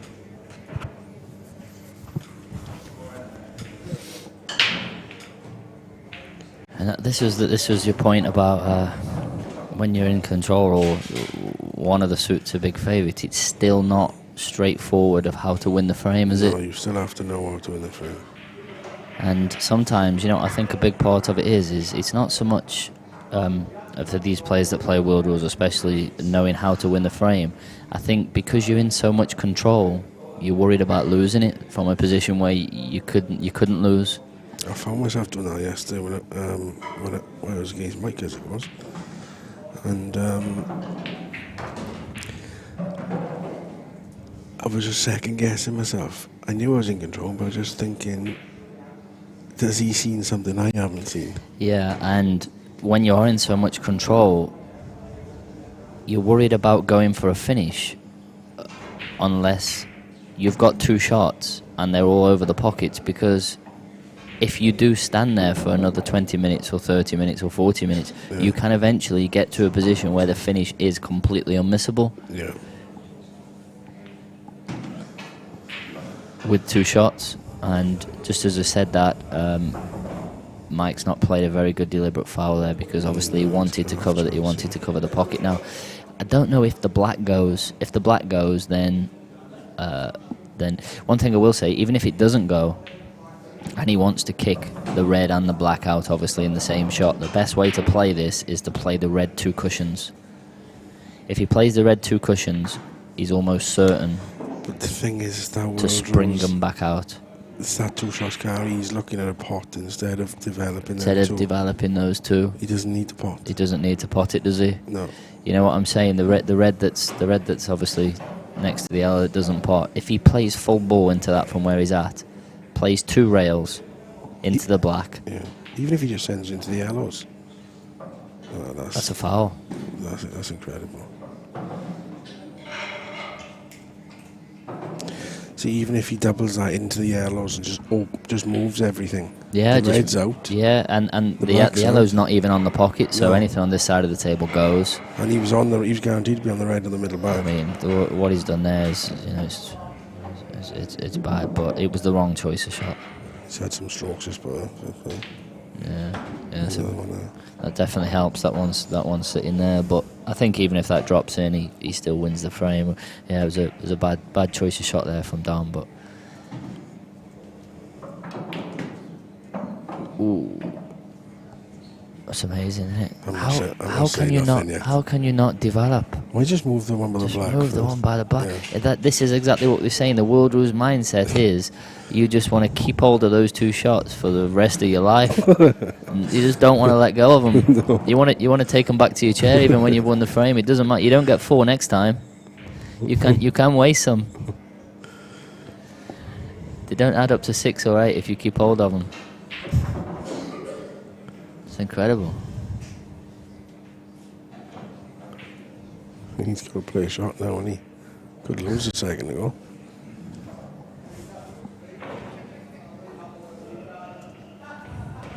Just to let anyone know, we're not doing anything on the live chat yet because I can't see it. They're just doing some work on the computer, so I can't see anything on the live chat. So anyone that's put any questions in, Ben and myself will get back to you afterwards. Oh, he's made a hash of it.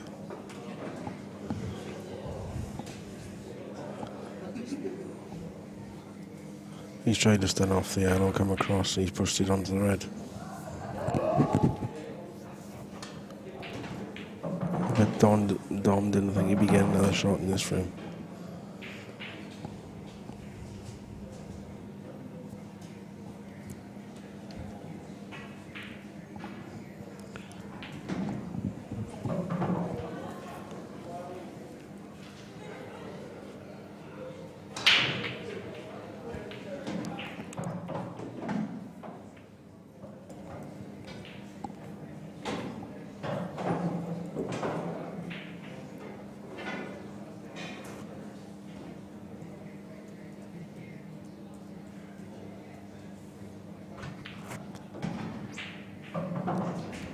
Stephen Dempsey's 5-2 ahead against Zach Shepherd. That match is also the last match of the loser side to qualify for the main draw, which is the quarterfinals. And Jez Graham is 5-2 ahead against Harjeet Singh. I think it's 5-2 to Jez. It's definitely 5-2 to somebody.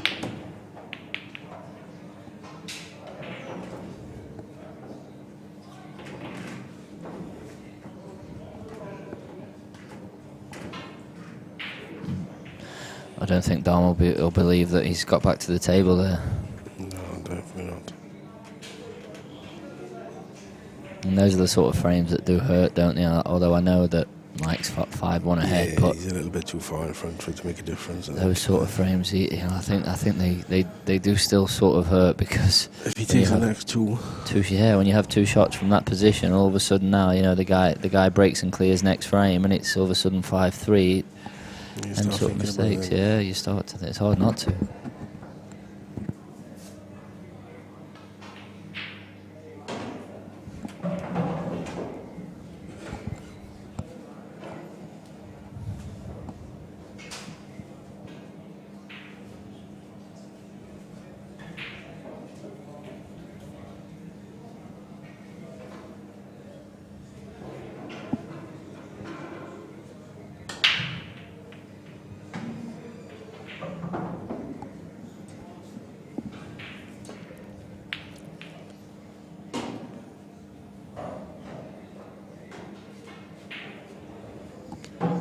Right, these gotta go now. These have gotta go.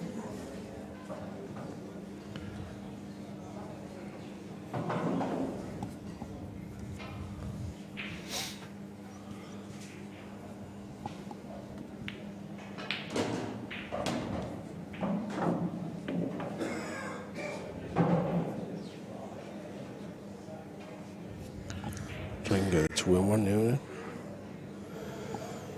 Could do. Try and get a 2-in-1 in the middle.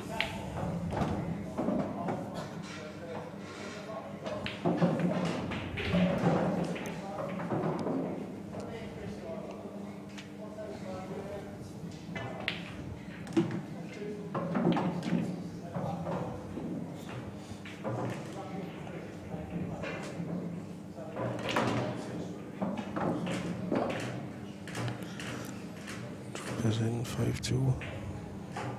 A short break next.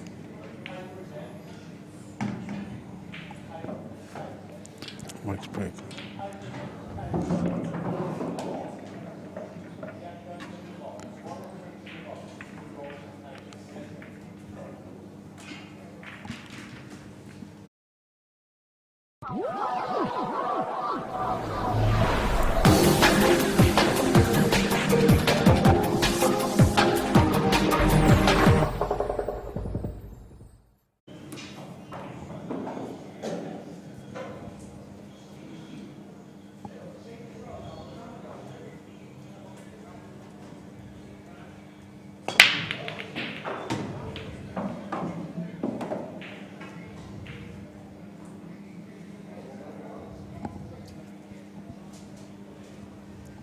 Sometimes, Ben, when you make a mistake like Mike did the last frame through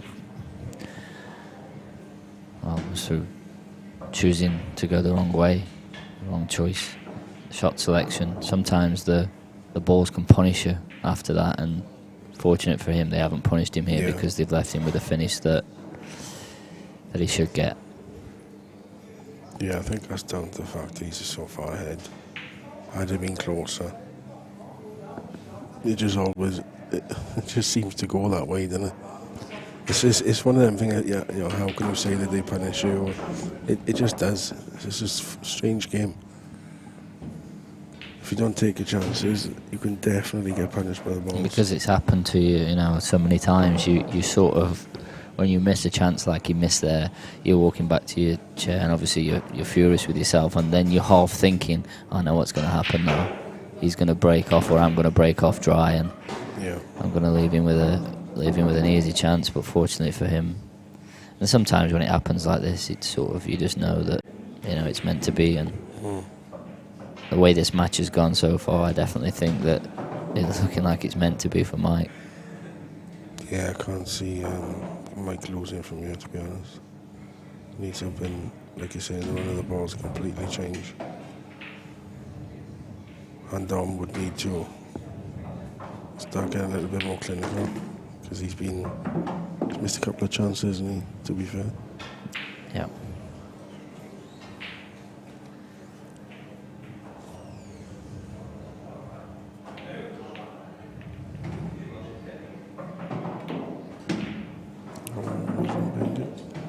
He's got a wing there. He's going to stick at the back now then. Drop us in the corner, centre, and then double the black. Pretty straightforward.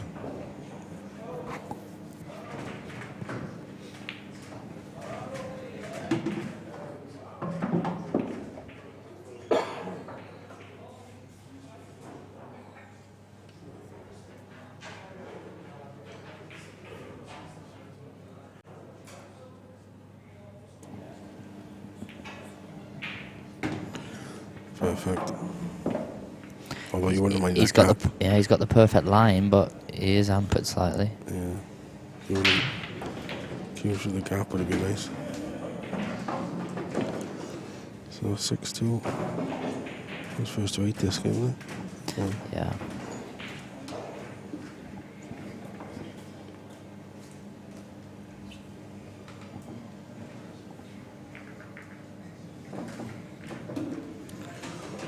See 5-4 there in the Dempsey Zach Shepherd game. I'm not sure what was 5-4-2. I think it's 5-4 to Dempsey, and it was 5-1.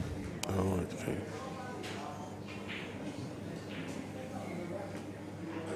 And the Jez Harjit Singh game is also, yeah, that's 5-3 to Jez, I think.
This is one shot here, so providing he makes the plant, then it's going to be frame over, and it's going to be 7-2.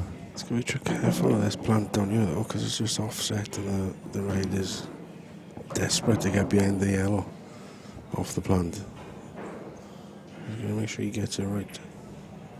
That's the only obstacle I can see in his way. Although it looks easy, I think it's just offset. I see him looking at it. Oh, he's looking where he wants the white. For the red on the rail. Yeah, because he obviously doesn't want it to stick behind the yellow, but he obviously doesn't want it to bounce out too far, because when he plays it, there's going to be no reds left on the table. No.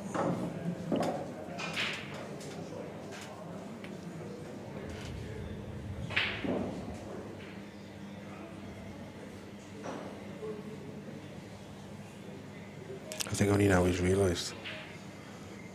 He's realised it's a bit trickier than he thought. Yeah. He's looking to play it out, is he? No. I agree. It's not straightforward to control, especially if he's playing it last. Especially when you see there, look, it's desperate to get him behind that yellow, that white, isn't it? He needs to stand the red out, in and out, doesn't he? In and out, back to where it is now. It's just about how thin he gets the plant, isn't it? Yeah. So yeah, it's gone on. Yeah, well... If he'd left that ball in the centre of the table, he wouldn't have even have to play that. He could have just screamed straight back for it. Yeah, he just decelerated there, didn't he? This ball does go to the left corner, but it's thin. And when the cue ball's so close, it's hard to pick the line.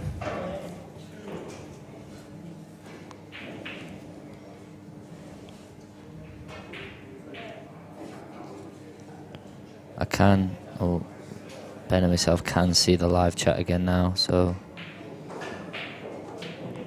you can ask away.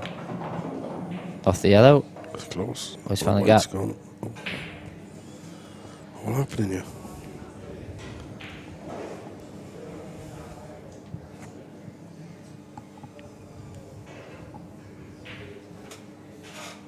Dom needs to knock his in. Start getting a bit of confidence, but try and make a game of it. The match on the other table, which is also the match to qualify for the last 8, single limb, Shane Thompson, Neil Bow, that match is 6 each. And apologies, I got the match between Jez Graham and Harjit Singh. I got the score the wrong way around. Harjit Singh is leading. 5-4. It was 5-3, it's now 5-4. Stephen Dempsey is now 5-4 against Zach Shepard. That was 5-1.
He's gonna just knock that long one in.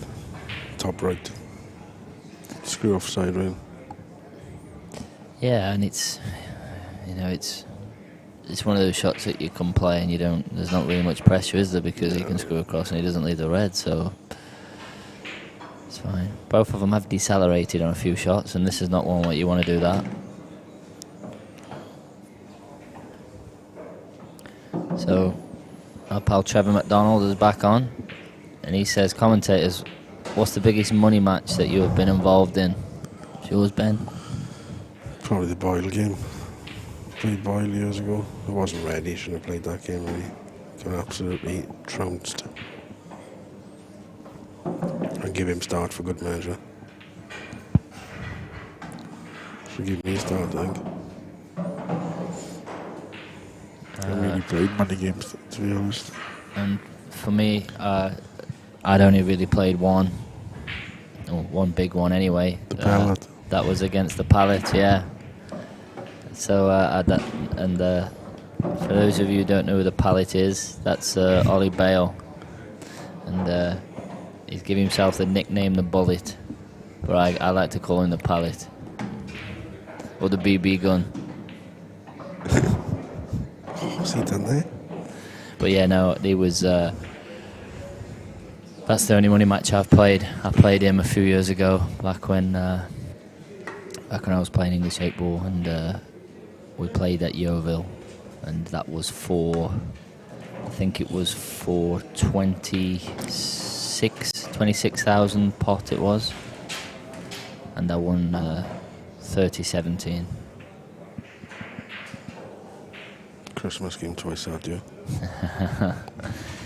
The biggest money match that there's been at English 8 ball was Mark Farnsworth played Ronan McCarthy. They actually played each other 4 times. So I don't know what the combined total pot over those 4 matches were, but it was big. They played 3 matches in England and they played 1 over in Ireland.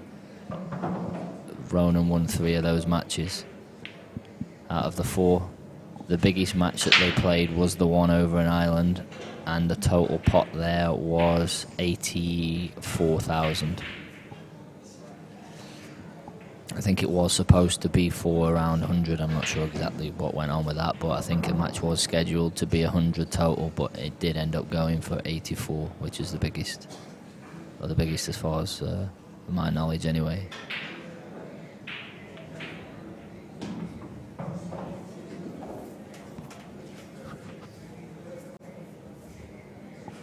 Crazy to think that they're the best of friends, huh?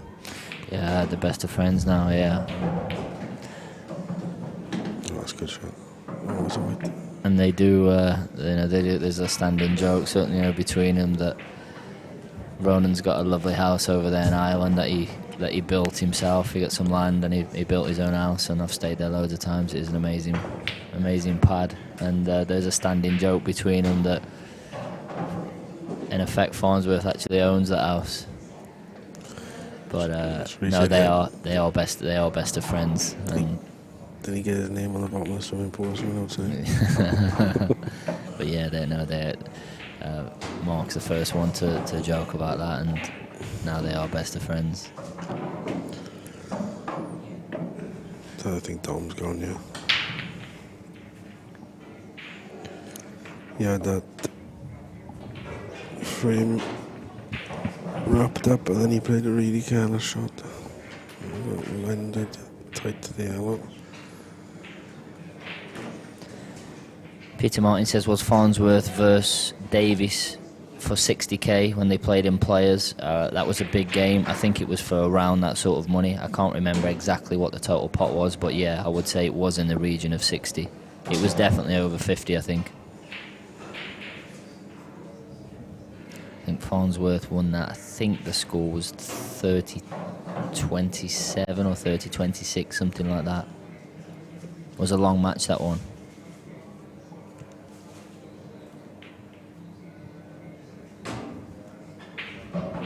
Farnsworth played most of them. We just saw I think Stephen Dempsey might need a bit of Dom's tape on the bottom of his cue there, because he's just wrapped it on the floor.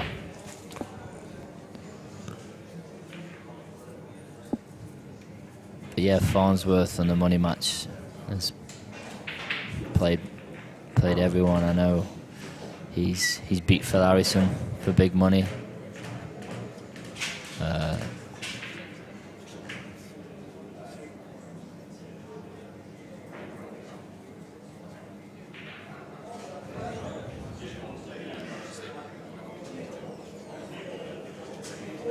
And he's also one of the biggest money players. Farnsworth's been playing money games since he was a baby, really. You know, since he was in his early teens, I think.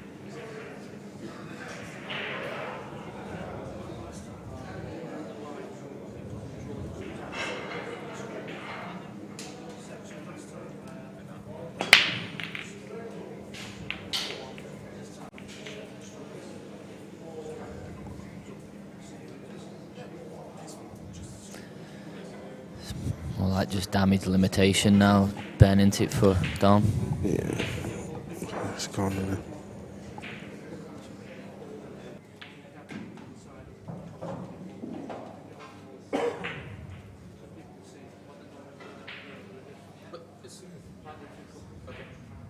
So the other matches are close. As you can see, I think Dempsey 6-4. But Zach's at the table after Dempsey's gone off, actually, so he's got 2, so that's probably going to be 6-5. So all the other matches are close. So who would be your pick, Ben, from the players that are left? If you had to have your last tenner, who are you saying is going to win the comp? It's got to be Fitzsimmons, isn't it, for me? Yeah, I think he's definitely favourite the way he's playing, and you know, given the players that he's beat. Unless someone takes him into this thing, he's every frame. They're not. I don't think there's anyone in there that's going to beat them in a parting battle. Yeah, if Simon thinks that the rules are the same, then anyone that plays in my advice would be to fudge break. I tried it yesterday, he still got him. No, he's a good player, and obviously a massively improved player, Simon. He got to the final of the World Championships. So he lost to Craig Marsh. I was up there and watched that, and there was times in that match when you know, he definitely had his chances, Simon. But either way, it was a great run for him.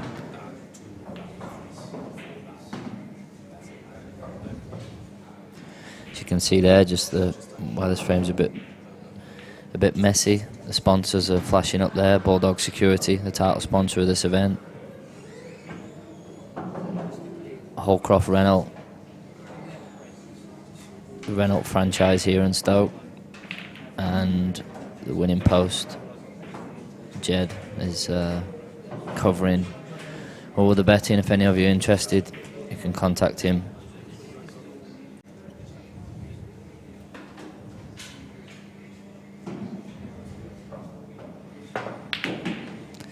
Just got some. We did have some graphics up. Hold on, I'll try and bring them back to you in a bit. We're going to put some graphics up on the screen of the draw once it's done, just so you can see once the draw's done who's playing who.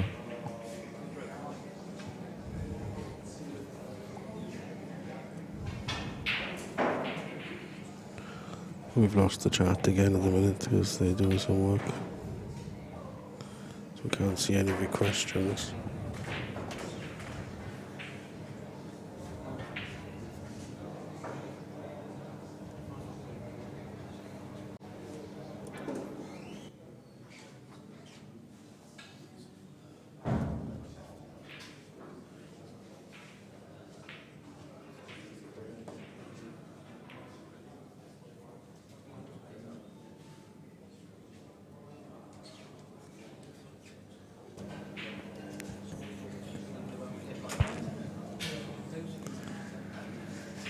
Bit of a smelly shot he's left there, Ben. Yeah.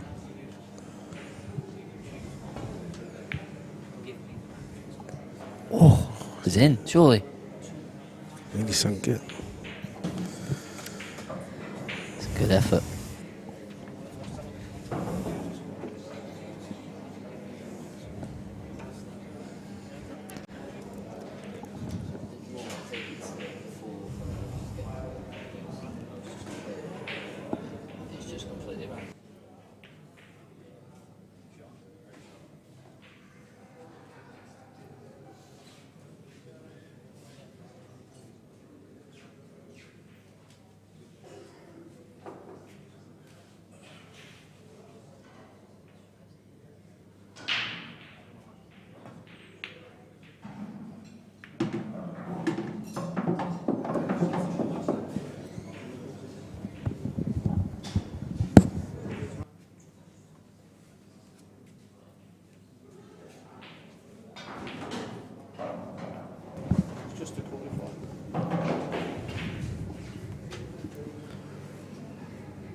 So regarding the draw, I thought it would be the 4 losers from the losers side would get drawn against the 4 winners from the winners side, but I've just been informed that it's not that way. It's just a completely open draw. It's just completely random.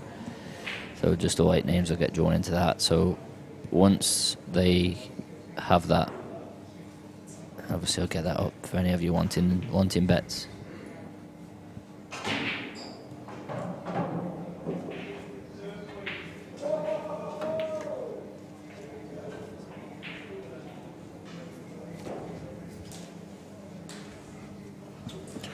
It's gone a little bit flat this match, guys.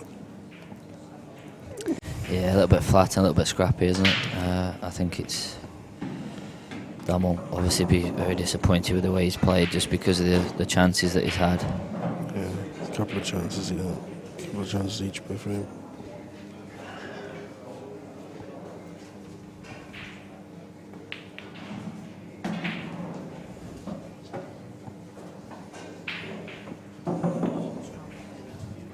So Mike won't be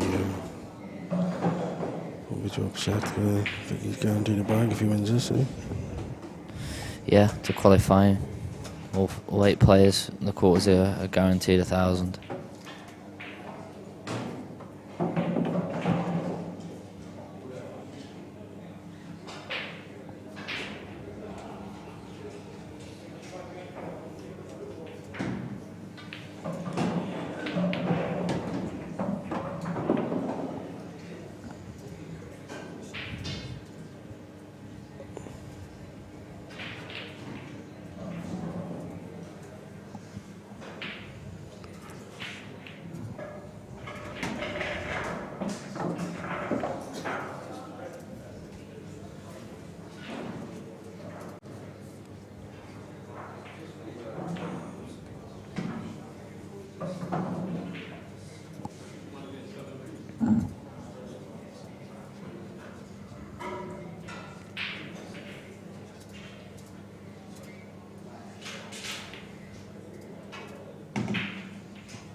Left that a little bit tricky.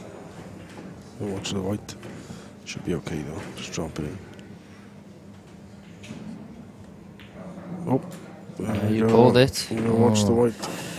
Well, I think that just sums up the way that this match has gone for Dom Cooney. That's just the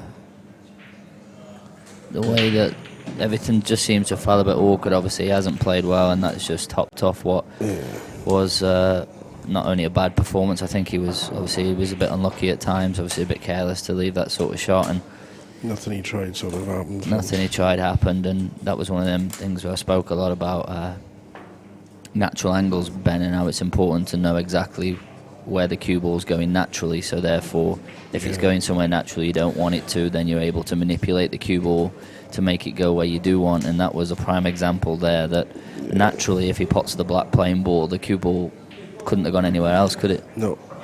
I think it didn't help that he potted into the right side of the pocket either, rather than the potted left it thick, side. Yeah. But anyway, unlucky to Dom. Obviously a great tournament, really, considering there was one match there away from qualifying, and that is a tough round to lose in, because that's a round before the money, and that's just cost him, well, a minimum £1,000 and a shot at 5. So that's unlucky to him. He looks really young. He looks younger than 22. Yeah, he looks young, and obviously, he's got a good future ahead. But well done to Mike. I think he lost. I don't know if he lost his first or second match yesterday, but either way, he's come through a few matches there through the loser side to qualify. So well done to him. I beat him in the second game. He lost it when I'm out. Well, I'll be back commentating for which will be the quarterfinal single elimination soon. So when they find out who plays who and which will be the stream match, we'll be back then, and we'll see you soon. Say thanks to Ben for joining me in the commentary box. I'll come back. And yeah, hopefully Ben will come back with me, and we'll do the commentary on whichever is the next match. Thanks.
the shot for when we're doing the live draw, where would you say the best place to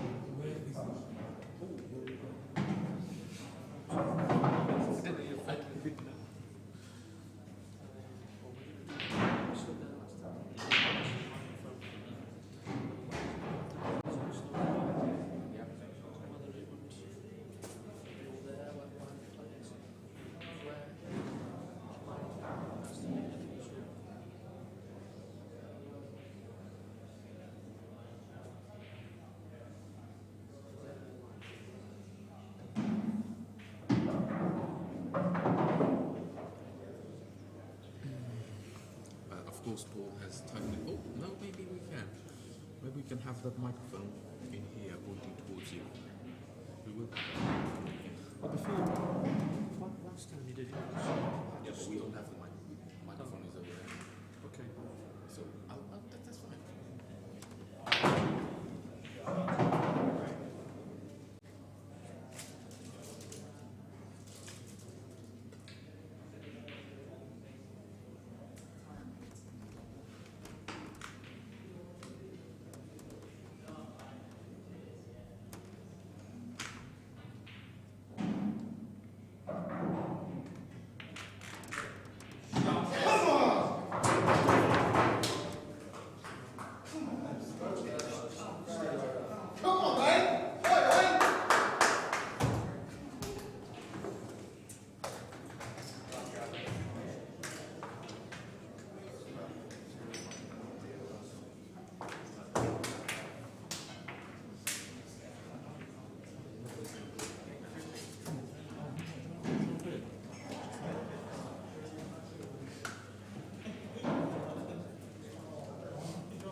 Maybe you want to put some admin or something? I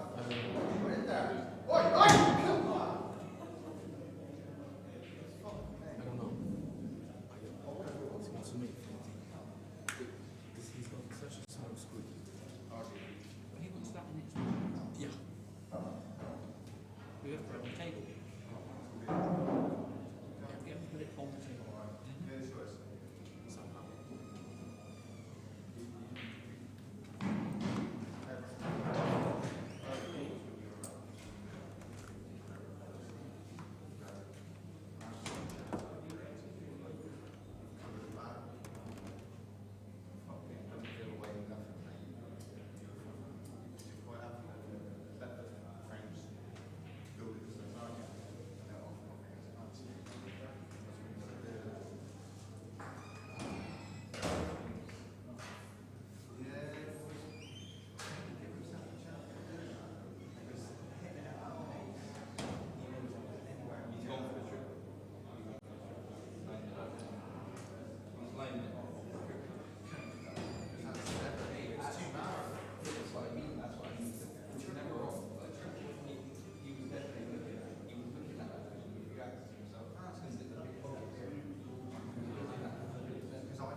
I'm thinking do the draw here if possible. Because then I can see the game players.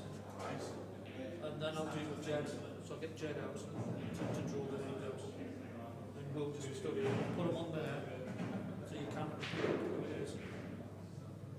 No, just Stokes, whether if you could get it in the shot there or just have it over there where the players are. I don't mind. It doesn't have to be in that particular shot. Okay.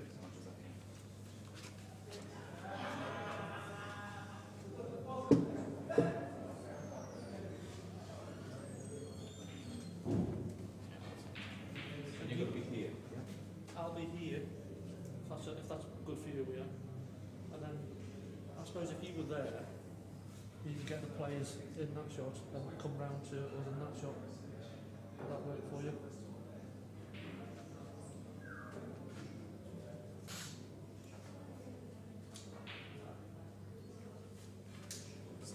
We can stand wherever you want.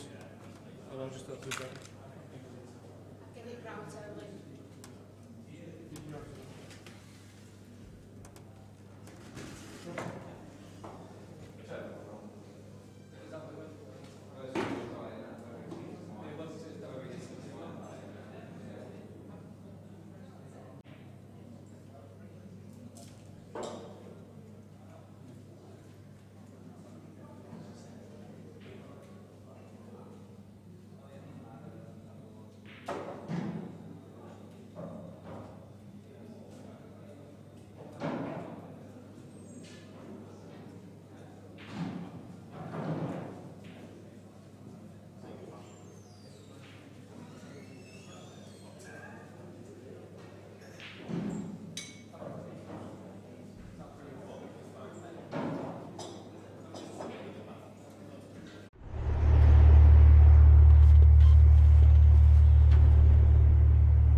you know, when tweakers together, you should know that.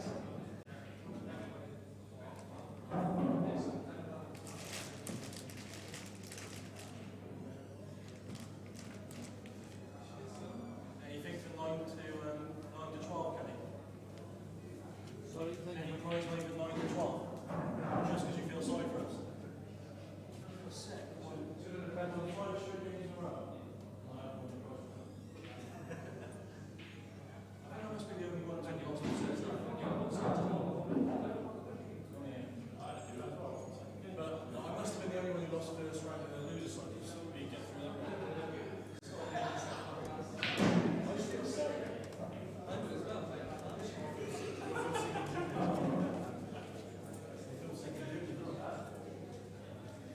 How did you get back to the team? You're on the bench.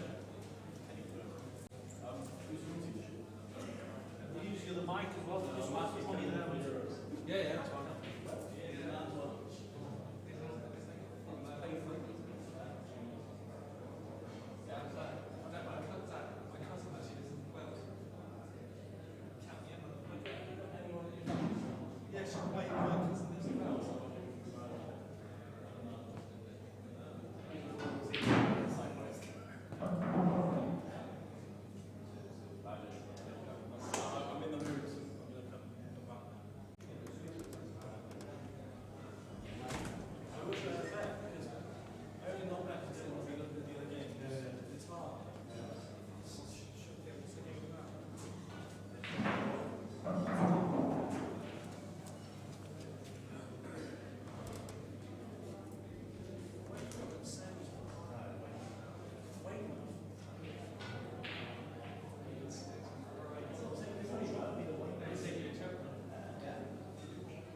This side of the table.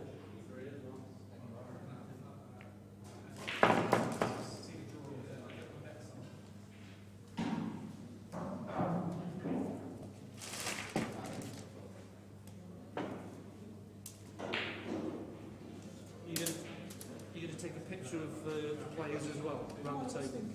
Why don't we put that on the table with money? This. And then, Yeah, but you can have your graphic on. You're only going to have half the table on. no, the graph is going to be on my shot. On Where your do you shot. want the graphic? So again. Where does the graphic go on that shot? All mine. When the draw comes out. You have to answer me that one. Because basically, I can do something. I'll put the numbers out and put it down. Which shot do you think would be better? I think the shot. I think the players have to come out. If you could email them out, so it's number one. So it's not on that. No. It will be on there.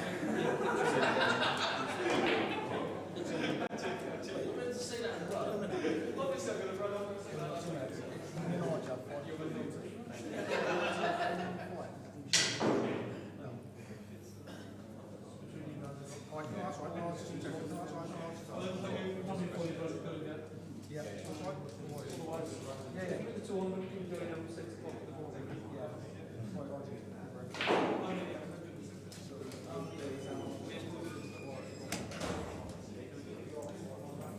that or the other way? Like that or the other way?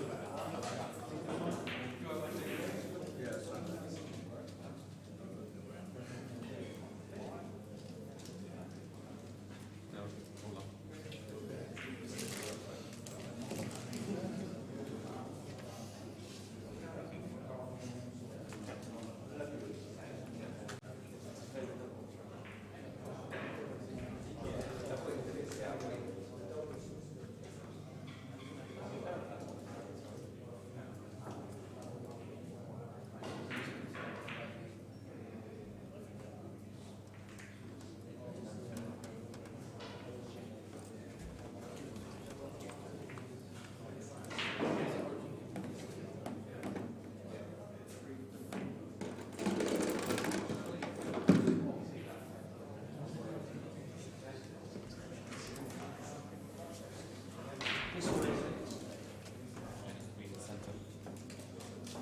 You're losing the top half of your shot. You're Not now.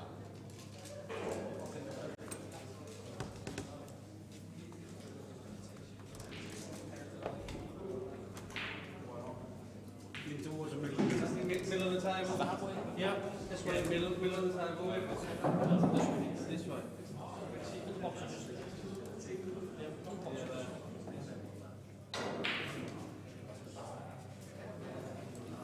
Look inside, Chuckle Brothers to me to you.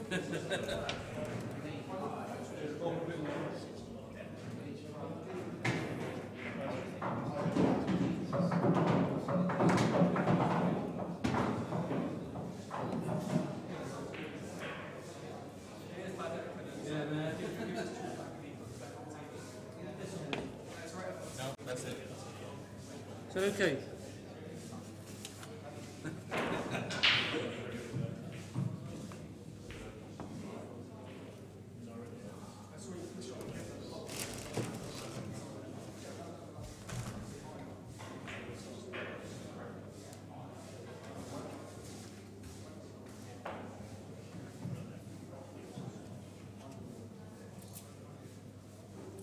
How far off are we from your The balls. Yep. You're going to rack them up one after the other in front of the runner.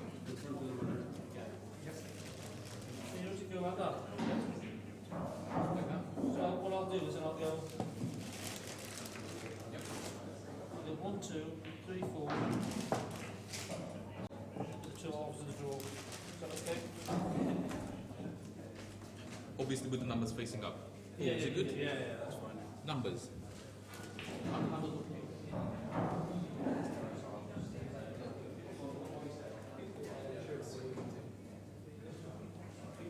That's it. Yeah, Perfect.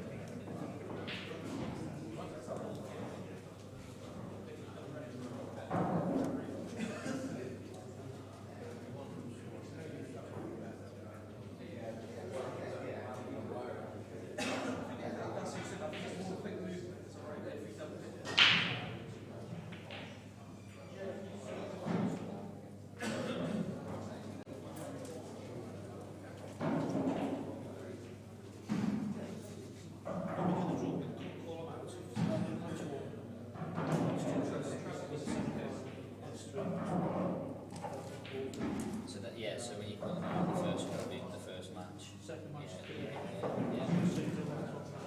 We'll put a graphic up anyway to see. Yeah, that's fine. Just So you just want me to voice over what you're doing? yeah. I'll on the microphone anyway. Coming off the back of that. Trace. It's at 11. And it's around 2, 3. the breakdown in it. You can get the players in, Kenny, if you want to. Need a quick press first. Can you shout to him or something?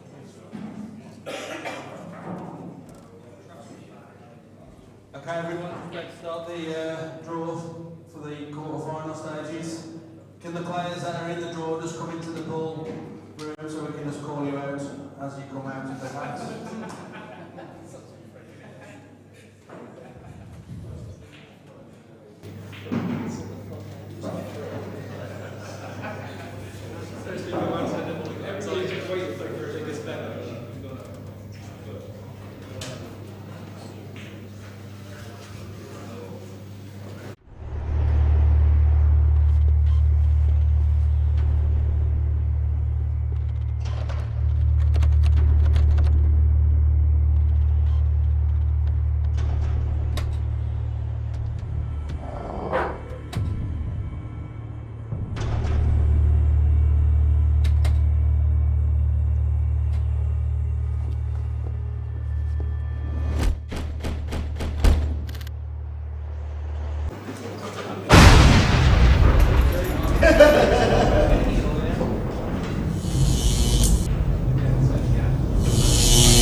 ready.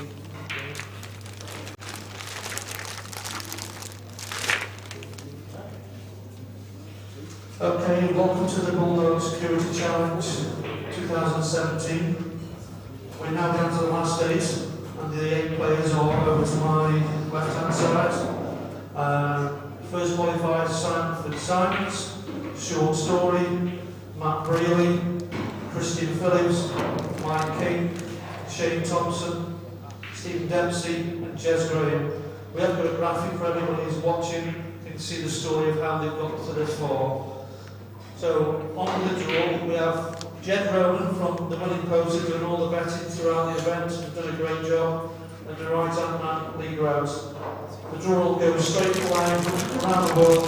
Good luck to everybody. The numbers are as I shouted around. So it's number 1, Simon, number 2, Short Story, number 3, Matt Brealey, number 4, Christian Phillips, number 5, Mike King, number 6, Shane Thompson, number 7, Stephen Dempsey, and number 8, Jez Graham. It will be one draw, we know the draw, so if it comes out, that will be the March draw. Off you go, guys. Okay, so this will be the first match. Will be right at the top of the draw. So the first name out is number 8, and as you can see on your graphic, Jez Graham is at number 8. So number 7 and number 8 have come out there as the first match. So Dempsey will play Jez Graham. Shane Thompson has come out, the third player. Number 4. Christian Phillips. Shane Thompson will play Christian Phillips, and the winner of those will play each other in the semi-finals. Number 5. Mike King. Mike King is at the top of the bottom half. Number 2. Will play Sean Story. So Mike King will play Sean Story, and then the winner of those will play the winner of the last match, which is Matt Brealey. Last but not least, number 1. That then will play against Simon Fitzsimons. So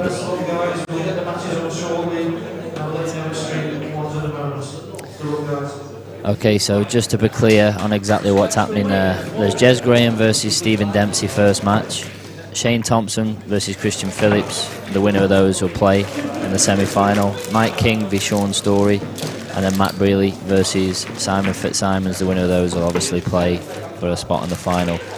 It is still race to 11 all the way through. It's 5,000 English to the winner, as you can see they holding the money there. 5,000 to the winner, 3,000 the runner-up, 2,000 the semi-finals, and it's 1,000 for the quarter. So all those 8 players are guaranteed £1,000. We will let you know now the draw's being done who will be on the 2 TV tables. The guys will decide. That soon. So we'll let you know which 2 matches are going to be on there soon.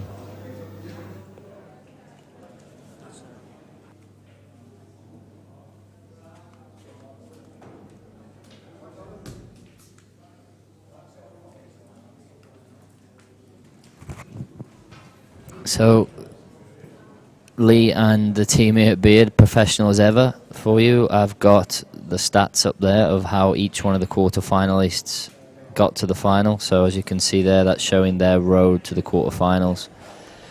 Simon Fitzsimmons, although he won his last match there 11-9, other than that has looked pretty comfortable, especially the first 2, winning 11-2 and 11-2. Sean Story, who I did say when I commentated on not his first match, but certainly my match I've ever seen him play, I did say he was inexperienced and maybe a bit of a rookie in this tournament, and he's someone that's definitely surprised the field. I'm not sure what price he was from the start, but he would have been big. And he's beat some good players, and one noticeably there is the one against Carl Sutton. That was a big win for him. Matt Brealey, again, pretty comfortable, although the last match against Cooney was 11-9. Christian Phillips, he's had a tough route, as you can see there.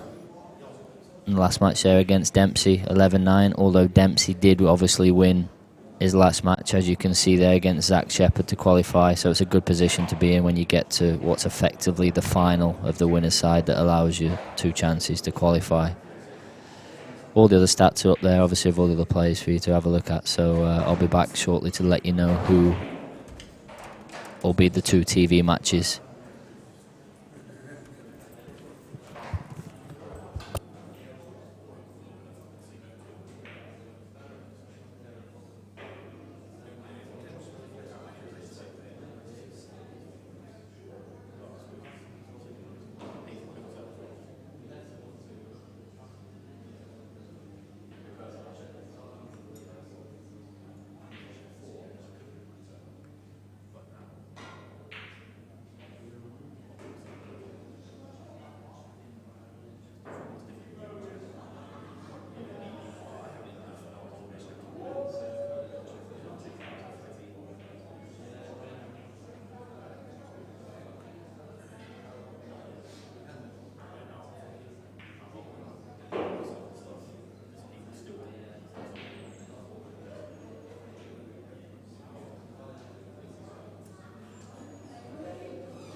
Is this alright now, or is it the same?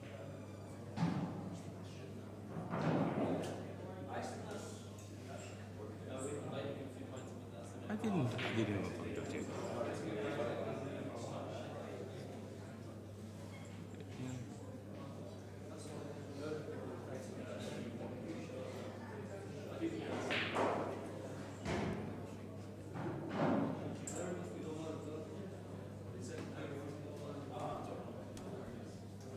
That's it. I turn the screen back.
Okay, everybody to go on the last six. Again, same amount of frames, first to 11. On table number 3, jersey name Steve Dempsey. Stream table 2, Shane Thompson, Christian Phillips. Table 4, Mike King, Sean Story. And last but not least, on stream 1, Matt Brealey, Bouncer, aka Simon Simon Champion.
Okay, everyone, welcome to the next live match. This is the first quarter-final match between Matt Brealey and Simon Fitzsimmons. The race is the same as it's been all the way through the winner's side, first to 11, and it's the same race all the way through the tournament. So the pressure's on now because, well, certainly for Simon Fitzsimmons, it's on now because you lose and you're out. So, and also the money starts to jump up drastically from here. They all want £1,000 to the winner. Sorry, they want £1,000 to the loser guaranteed. The winner is guaranteed 2, and then the losing final is guaranteed 3. The winner is 5,000.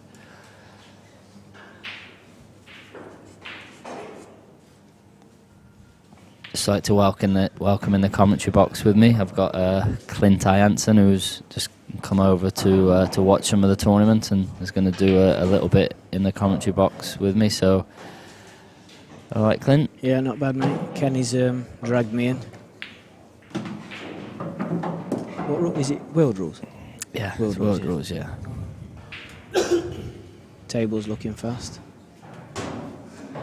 Yeah, we had the tables all recloth just a couple of days ago. They've all got new cloths on, new cushions. Yeah, they're looking nice. And we've had a lot of people who sort of wrote in about the way that the cushions are playing. We've basically had extra clamps fitted to the cushions, which have made them play a little bit more like steel blocks. Oh, okay, yeah. John Rose, he does that a lot, don't he? He fits them. Yeah. Fits the blocks on. Yeah, he was the guy that did it for us basically. So we've had, a standard Supreme table comes with just like a factory fitted sort of clamp, and he's come and fitted some extra clamps to all the cushions, which do make them play. And they do make them play quick, but yeah, they're lightning. I think that they only seem lightning because, especially the English players used to playing on Supreme tables, they're used to the cushions playing, in my opinion, what are so dead. Yeah. So yes, they do play quick now, but I think it's more that they seem quicker now just because in the past they're actually getting a proper bounce. You're actually getting a proper bounce rather than a thud and a little, sort of a dull little. It's more like playing on a snooker table than, isn't it, with the steel block cushion. Yeah.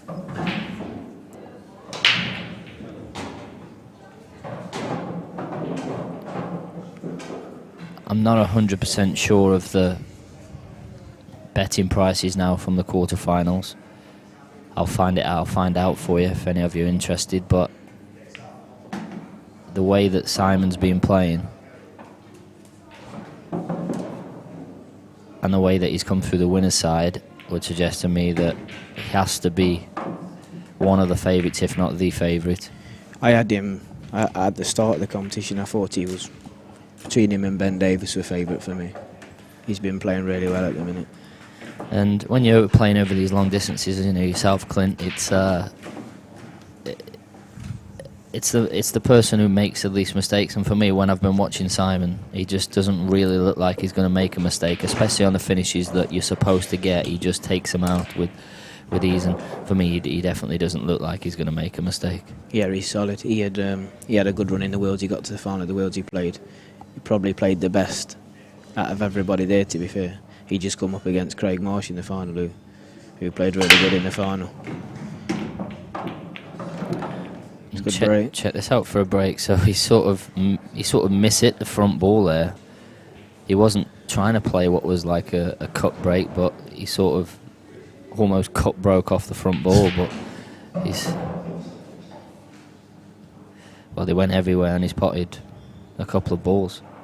I've never really seen too much of Matt Brealey play, and I was saying to Ben in the commentary before that I'm the type of person, I'm a bit of a connoisseur on people's techniques and cue actions, and when I watch somebody play for the first time, I can almost sort of tell or form an opinion on how I think they're going to be just based on their technique. I only haven't seen them play, maybe 1 or 2 shots, or certainly at least 1 frame.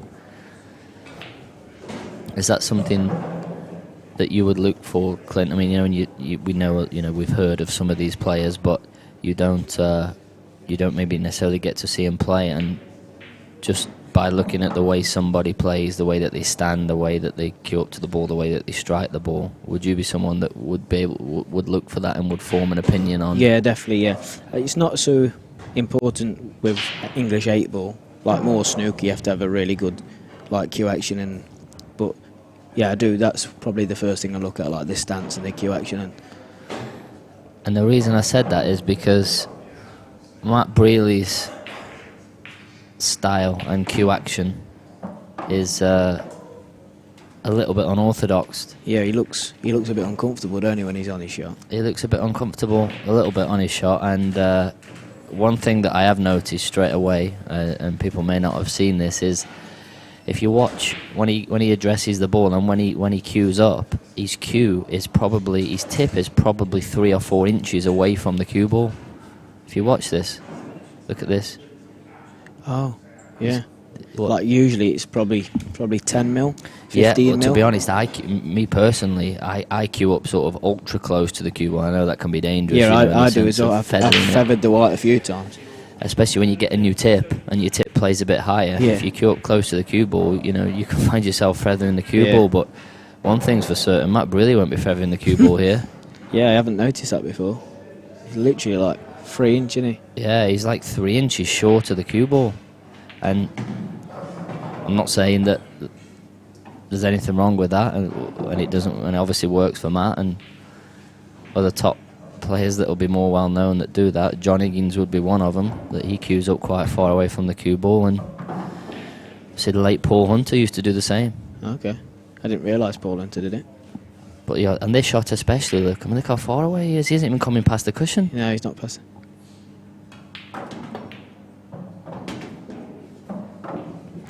And he's run out of position a little bit there.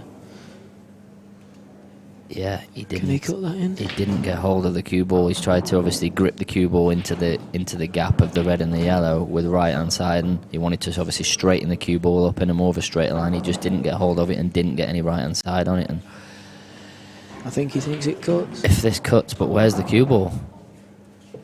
Don't forget, this is world rules, so if he knocks a red and it's a foul.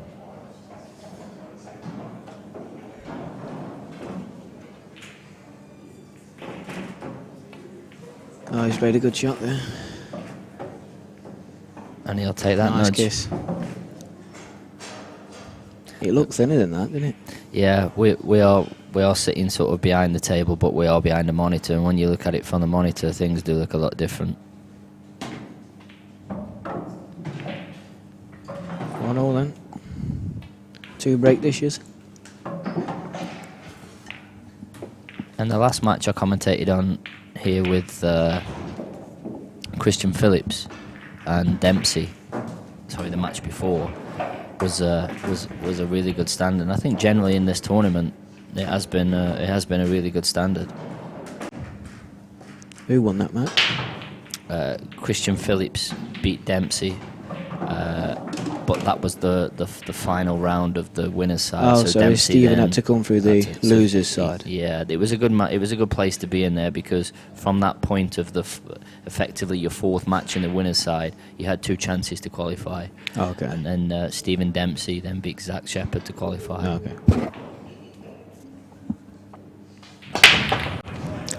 Yeah, I'm not sure who Sean Story is. I haven't seen much of him. No, and I didn't know who he was before this tournament either, and I commentated on his match yesterday, and he beat Rob Warnier on the TV table, Okay. first to 11, and so he must be steady. Must be steady. yeah, and he's then gone straight away through the winner side, and is obviously now in the quarterfinals. So yeah, he knows what he's doing. He come from a 9-ball background. I sort of heard his interview yesterday where he was saying that he's not too experienced, and I actually had a chat with him afterwards, and he said that he's not really played much English 8-ball at all, and he's come from a 9-ball background, so he's a bit of a rookie that's come through the field.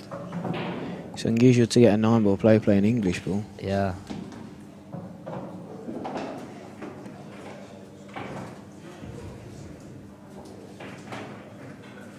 But it must be playing good.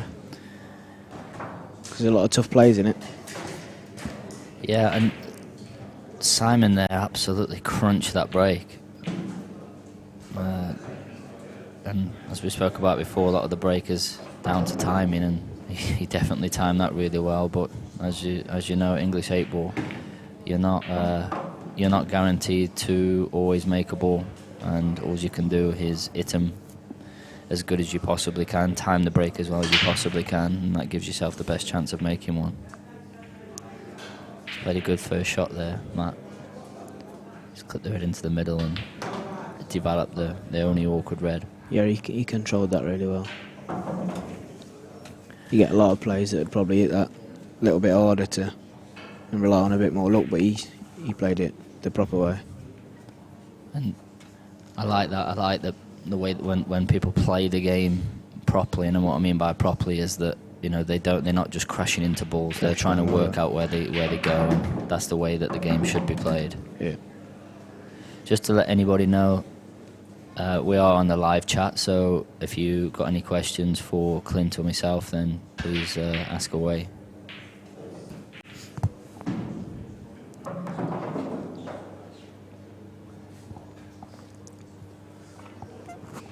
Is it all play to a finish today? Yeah, play to a finish, yeah.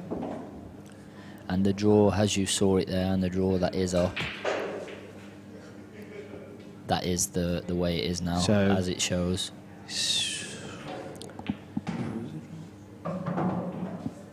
There. Oh, Simon, whoever wins out of Matt and Simon will play Sean Story or Mike King.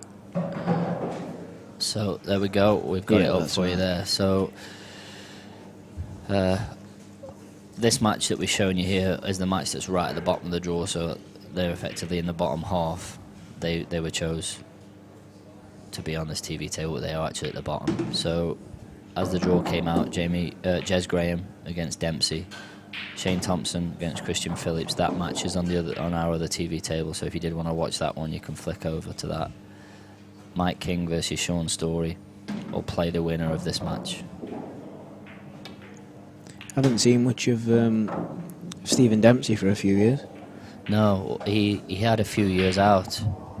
I'm not sure exactly why and what he did, but he had a few years away, and now he's back. I know he's been playing quite a few money matches over in Ireland, and now he's back. Just going back to the pool there, I think Matt's dropped the red into the middle and cannoned onto the yellow, and I don't know if he's got himself on the knuckle. He obviously wants to be on the one down the rail next, and I don't think he is. No, he's got to take the other one. He's taking the other one, which makes a big difference to this finish. As you can see down, he's striking down, so he's going to screw across the table. I don't think the black goes to the corner either, so he's got to play a good positional shot on his last red.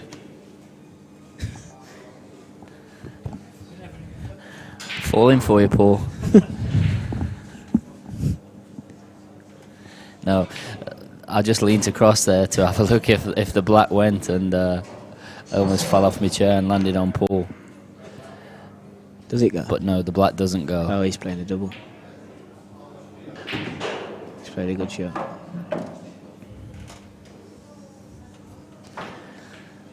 So, Paul Davison, Potts, what do you think of George Teeney? Oh, I've got no interest in really talking about George Teeney. We're on a stream here to watch proper pool players, so let's just leave it there.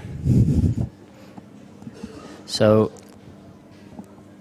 Peter Heel has got a question for Clint. Clint, do you have a favourite cloth to play on?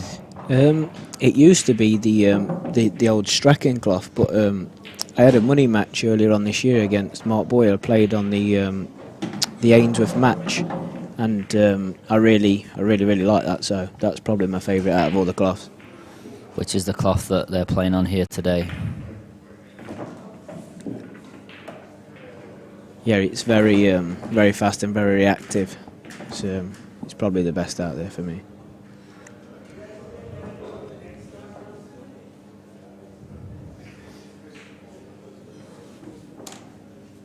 What was the old cloth? Was it Strachan 6811? Yes, Strachan 6811, and obviously there's different grades of Strachan. Is it gold? So there's a silver, there's a gold, and then there's the number 10. Yeah.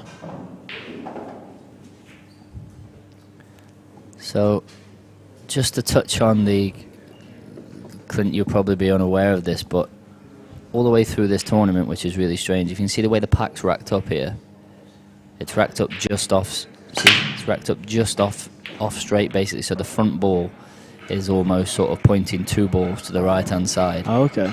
And we've had a lot of people coming on, basically pointing this out. And it started yesterday with Sam Bircher that was doing it, and his was sort of, it was almost sideways. And people were saying, so they went through and told him about it, and he didn't realise he was doing it, and I was sure that he wasn't doing it to gain an advantage. So they told him, and he didn't realise he was doing it. He then continued to still do it, and I presume one of his friends has come on the live chat and explained that he's actually only got 10% vision in his right eye now, if that's anything to do with it. 10% vision? Yeah, so he's still playing pool? He actually does well to play to the standard he does, but irrelevant of that, whether that affects the way he racks the balls up. Anyway, that was that. And then today, Christian Phillips was doing exactly the same thing, racked up to exactly the same way, not quite to the extreme that Sam was doing it, but over to the right-hand side.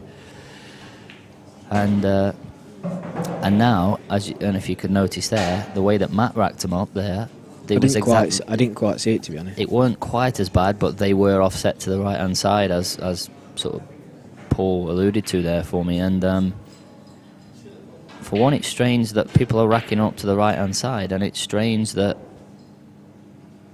when people are offsetting them, if it's not deliberate, why is it always to the same right-hand side? Strange.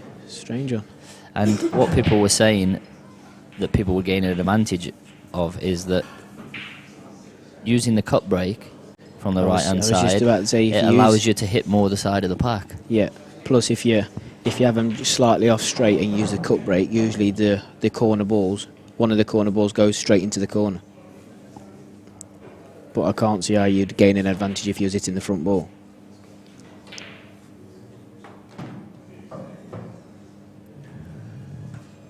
So Nick's asked Clint a question. So who do you think's going to win if you had to pick someone? If I had to put some money on someone, I would pick Simon Fitzsimmons. Just because I think at the minute he's playing the best pool. He had a really good run in the Worlds, and he'll have a lot of confidence from that. And like Gaz said earlier on, he's played some good stuff here as well. So that's who my money would be on. So there you go, Peter. If you fancy a bet, that's Clint's pick. Just don't blame me if he loses, like.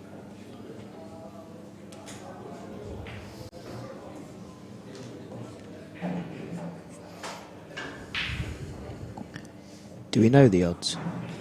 They will have them up. I don't know them, but I will get them for you. Yeah. I will get them for them people that want to know. I'd thought Simon would be top of them anyway, wouldn't he?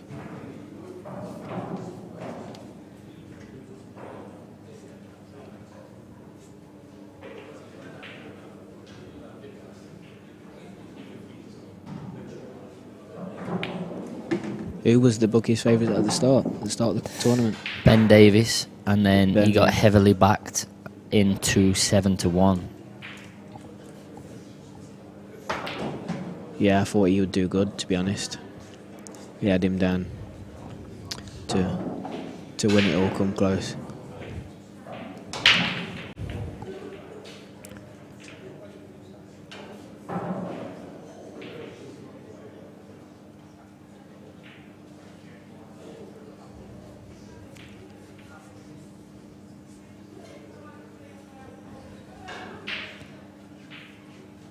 So someone else, hold on, who was it? Asked another question.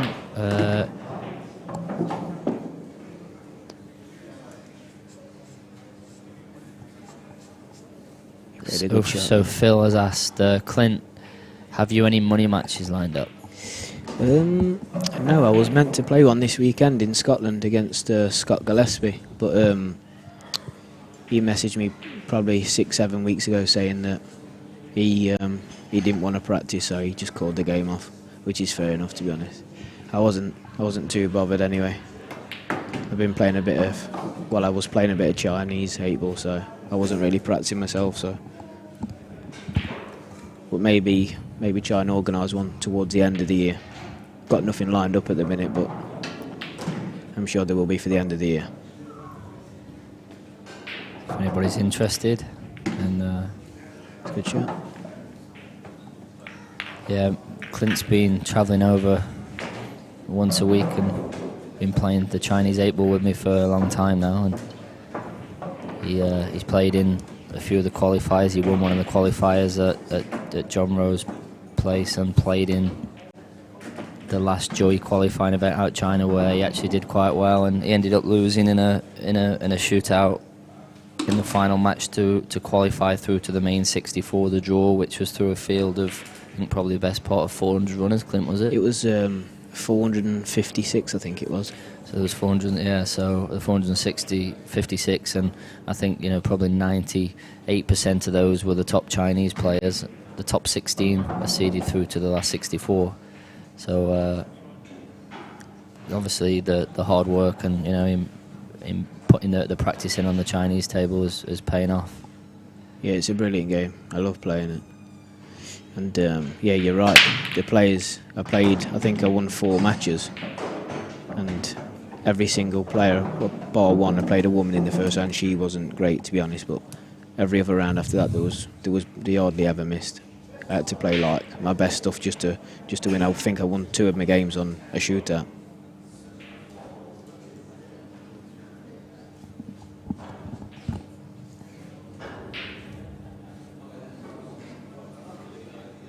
And there's a qualifier tomorrow as well, Clint, that you're playing in at John Rowe's club, which is a qualifying event to play in the second Joy event. Yeah. Second Joy event, which you're playing that tomorrow. Yeah, it's tomorrow. Yeah, nice and early, 10 o'clock in the morning.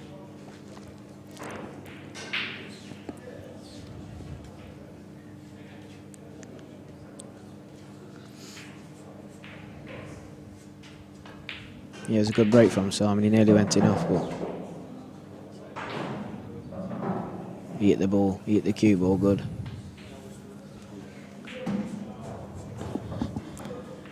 Yeah, he's got a big break, Simon, and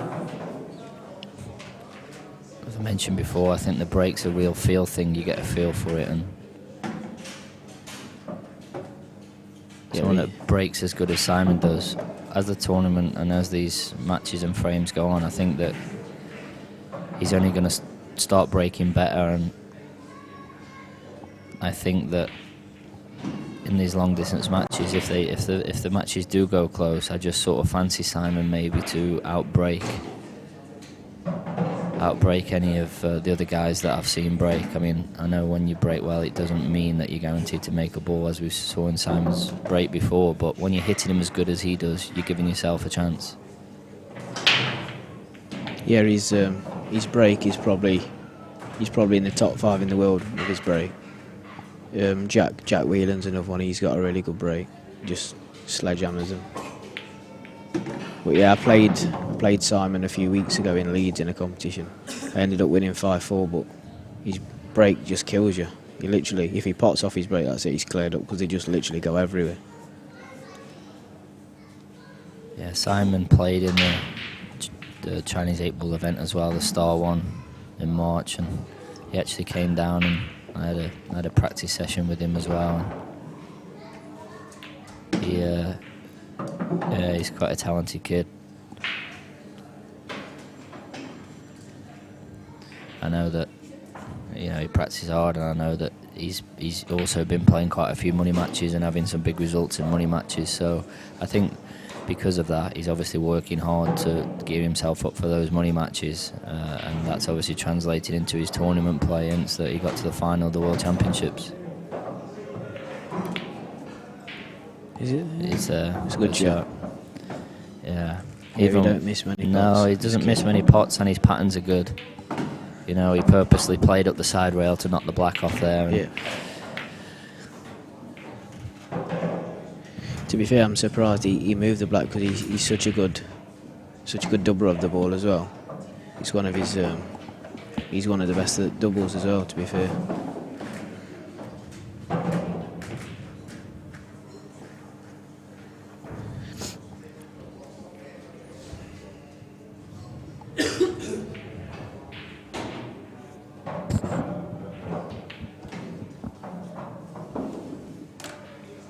2-1 in the Sean Story and Mike King game.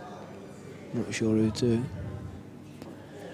Yeah, I'm not sure. The other game with the Dempsey as one, or they're all sort of in early stages. I'll bring you some updates on those when they sort of a little bit further into the match. But if you do want to keep a closer eye on that, you can go to beerproductions.uk and they have their own app, so providing that the players update it, then you can see it as the frames go on. I think Matt's breaking with a Chinese cue, Chinese 8-ball cue. He was another one that went to China to play in the World Championships in March as well.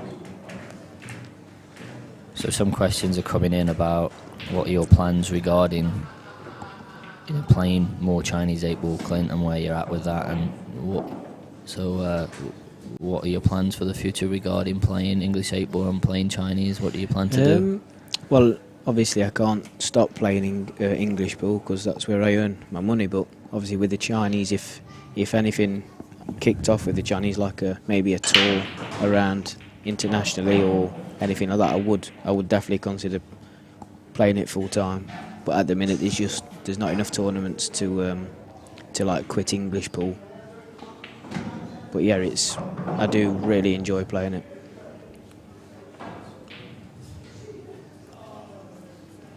Like I say, we've been playing once a week.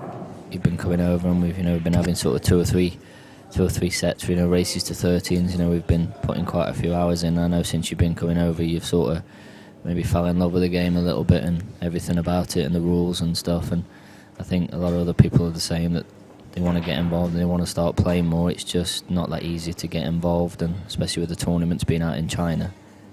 Yeah, that's one of the toughest things about it. It's another big thing is getting a table to practice on, because at Chinese 8-ball it's very similar to snooker. It's not like English, but you can get away with maybe playing once or twice a week at English ball. But with Chinese, you need to be playing every day.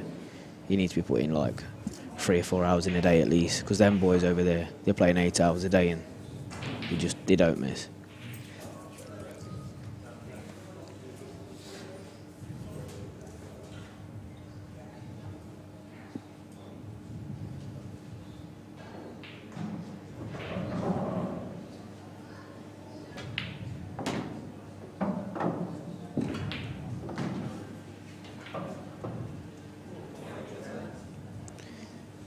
Play a good shot to get on that red. I don't know if he'll try and kick that yellow out the way from the bottom. Yeah, I think that's what he's looking at. It's important he gets a nice angle on the red. He needs to land low on it. It's been a good standard so far this match too, so I don't think anyone's missed yet, have they? no, it's important to, when the standards like this, it's important to just keep up, not only to keep up for the scoreline, but also to keep up to show the other guy that you've also got the firepower too. Yeah, that you're not going to miss.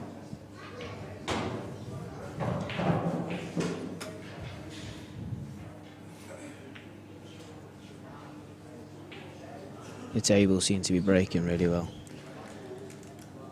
which I think is a huge part of why and helps the standard being so good, because as you can see, most of the time there's only sort of one half problem or one ball that's tied up together, and the balls are like that.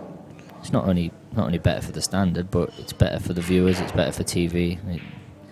It's better for everyone all around, really. It is, because let's be honest, we don't want to sit here and watch 30-minute frames where all the balls are over the pocket. People covering bags. It's not the future of pool, and I know from a TV and commercial point of view, it's certainly not the future of pool. Yeah, that's why I like Chinese 8-ball so much.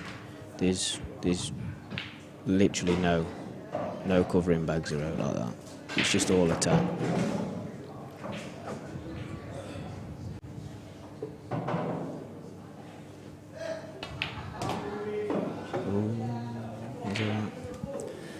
Yeah, so I think he's gonna drop this in, roll down past the black, obviously leave a half ball type angle on the red that's closest to the pocket, screw up and kiss the yellow full ball.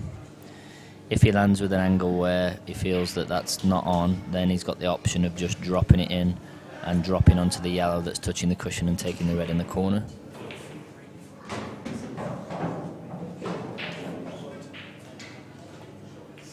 It's too hard. Oh no.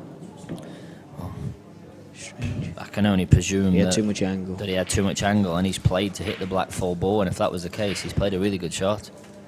Now he may have to play my shot. Yeah, I think he's got to play it with top off the bottom cushion, maybe just kiss into that yellow on the side rail. But he has got two options. He has got an option with an angle to pot it with the right hand side, straighten the cue ball up and kiss the yellow. I know that's a lot more dangerous. Yeah, because if he slides past the yellow, he hasn't got a shot. I think the past shot it, you he's said dead. first is the right shot. Just play. I think it's just natural. Just play it with top, kiss into that yellow on the side. And that's what he's playing, because I can see he's queuing up with a bit of left hand side.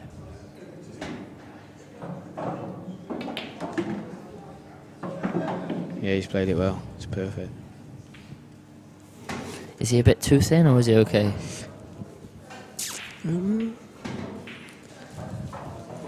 I think he'll be alright, because if he can screw through the gap, then the black goes into the bottom left. Or if he can dig into the white enough and kiss into the two yellows that are together, then the black goes in the middle or the top. So I think he's just playing it with top and kissing into the yellow. I think he feels as though he's pushing the yellow to the side cushion and obviously not to the middle. Has he missed it? It's high. Yeah, I wasn't He might sure have that had was- a bit too much angle then. Wasn't sure that was perfect. So His bouncer just drop in behind that yellow. bouncer just bounce the ball off the rail and drop him in behind it. Because it's not easy. No, bouncer's going.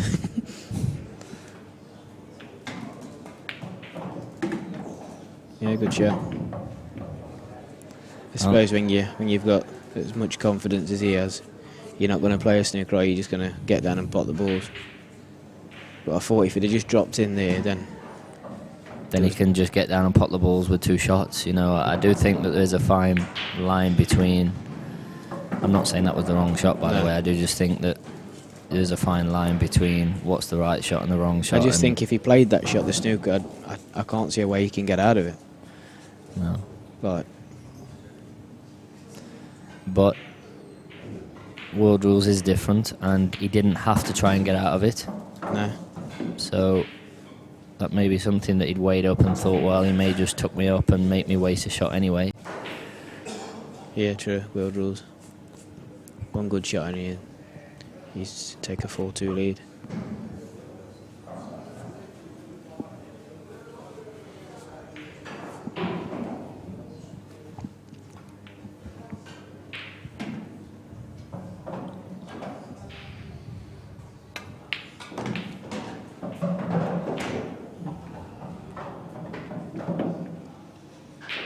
Yeah, he's perfect there. Just got free rollings. So I think we're gonna give Bouncer the frame here to go 4-2 where the balls are sitting. So question for you, Clint: who do you fancy winning the money match next week at Doncaster, Craig, Waddingham or Shepherd? It's a tough one.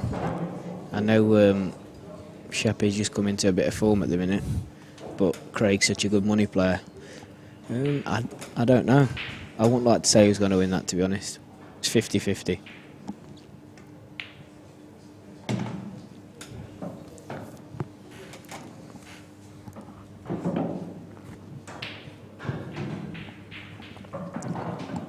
What I do know is I don't think there'll be many safety shots played. They're both very attacking players, and I'm pretty sure they're playing black ball rules as well.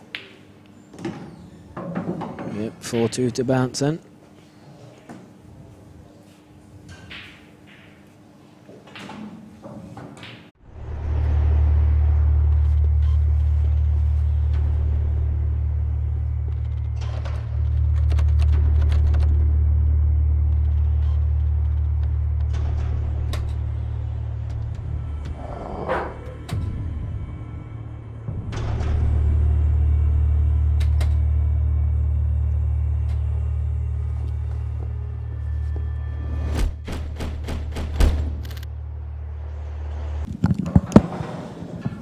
advert there of our title sponsor for this event, Bulldog Security.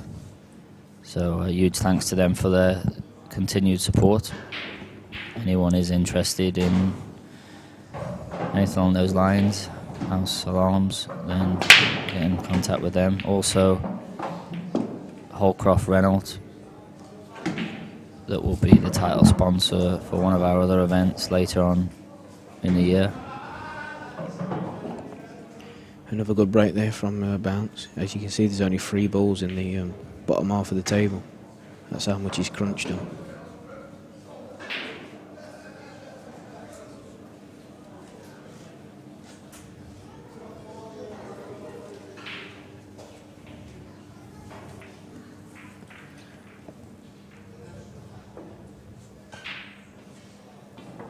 What's he thinking? Is he thinking reds?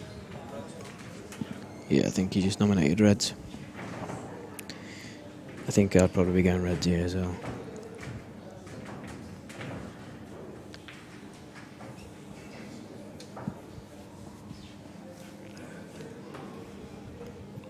Just a quick update on the other scores. Shane Thompson's 3-2 up against Christian Phillips, and Jez Graham's 2-1 up against Dempsey. Mike King and Sean Story are 2 each. All pretty close games then. Only 1 frame in them. Bar Simon and Matt.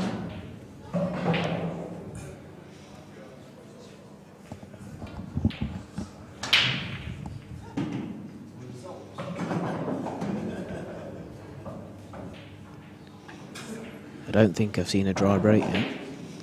Watching all the other tables as well. Tables seem to be breaking really nice.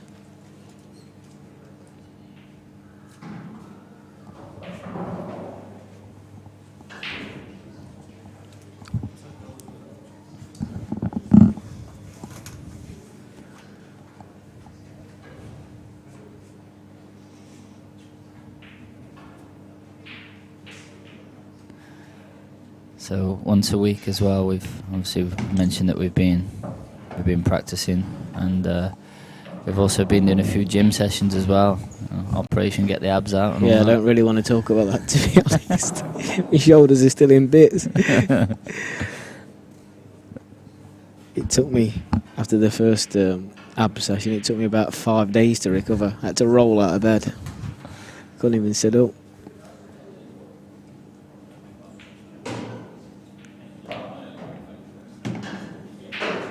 Well, he took yellows, did he? Yeah, he took yellows. Oh, He okay. actually played a good first shot. He clipped the one into the corner and come across and knocked the red away. Oh, okay. And I'm sitting right behind it, and I can tell you the black does go into the middle. Should be a 5-2 down to bounce. I can't see him missing these. Yeah, he's alright, he's on that one.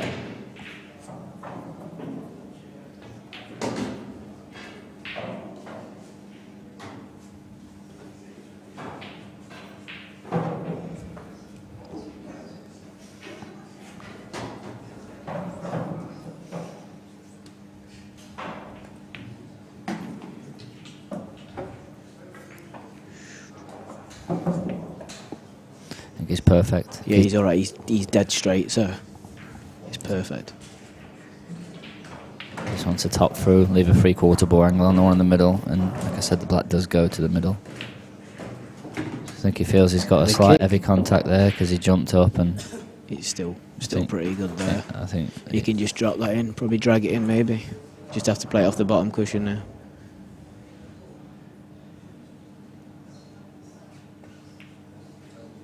Yeah, good shot. it's a big bounce. It was a bit of a bounce.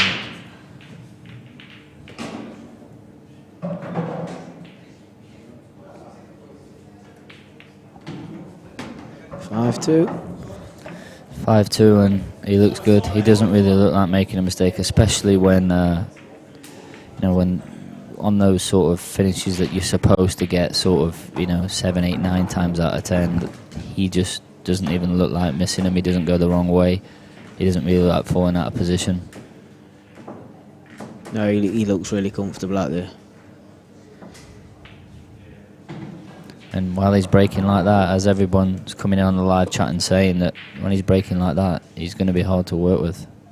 especially over these long distances. Because while he's braking like this, from what I've seen, he will definitely outbrake everybody else in the field. No, and that's not me saying that anybody's better than anybody else, but I'm just saying from what I've seen, his brake is better than anybody else's that I've seen so far. Yeah, it definitely is. I think, like I said earlier on, I think his brake's probably he's probably in the top 5 in the world for braking. It's that good. I've been on the receiving end a few times. Yeah, it's much better giving, mate, isn't it? Yeah, a lot better.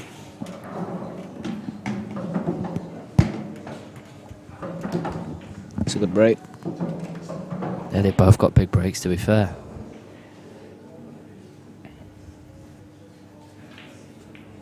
I'm sure he'll be taking Reds here.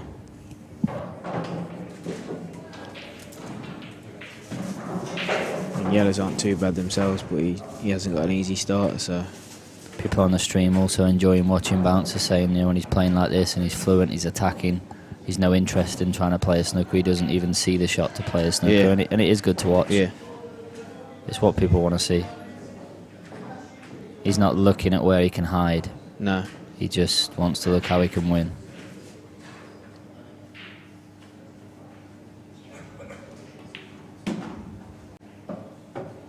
Yeah, I like to see that in a player. Attacking.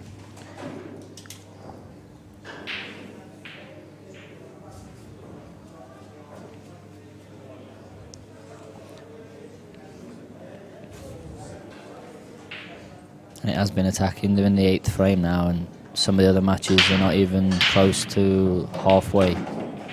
Yeah, I mean, there's only been one mistake, and that was from Matt, where he didn't quite land on his last ball properly, and he hit it a bit thick, and Bouncer cleared it. He could have snookered, but he chose to go from, and he cleared up, and I think every break he's had, he's cleared up, so.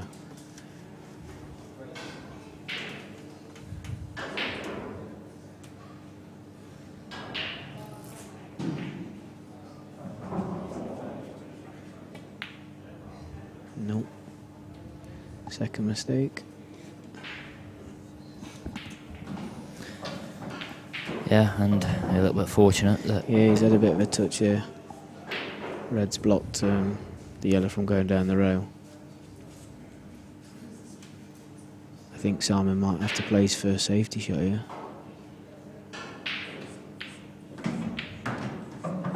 Maybe.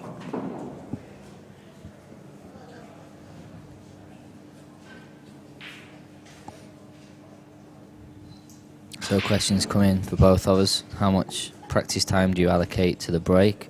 So for me personally, I don't play an English 8 ball anymore, but when I did used to play it, I did used to allocate quite a lot of time to it. The break off was one of the strongest parts of my game, and that wasn't just through luck. You know, I used to work at it too, and at the top level, it's one of the most, well, it is for me the most important shot, so why would you not work on the most important part? Now at the Chinese game, again, it's still massively important, because at the top level, even though Chinese 8 ball is so much tougher, at the top level the clearance percentage is still the same, if not even higher than at the top level of English 8 ball, and that just shows you how high the standard is. So the break is massively important still, and I do spend a lot of time working on it, and not only working on it on how hard he hit the balls, how well I time the ball, but because at the Chinese we use what they call the magic rack, so all the balls are guaranteed, all 15 balls are guaranteed to be touching every single time. So it allows you to work out, if you hit the balls at a certain pace from a certain angle, at a certain trajectory on the white, that you can get the balls moving in a certain direction. So I personally do spend a lot of time working on the break, just because I believe that it's the most important shot.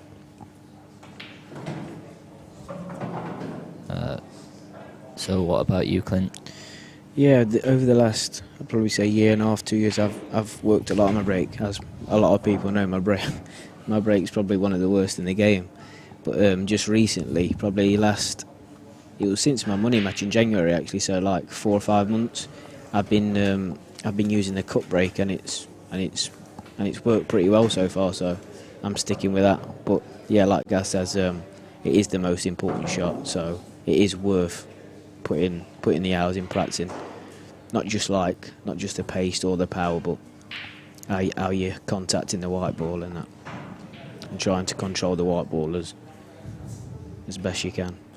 And just to touch on the Magic Rack, I'm absolutely amazed that one has never been invented for English 8-ball. I mean, at the end of the day, it's just a thin piece of plastic that sticks down on the table with 15 little holes in.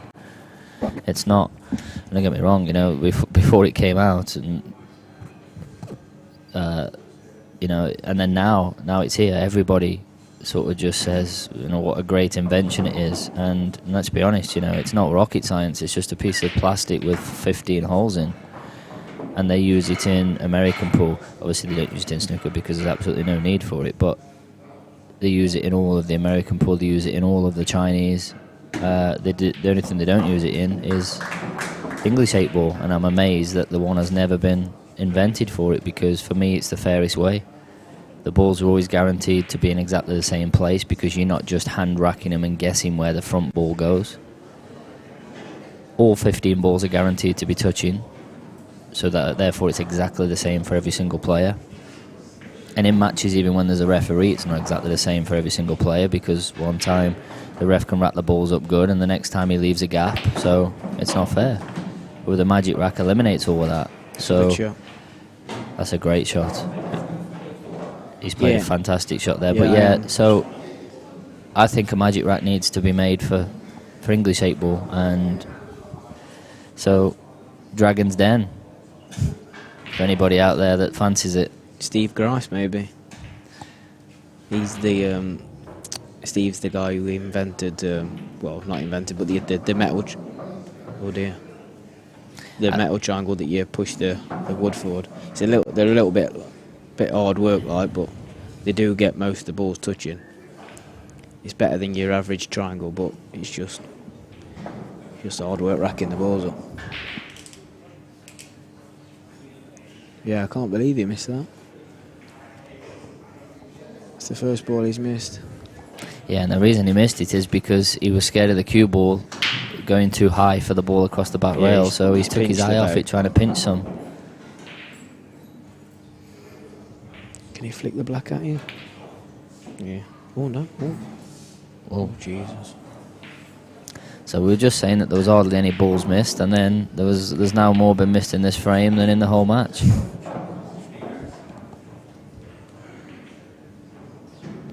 I think he might have slightly took his eye off the pot there as well, because he was just concentrating on just kissing into the black to get the black past the yellow so it goes into the opposite corner. But that looks perfect. And it should be 6-2 to Simon there. It's going to be hard work for Matt to get back into this match, especially how Simon's breaking. So people are now the breaks. Oh, that's not the best of shots, is it? They might have to go to the corner now. Yeah, I think it's straight into the corner, but I'd have been playing for the middle there. I think he did play for the middle, and the way he got up and his body language tells you he did. But the thing I like about Simon is he doesn't take any time in worrying. And that's exactly my point. Good shot. Okay, he played a bad shot. He played on it in the middle.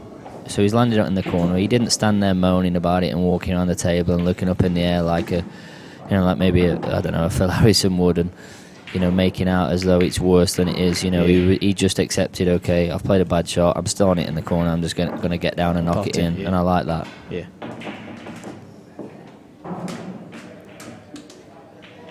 Yeah, you get them players they'll stand around that for probably a minute and a half thinking, well, I've played a bad shot, what am I going to do now? But he, like you say, it was straightforward pop to the corner bag, and he just got down and drilled it in.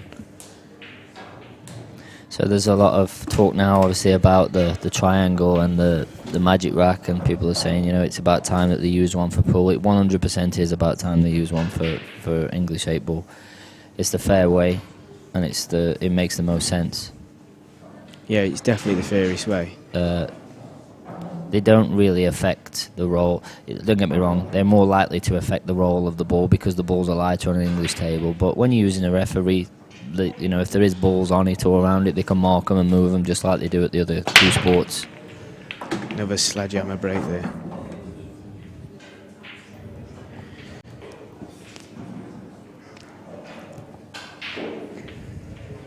Okay, people coming on saying, you know, that they've designed new triangles and stuff, and someone's there said he sent me some details of the new triangle. So yeah, no problem. Okay, that's Gareth. Okay, no problem. I'll check that out when I get time.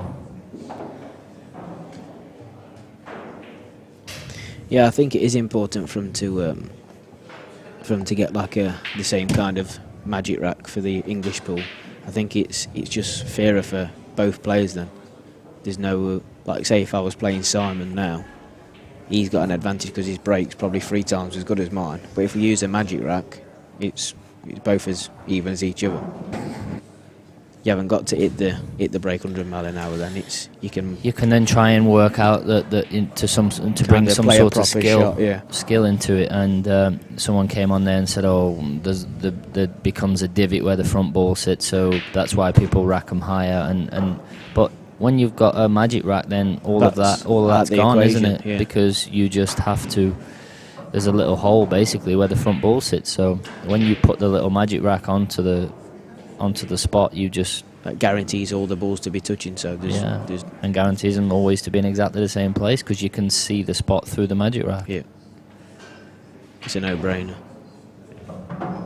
I was saying it to, I think it was Harry Irwin. I was speaking to him about it a couple of months ago, saying I can't believe no one's designed one because it'd be such an easy thing to design, so easy.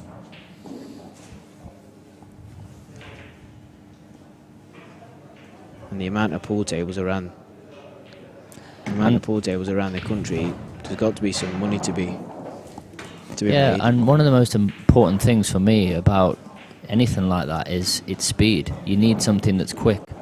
Whether it's you or the referee that's racking the balls up, it needs to be something that's quick because, for one, the viewers don't want to spend half the time watching you or the referee racking the balls up in a contraption that's taking, twice as long as it should. Yeah. And also for the players, when you get in a rhythm and start playing good, and you want it to be as quick as possible. You don't want to have long periods in between frames where you're messing about with the ref trying to get the top ball. Get the top ball, the ref still doing so it. the 2 balls behind it is touching. Yeah, you can spend like 2 minutes. Absolutely, and you have to then start going up to the referee and saying, "No, that's not right," or you're saying that's not right. That's not the way that you can consistently play well. You need to be in a fast-flowing rhythm, and the triangle for me does have an effect on that. So that's another reason why something like the magic rack would be important. Yeah. Yeah, I can't see it being long before someone snaps it up and invents something.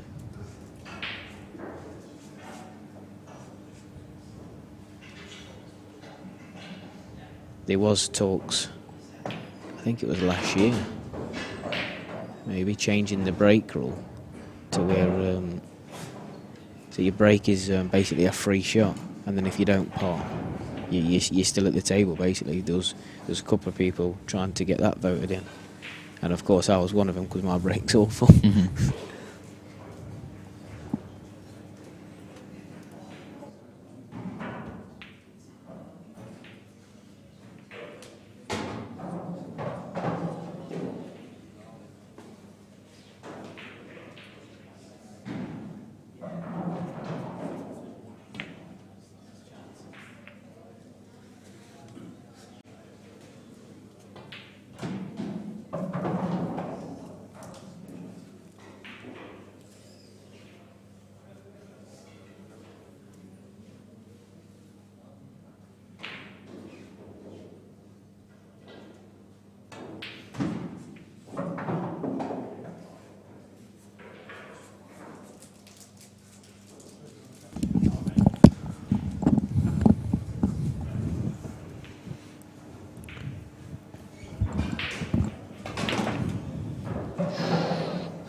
Tried to miss that. Come down into this yellow near the 2 reds.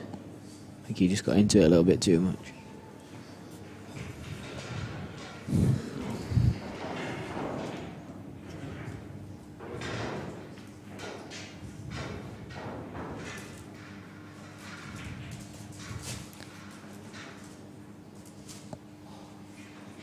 Okay, so just regarding the triangle thing, obviously we've touched on that, we've spoke about it a lot, and you know, I've got my opinions on it, and everyone else has got theirs. So regarding that, you know, that we just, you know, move on from that now. And I know that this Gareth has, you know, you said you sent me some detail and some other people some detail. So when I get a chance, I'll look at that. So we'll leave that where that's at now.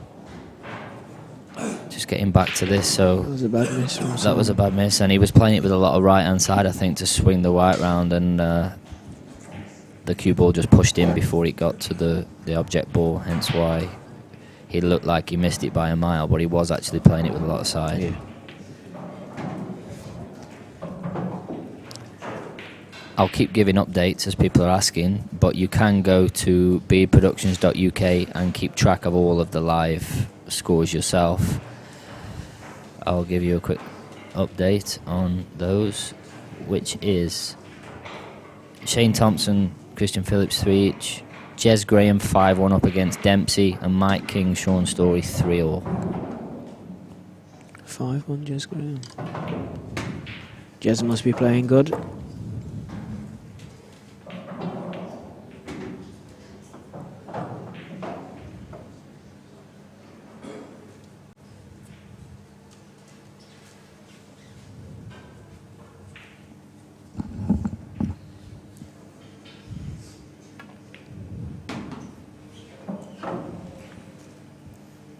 That miss from Simon's going to make Matt feel a little bit happier. Yeah, Matt just looks a bit edgy to me. Like even that shot there, I know he's absolutely fine and he's still going to clear, but I'm just talking about the way he hit the cue ball. He sort of completely pulled out of the shot and decelerated on it, and hence why he's now walking around the table a few times, because he's not perfect. I do find the way he plays the game, his cue action, I do find he does that quite a lot, to be honest. Like he's a little bit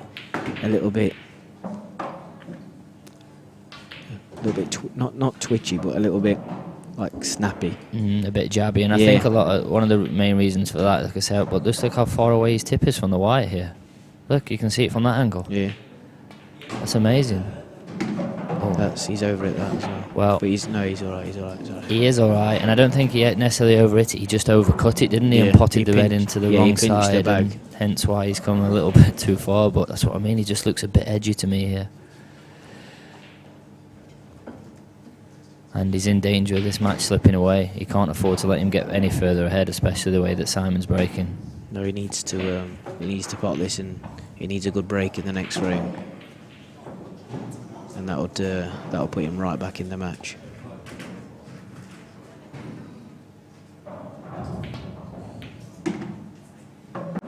He's played that for him as well. The cue ball's probably just done about 2 meters further work than it needed to during that finish, and that was because he just couldn't keep hold of the cue ball. You play one bad positional shot, he seems to just spiral out of control, and the next one and the next one. As you know, especially at the Chinese game, Clint, that just completely snowballs like that game. You play one bad positional shot and that's it.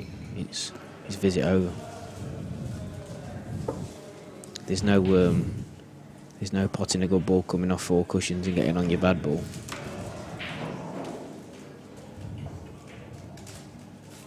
It just don't happen at that game.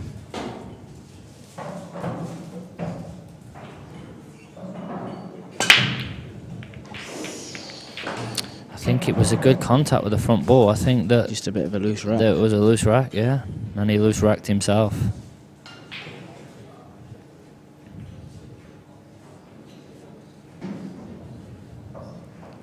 I think Matt wishes he used a magic rack on that frame. Break, sorry.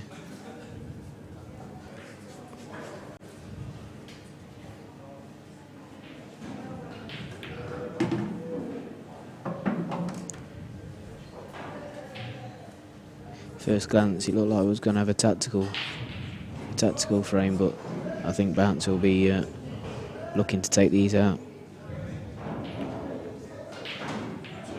No, it's a foul.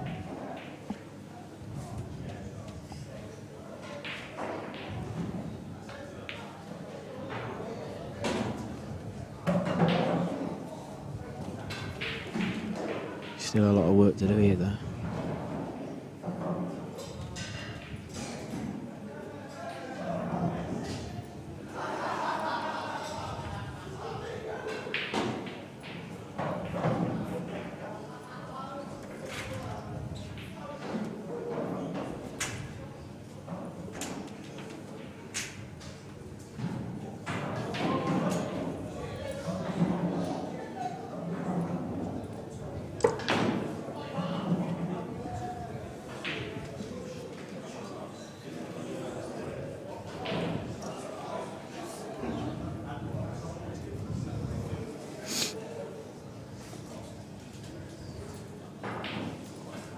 Yeah, Matt's just taking his time a little bit here. He knows he's made a couple of mistakes in the last couple of frames, so.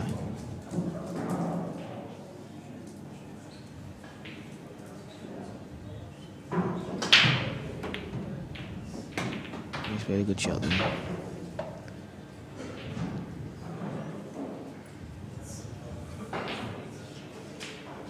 Can he put this one in the middle and screw back and get on the red to go past the yellow? Sure.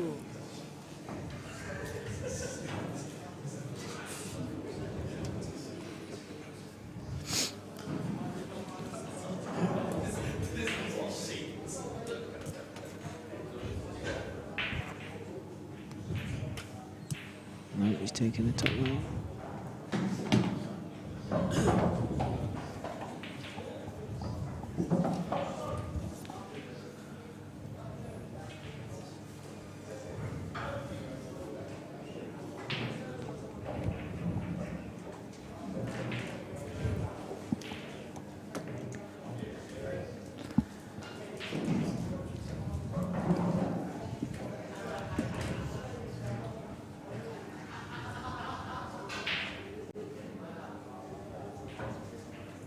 I've noticed he's taking a lot more time over his shots. I know this clearance is a little bit more tricky than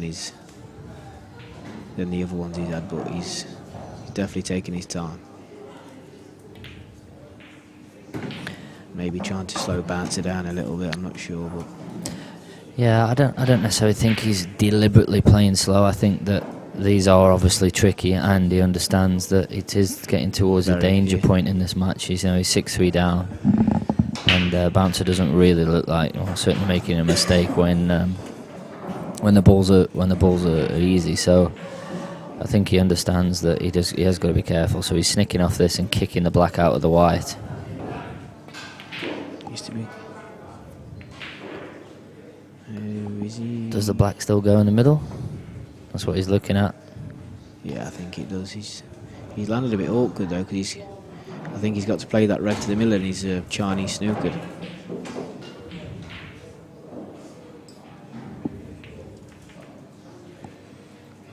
Yeah, he should get the red, but just makes it a little bit tricky. I think the black's tight. I presume it does go, but maybe just try and bring you an angle of that in a minute just to check how tight that black is.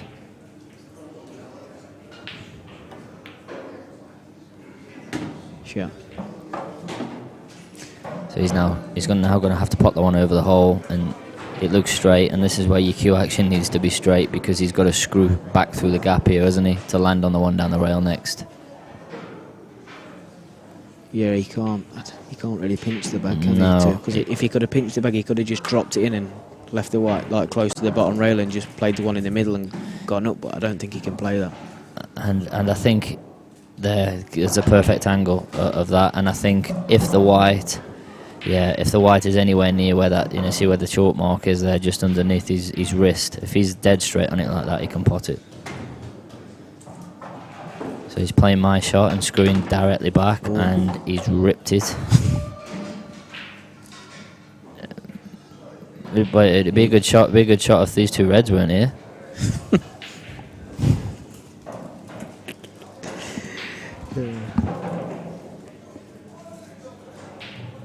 Yeah, he's got to play a good shot here. Will he play the one down there? I think he's got to play the one on the rail first, close to the rail. Just drag it in.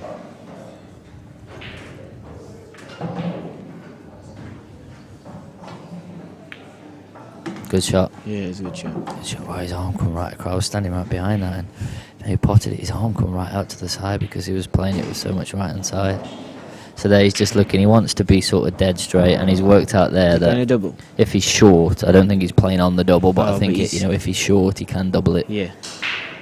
And I think that's a good way to work out finishes, because in this instance, he's saying to himself, "Well, what am I better off doing?" And he's definitely not better off over-hitting it. Yeah.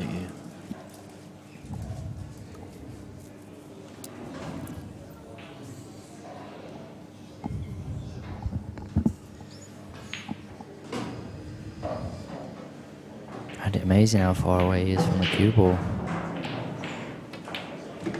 think he has generally played for the double. And it's not.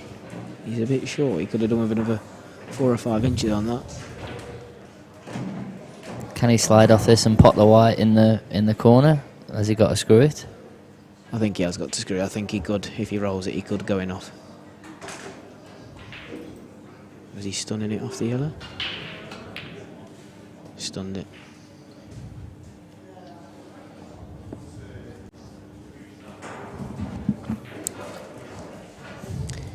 Yeah, I think if he'd got 2 or 3 inches higher on the black there, I don't think he could have missed it. But because he dropped a little bit short, it was missable.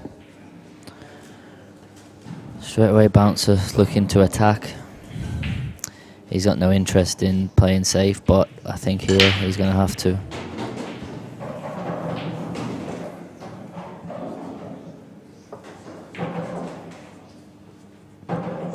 Because I'm not sure he can make the plant with the yellow being offset onto the knuckle a little bit.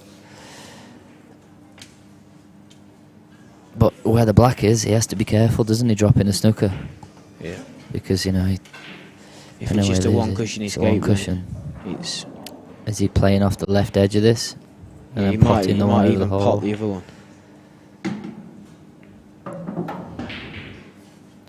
So he'll be dropping the snooker now. He's looking at the pot. I think I'll be playing the snooker. There's no danger, I'd be playing the snooker. He has to play the snooker.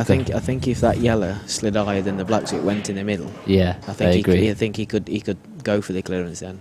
But I think just because it just makes it a little bit tougher. So I think the snooker is definitely the right shot. If he plays like a good snooker, I can't see an easy way for him to hit the black. Oh, he's going. This boy don't like safety shots. This boy's allergic to him. He's absolutely no interest in playing one. He's played on the double here. It's a good shot. Can he just drop the double in and play the other yellow to the corner and then get on the 2 balls? I think he can, yeah. I think he can play it in such a way where you see where the big chalk mark is there, just to the left-hand side of the yellow as we look. I think he thinks if he can just get the cue ball somewhere near there, he's even if he misses it, he's leaving a tricky black. Yeah. So I think he's just going to drop the double in. He don't miss doubles either. He's not missing that. But he's hit it too hard. Can he?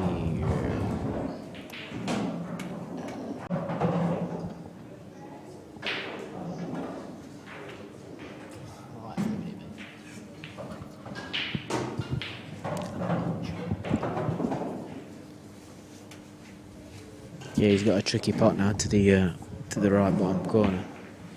I don't know if he can just play playing ball. I don't know if is he kissing the yellows?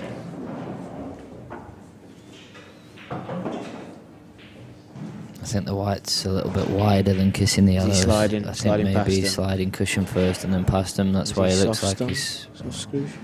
It's a good camera angle. You'll know if it's him, probably before him, and it isn't.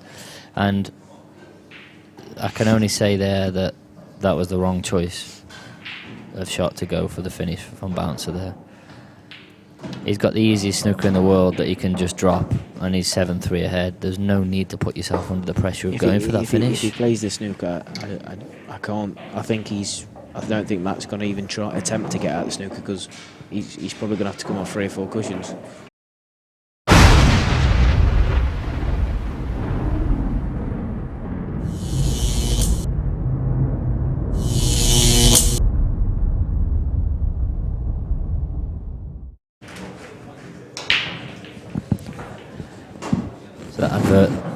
That advert there was for the next big event, as I keep saying, that we've got here, 21st to the 23rd of July. So if you're interested in playing tonight, it's 10,000 to the winner. Follow it on our Facebook page or contact Lee.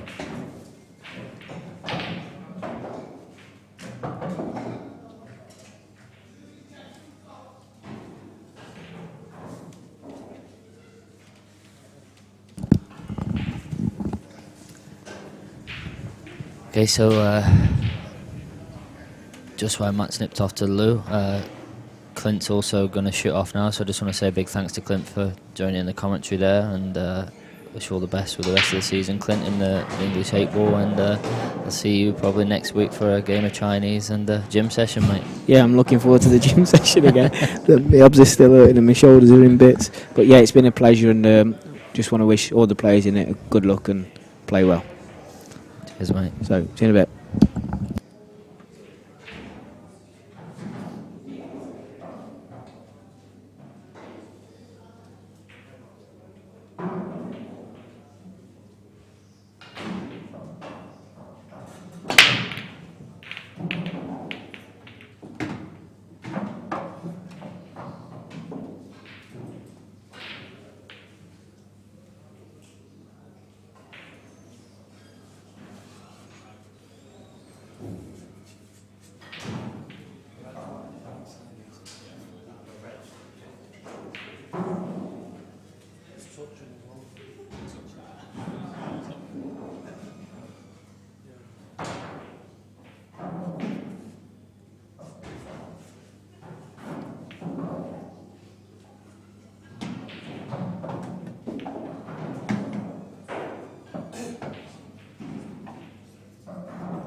I think sometimes when it's not meant to be for you miss a finish like Simon did then, or maybe definitely played the wrong shot like he did.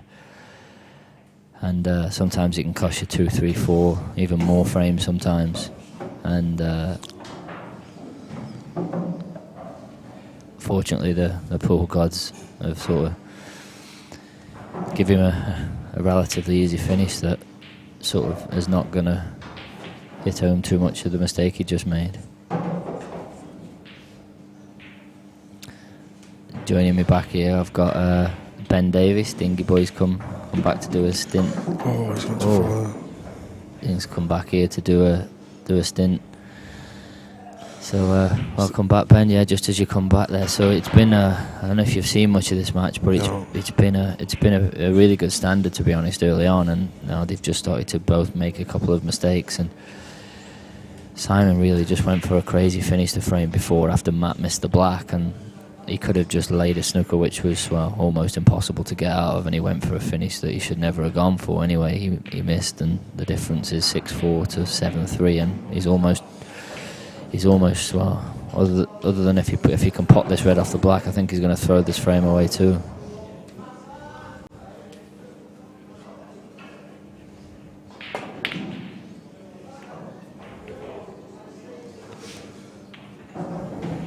He'd be fuming that he's got in behind them yellows there. He had a big target to aim for.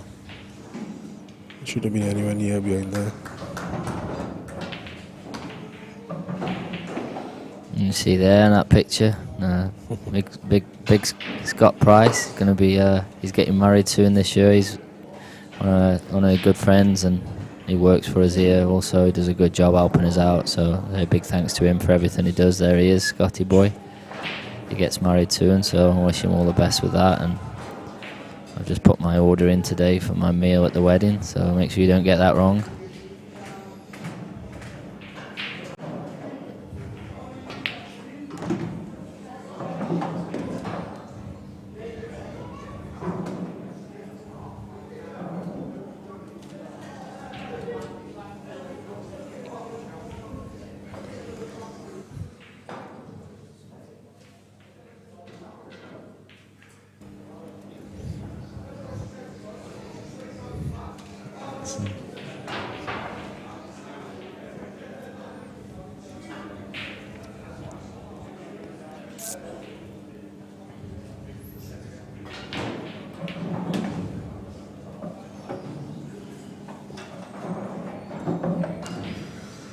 Remove this top yellow off the toe, stuck the yellow on the right hand side.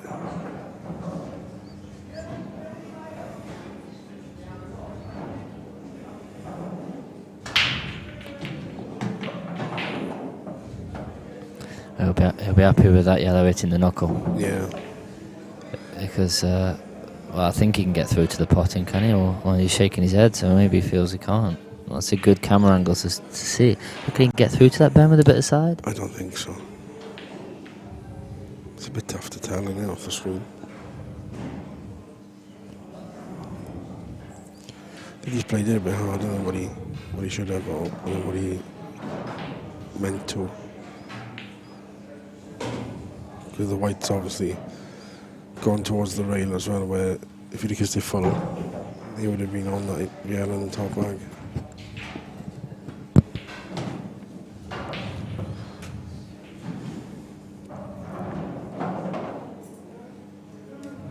If it does pass into the middle, he should be okay. Have to try and land low otherwise. He's played that low. He's played that well.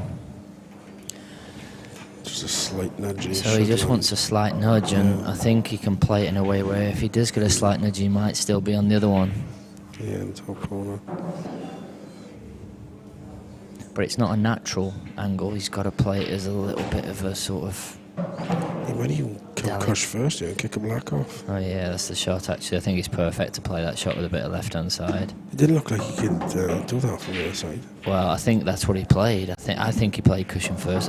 He's never played to stick. Just glanced it, yeah. No, I'm not sure. I think he played cushion first, but either way, he'll take it.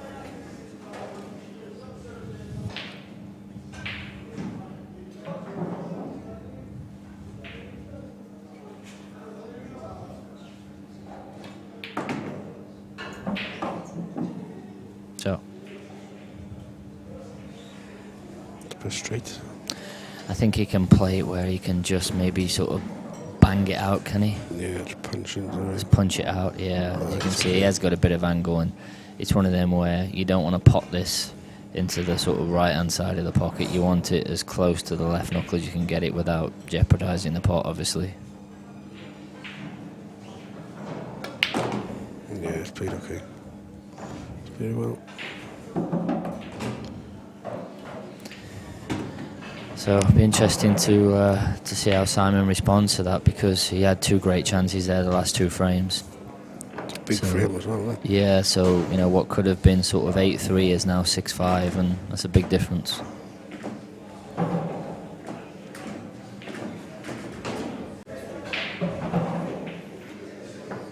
One thing I touched on, and I was talking before about I'm a bit of a connoisseur of how, you know, people's actions and the way that they stand, etc. And I was just talking about Matt, and I don't know if you've seen much of him before, Ben, but if you watch the way he cues up, his tip is so far away from the cue ball, and I know you especially, you do cue up very close to the cue ball. Yeah. If you watch Matt, he's like sometimes he's almost like 4 inches away from the cue ball. I can't see it noticed, to be honest. If you watch here on the break, it's the only time he is actually closer to it, and he's actually crunched those. It looks like he kind of pulls his arm round behind his back as well. Yeah, he's sort of if you'd never seen him play before, you would maybe say that he was like come from like a 9-ball type background where his arms sort of loosen out to the side a little bit, and then like you say on the backswing, he seems to pull it around the back. Yeah. But if you just watch on these shots, and one thing for sure, it'll only get worse, as in the further he'll be back from the cue ball, the more pressure he's under.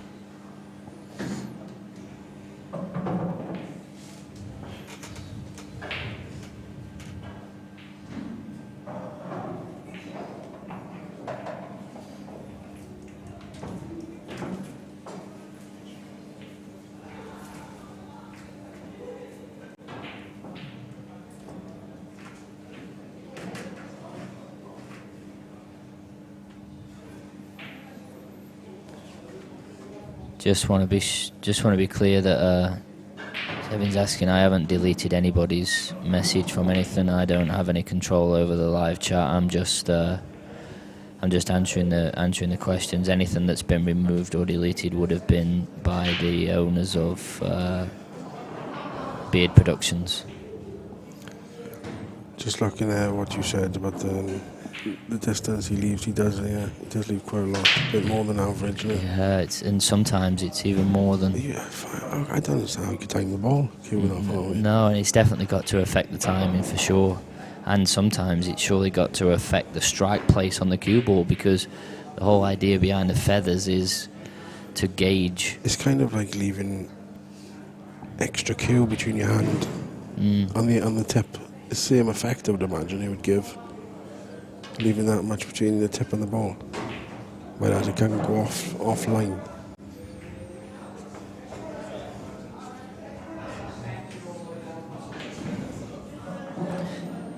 You know, when see you that's up quite close there, isn't he? Simon is. Yeah, that's Simon. Yeah, I mean, when you the feathers up to the ball are for a couple of things. Obviously, for one, is an aiming guide to where you're going to strike the cue ball. You know, that's the idea with the feathers. You know, you don't cue up to the top of the white when you're going to play a screw shot. You know, you cue up at the bottom of the white if you're going to play a screw shot in a guide to where you're going to hit it. And the other thing, what the feathers do, is they help with distance control. So, you know, when you're playing a screw shot into an area, that's where the feathers help you gauge what the cue ball's doing. Yeah, it helps you get a feel. Yeah.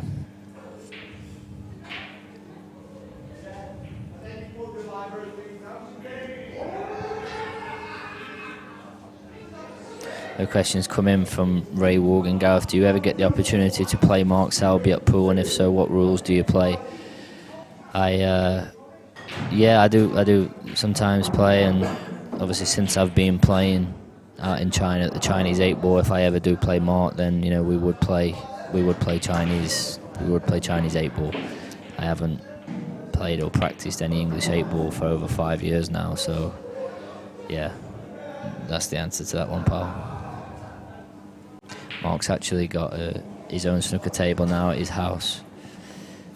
When he beat Ronnie in his first World Final, he actually bought the table that the final was played on, and now he's had an extension and stuff put on his house. He's now at the table, so that's the table he now practices on at home. So, you know, whenever I go over there, then I pick a few balls out for him.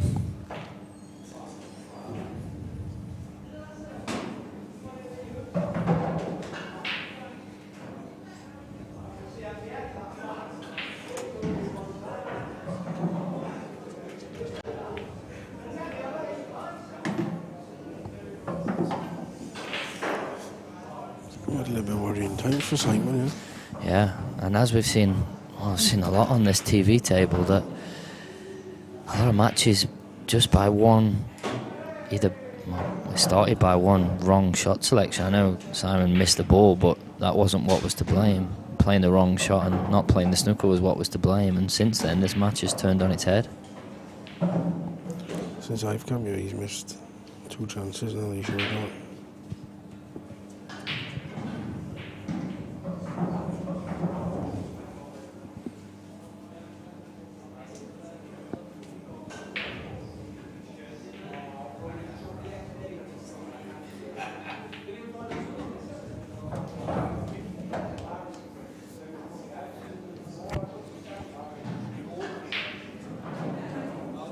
Can you get that red through the gap of the red and the yellow? Looks like you can on the screen. Definitely. I'm almost certain. Maybe he needs to be near the yellow that's by the black spot. I'm almost certain he can get through to it, but obviously you mustn't think he can, or he would have got down and played it by now, surely. I understand his concern. If he can't, he doesn't want to take the 2 reds out at the bottom, because that leaves it then a little bit awkward. Yeah, he's trying to get close to that, look. Well, it's definitely not ideal now, especially if he's straight on this one.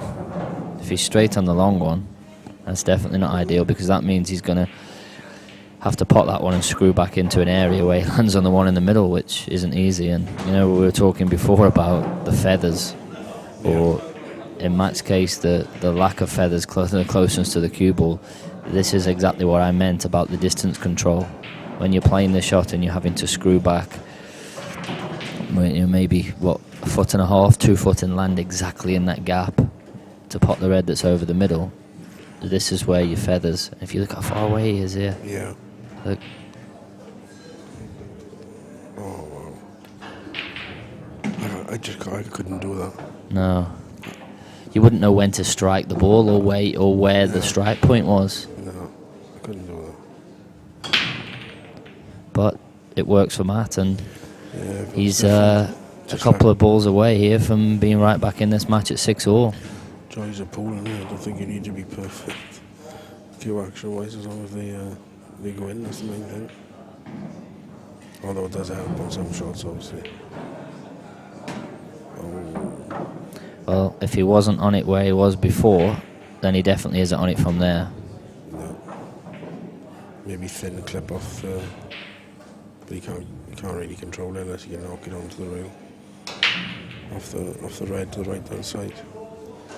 So Paul Davison says, Garrett, watch your ice break in snooker. And that's 147, Paul. You found that cheat on the PlayStation, Paul. It was on a lineup. No, it wasn't. No, that's all he could do was play it with side and pot it, and now he's struggling. And he said, Peter says he likes the way that Selby plays snooker, and what do I feel about some of the negative comments? And to be honest,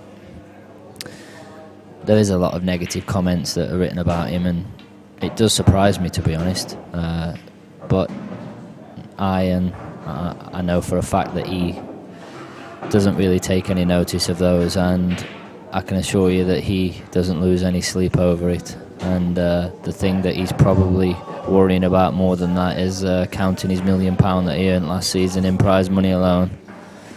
So that would be my answer to that one. And anyone that says anything negative about him, I can assure you it's only through jealousy, because he's one of the nicest lads that you'll ever meet. So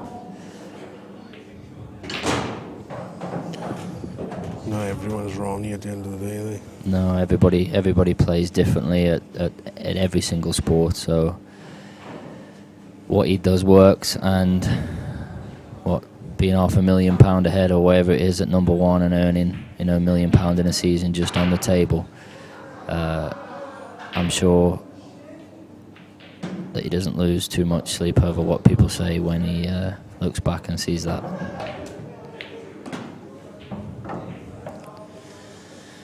He was in trouble either way there, wasn't he, Ben? Yeah, I think Simon's got away with one, yeah. The match should have got them.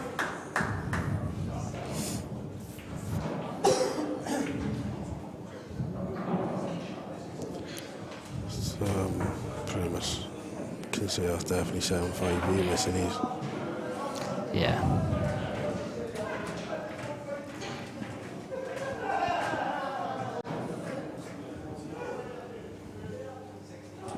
So Sean Swimby has come on and says his missus is fit as well, to be fair. Well, Sean, that's my sister-in-law, my girlfriend's sister, so yeah, be careful there, pal.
Yes. So, yeah, just want to be clear that, obviously I'm happy to have a bit of a joke, and that's what that's the way I am. But any sort of negative stuff and anything that's written that's offensive to anybody, then they will just be deleted from the live chat. So just want to make people aware of that.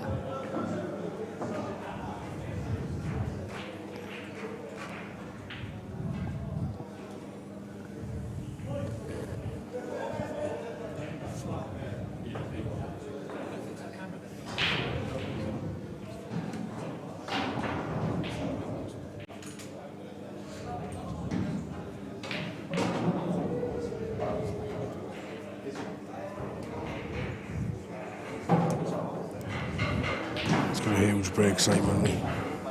Huge break. He's got that pause and then straight through. And that's where the timing comes from. And we were talking about that, me and Clint, before, about how he just absolutely launches the break. And Clint was saying that, you know, at the minute he's probably got on the top 5 breaks in the world, if not higher. And as you can see there, he didn't make a ball, but we're not talking about whether you make a ball or not. We're talking about giving yourself the best chance to make a ball. Yeah. There's more up the other end than there is down here.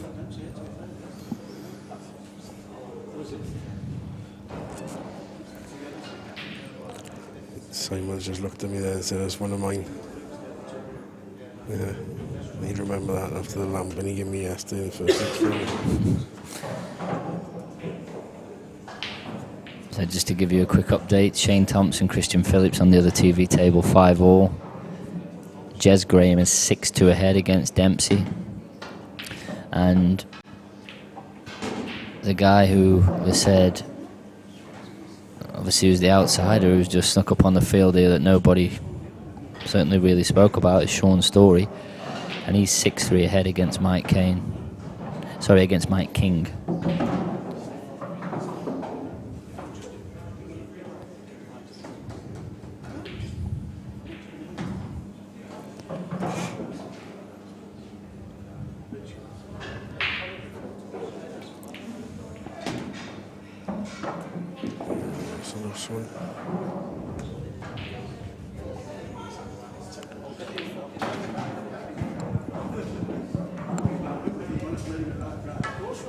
you have to come with a big pot now.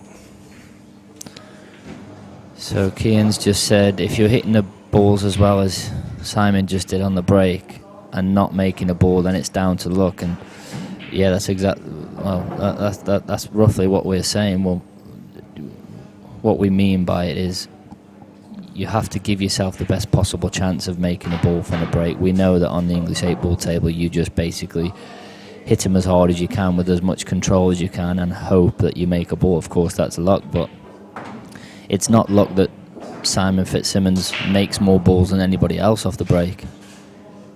And that's because he's giving himself the best chance, because he hits him as well as anybody. And when you hit him as well as anybody, then you give yourself the best chance. It's not always guaranteed, because there isn't a sequence that guarantees you making a ball. You can just, all you can do is hit him as well as you can, time as well as you possibly can, and hope that's good enough and lucky enough to make a ball. Yeah, I think the only thing you can do is just make sure you keep it right on table. The rest is just luck, unfortunately. It's just the way it is. Doesn't matter how well you hit them, you still can't try it. So Michael Fortune is listening from Ireland. Hello, Michael. Hope you're well. It's been a long time, pal. Obviously, I go back a long way from my junior days in the England team with Michael. So shout out to Michael. And he said, "Guys, what do you mean, sister-in-law? Was that a proposal? Hope she's listening." No, I was referring to me being good friends with Mark Selby, and I class him as a brother. That's how I can get out of that one, isn't it?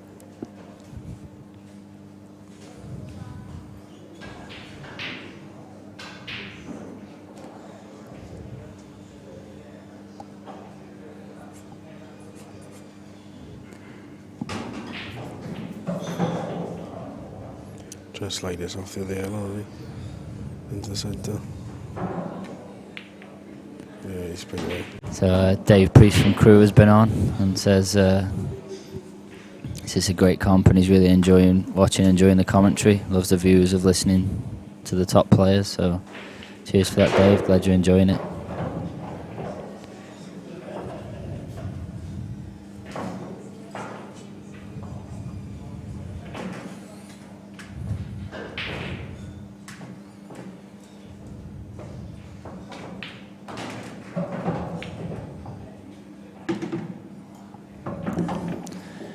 So people are asking who's the favourite for the competition in my opinion. So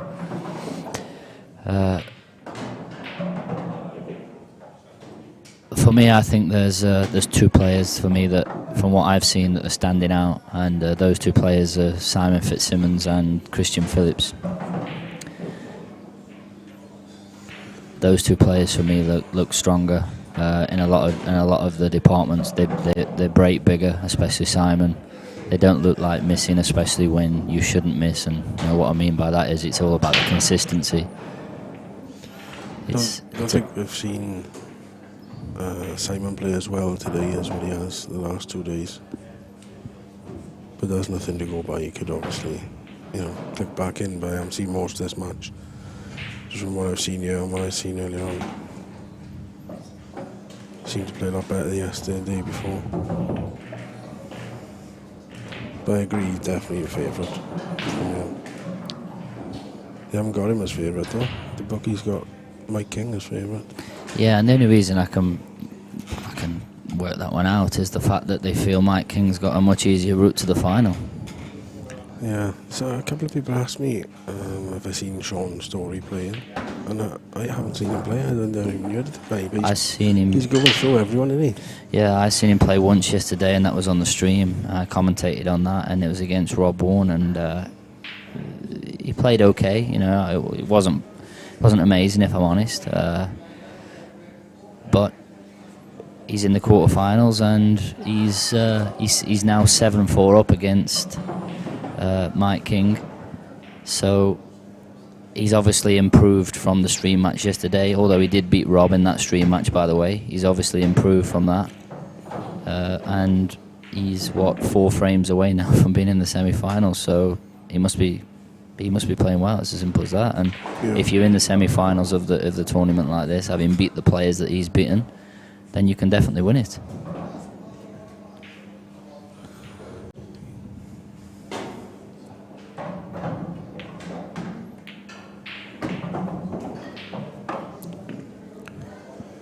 Thought he might have left on red in the way there, but he's just managed to get enough to get past it.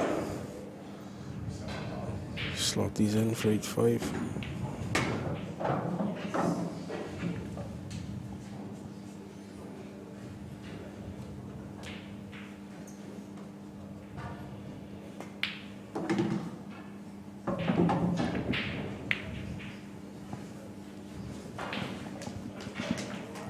So 8-5, and I'd have to say, given the way that the last sort of 2 or 3 frames have gone, that I think Bouncer will be over the moon to be 8-5, because at one point there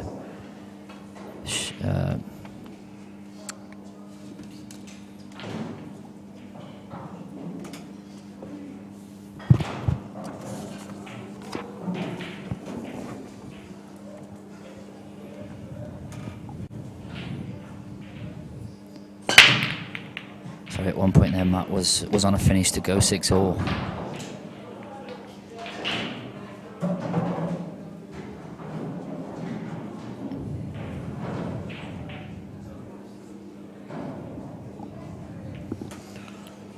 Just looking at player profile here, I didn't know the Simon was from world background, is he? Who, sorry? Yeah, I remember growing up playing in the England team, and in our sort of World Championship days. Then Bouncer was in the junior England team, and then the under 21s, and I think it went to the under 23s. They kept changing about, but yeah, he was involved in all of that setup back then. And then from then he never really sort of kicked on and sort of cut it back then in the days of, when the World Championships was as it was and when it was as big as it was. He never really sort of kicked on. And then obviously over the last 2 or 3 years he's sort of burst onto the scene. Really, I know he's been playing a lot of money matches and doing well in those, but he sort of burst onto the scene at the World Championships, getting to the final, which I don't think anybody could have predicted that.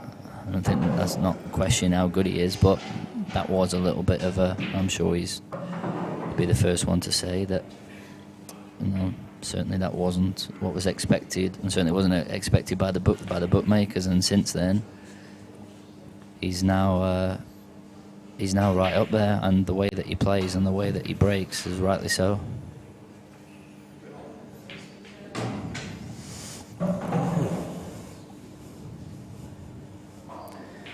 So the fact that he has come from a world rules background isn't no surprise. That he's going deep in this tournament, and you never forget how to ride a bike, as they say. No, well, I didn't realise that he'd come from a world rules background.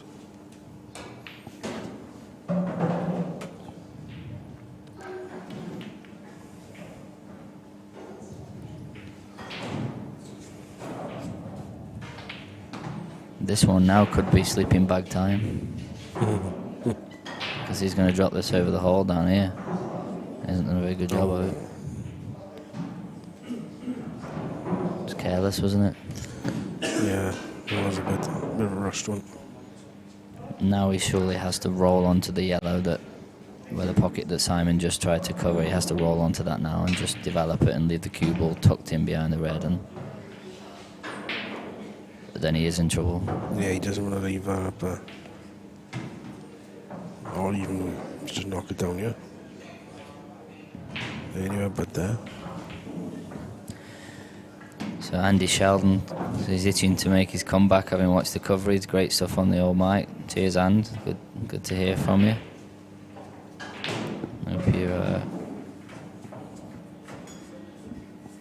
Hope you're keeping well. Had your little brother-in-law in earlier. Had to give him a little game of 9-ball.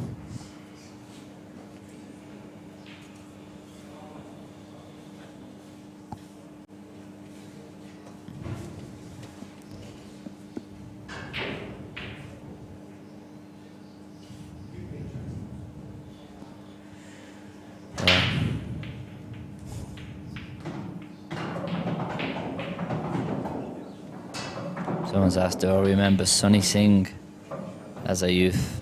Yeah, of course I do. I was quite good friends with Sonny. I grew up playing through the junior England team with him, and yeah, he's a nice kid. I'm not too sure what he's up to now. It's been a long time since I've seen him. I certainly don't think he's playing anymore, but yeah, he was a big talent.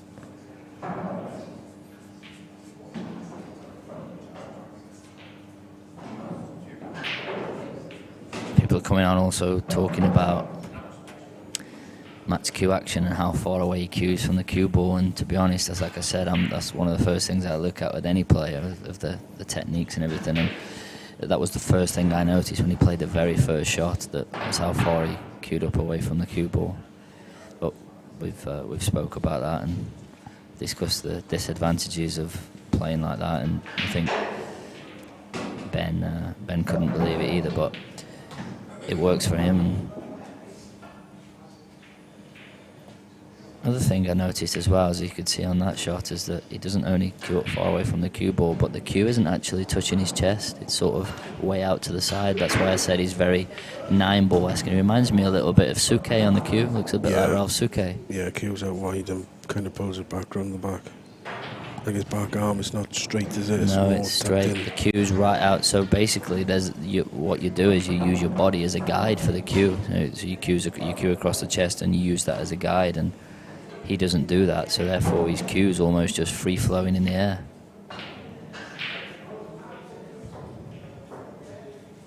Which is only really associated with 9-ball. I don't think there's ever been any top English players, or certainly no top snooker players, that have ever played like that.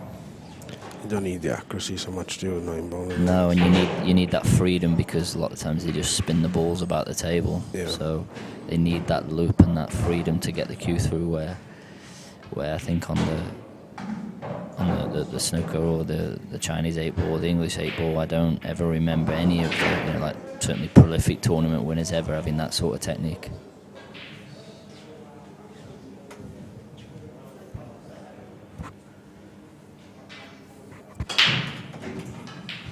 I can tell you now, Sean Story is 8-4 ahead against Mike King.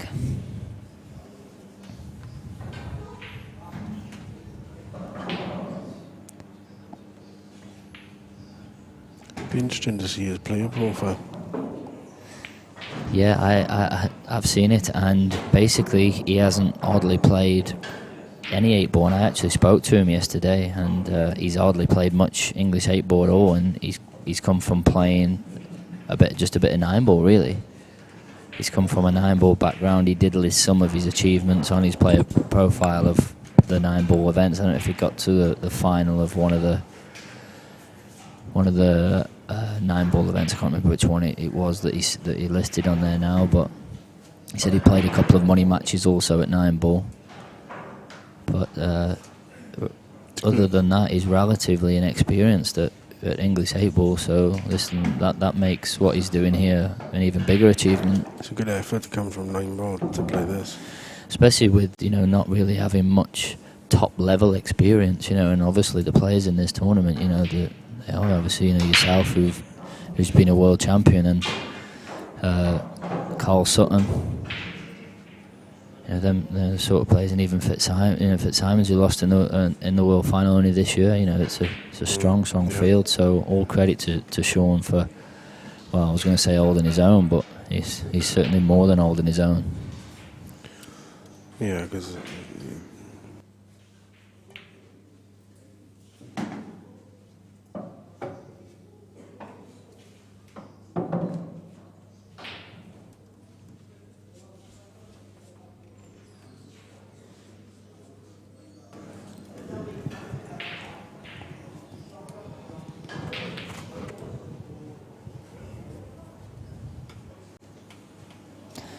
And also the level of the people in the tournament. I haven't really spoke too much about Jez Graham, but I grew up through the junior England team with Jez, all the way through it really.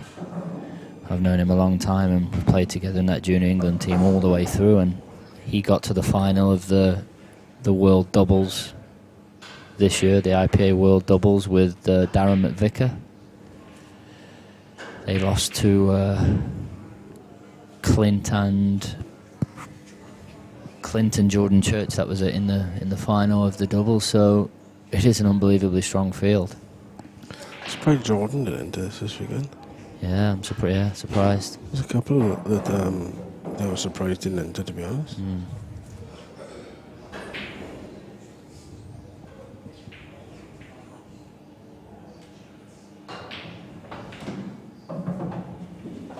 Or maybe, would his ranking still be quite high? Well, no, because he's only just joined the IPA tour. But last year, well, it would be relatively high. But I'm almost certain it wouldn't be top 10. So yeah, shocked that he hasn't played. Because I was thinking like Ian Ali, people like that. That's another one. I'm not sure. I think he might be. Oh, was he? I think he might be top 10. I'm not 100% sure, but I know he'd been doing quite well on that tour, so I think he might be. But there's definitely people that you would expect. So Katrina has said that Sean played loads of 8-ball, been playing every local comp for the last 5 years minimum, and played county. No, I don't. That's not what I mean, Katrina.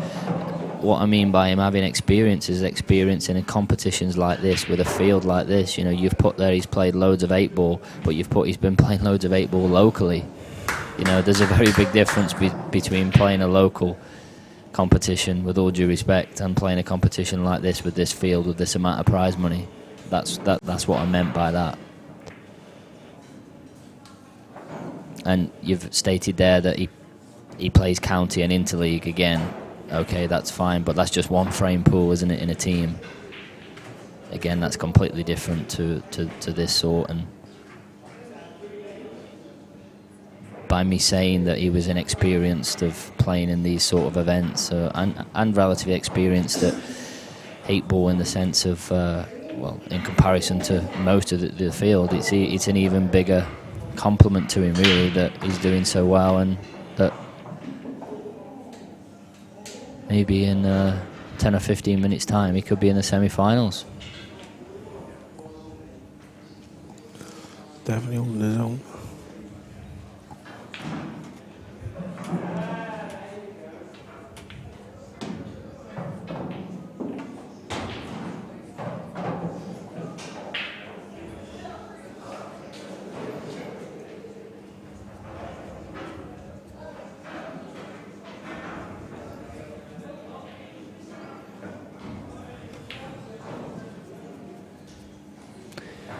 I did say very early on in this frame that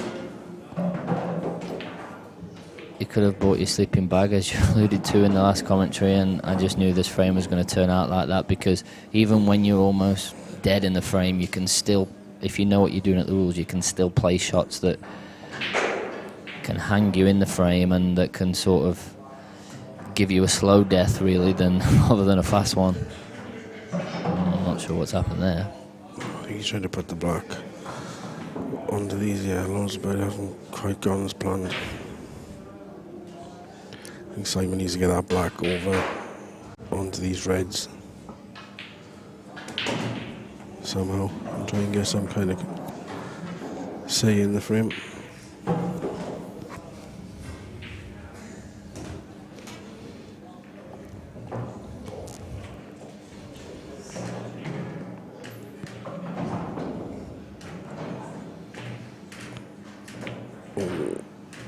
Oh no, now it really is sleeping bag time. I think he wanted to get that a bit further on the bag, but didn't want to take a gamble in case he followed it through. Yeah, I think he can squeeze it past it, can't he? Yeah, I think he can just bump the black to the side rail.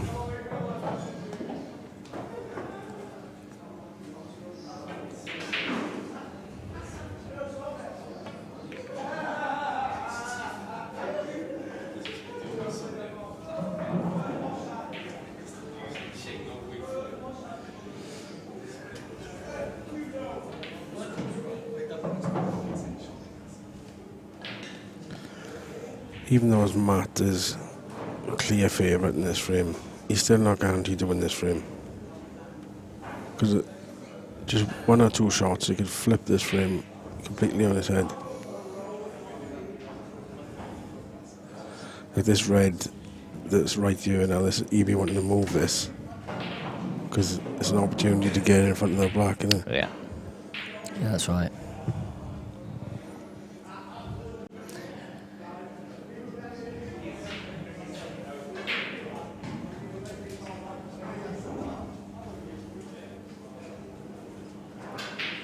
And that's exactly what he's done.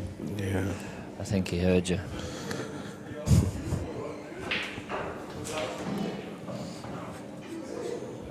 Chance here if he can get this on the top bag. And then put this yellow on the hole in front of the black.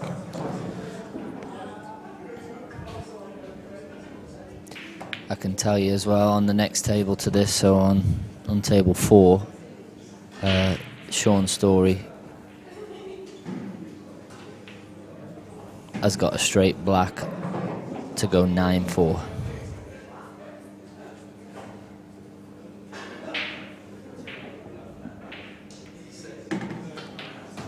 He's potted it. It's now 9-4 to Sean. You can follow the live updates on the scores at beardproductions.uk.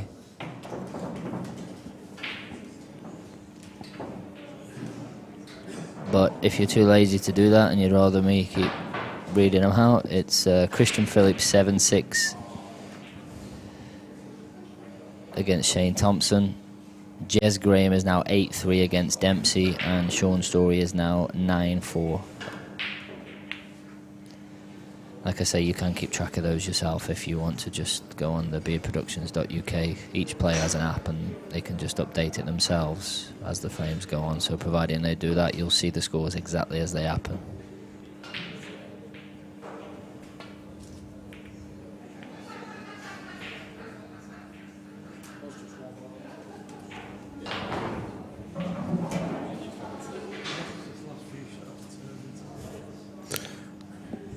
Laughing at one of the boys, James. Do you remember James? James Phillips? Yeah. He's just he done a bet. He's done. Is that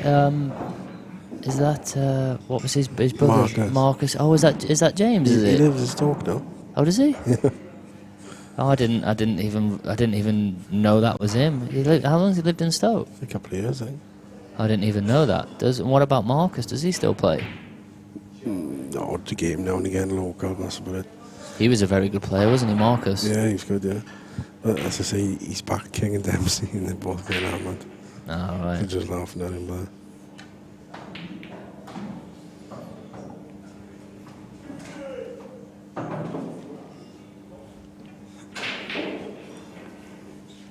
So he comes in here to practice now and again. Oh, does he?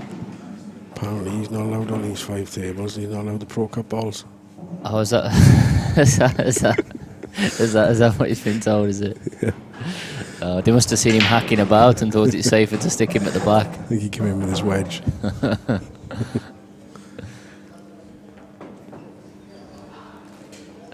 Well, one thing I can say to that is, obviously they don't know who he is or that he can play for a start, but the other thing is that just proves the quality we like to keep these match tables in.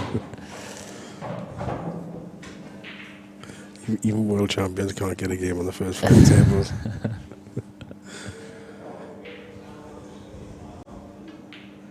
Yeah, it's a tough score.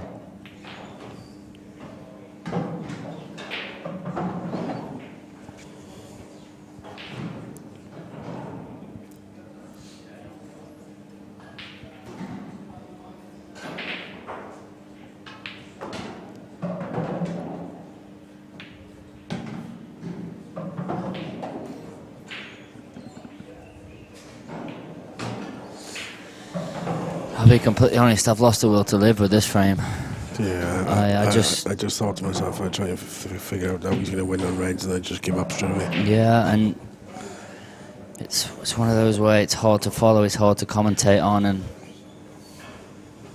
it isn't the easiest on the eye, I'll be completely honest. And this frame is a complete contrast really to the rest of the match, because like I said, when the score was around 6-2, 6-3, they'd played almost double the amount of frames than any other match had played, so that just showed you the quality and the speed that they'd played at. And I agree that this isn't the player's fault. It's just sometimes, I don't think either of them wanted the frame to go like this. It's just sometimes when the balls do sit like this, you have no choice but to play these shots. And I do agree that the rules lend themselves to these sort of frames happening, and it's not that any player has deliberately chose for it to be like this.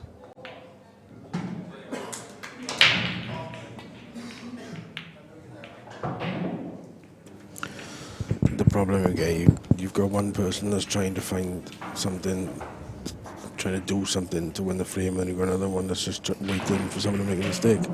Yeah, because he's in a position where he can't do anything else other than just trying to make it difficult.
think Simon needs to get that yellow safe, the other one.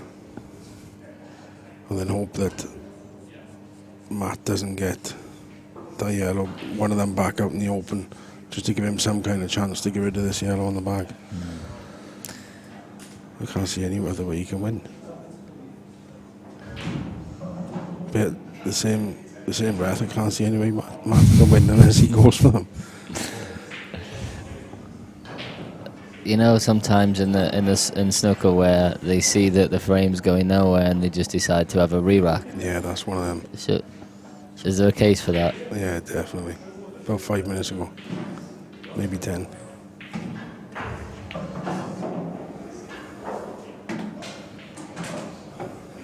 Biting a bullet, is he? Somebody's got to move somewhere, haven't they? Wouldn't be a bad poke, mind, if he puts this down. If he can just plant the left red onto the yellow in the hole and leave it on top. Pretty decent. He get himself in some good shape.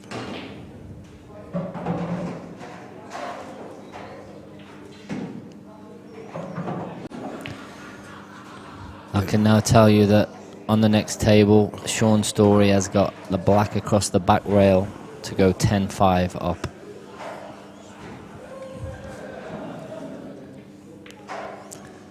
In which he's potted. It's now 10-5 to Sean. He's on the hill. Be some Story if he was to win that. It's like sitting in the commentary box with James Croxton. Can't be that bad.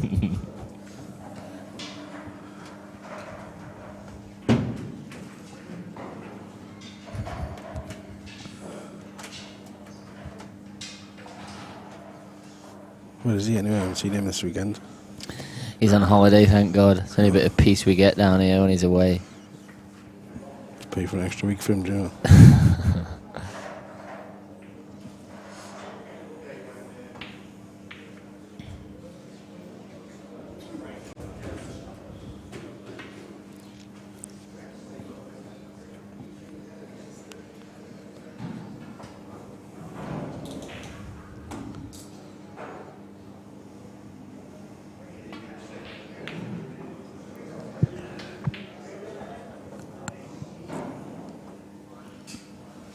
I was hoping he was just going to smash that, to be honest.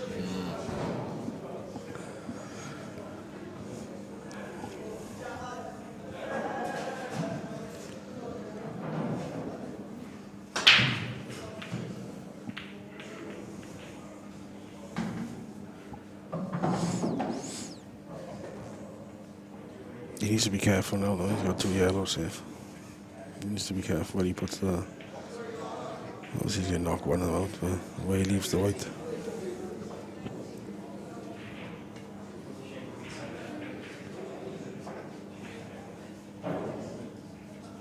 He might even knock 2 out, yeah. That's what he's played. That's what he's played. He played your shot. He played to knock them both out, and yeah, I agree. He has to be careful where he puts them. What about... doubling it? No, I think what you do is you pot the red over the hole with a bit of run inside. You come around 2 cushions, and then you play the yellow that's in the middle of the table onto the red. Yeah, it's a good shout. You're going to be leaving him a chance to double, but as long as you get the yellow right on top of the red, there's no way you can go, is there? This is definitely the shot, and he's definitely seeing it, you know. And there you go, it's perfect. That's absolutely perfect. And what you do is you just make sure... Get it tight on top. Well, and you also just make sure that you stun the cue ball back far enough that you don't leave the double first shot. If you drift the cue ball through, then you leave the double first shot, which is not what you want. So I think you'll see him just making... He's lucky he's going that way, really. I think you'll make sure you see that he... Always going to the left. No, it'll bounce away. It's a good shot. Yeah, that's perfect. It's a good shot. He's left the double. He has left the double. He's not getting that out there, has he? Or has he left the double? He's got it. It don't matter. He's not getting that yellow out there. Yeah, he's played it well. So very good shot. And I know that Simon was brought up playing world rules, and although now he plays black ball, and the mindset is very different. of when you're winning and losing, but you don't forget how to ride a bike. And obviously, the more he's got into this tournament, the more that it'll all come back to him. His foundations were playing world rules, and that's a big thing. I can tell you that Sean Story has got a dead straight black into the middle, and he's just potted it. He's won 11 frames to 5, and it's a fantastic result for him, not only with the players he's beat, but for him to now be in the semi-finals is a great achievement in itself. So well done, and the way he's playing.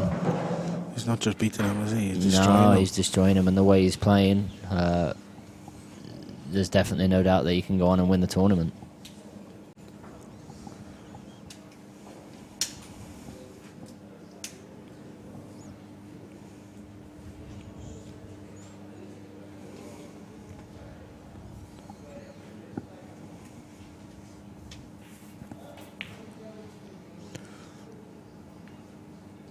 That's a good shot. That's a really, really good shot. He's still not going to get him anyway, so he just pot the yellow, screw the white back to the top left. Yeah, he screwed it back to the top left, but he needs to make sure he gets it back over to that side of the table so he doesn't leave a foul snooker. Yeah. It has to be tight to the side rail, really, to guarantee. If he leaves it anywhere near the middle of the table, it's a foul snooker.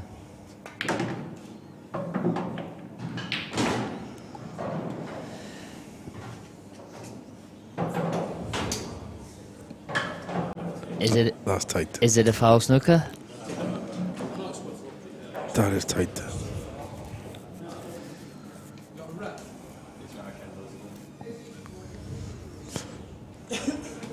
That's tight. See, I know what you're saying now. When I first looked at it, I thought anyone over there would be fine, but when you're saying it, it needs to be tight on the rail. I didn't realise how far up that red was. Yeah. I think that's a foul snooker going. I think it might be too. I do think it might be.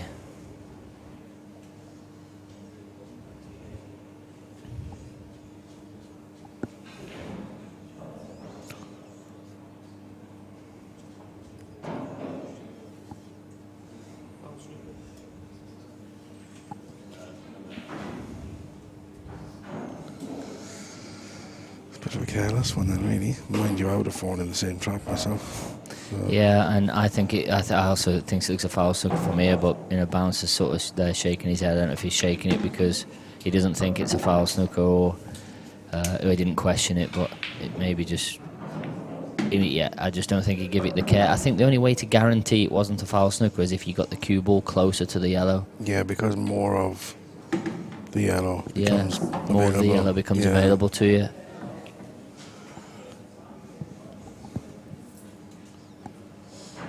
So I think they're having a bit of a break after that frame, and I think I need one too.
Well, Sean, a good result there, 11-5 against a guy who's been taking out some good opponents.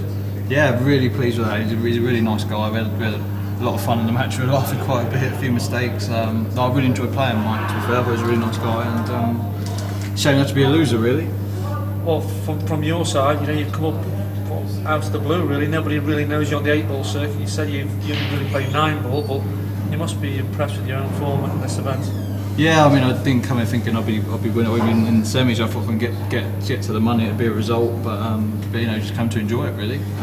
Expecting nothing, so it's been really good fun and just carrying enjoying it for me, really. Expecting nothing, but you're more than capable of looking at your results to win the tournament. So, are you looking at that yet? Obviously, there's a couple of matches to go, but you know, anything can happen in pool. You know, if the breaks keep going nicely, who knows? But I'm still not thinking about that. I'm just trying to enjoy each match and not put myself under too much pressure. Well, you're definitely the dark horse, and people are starting to notice you. So, good luck in the rest of the tournament, and we'll see you in the next round. Yeah, thanks a lot, Nick. Cheers.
Using small whites and all sorts.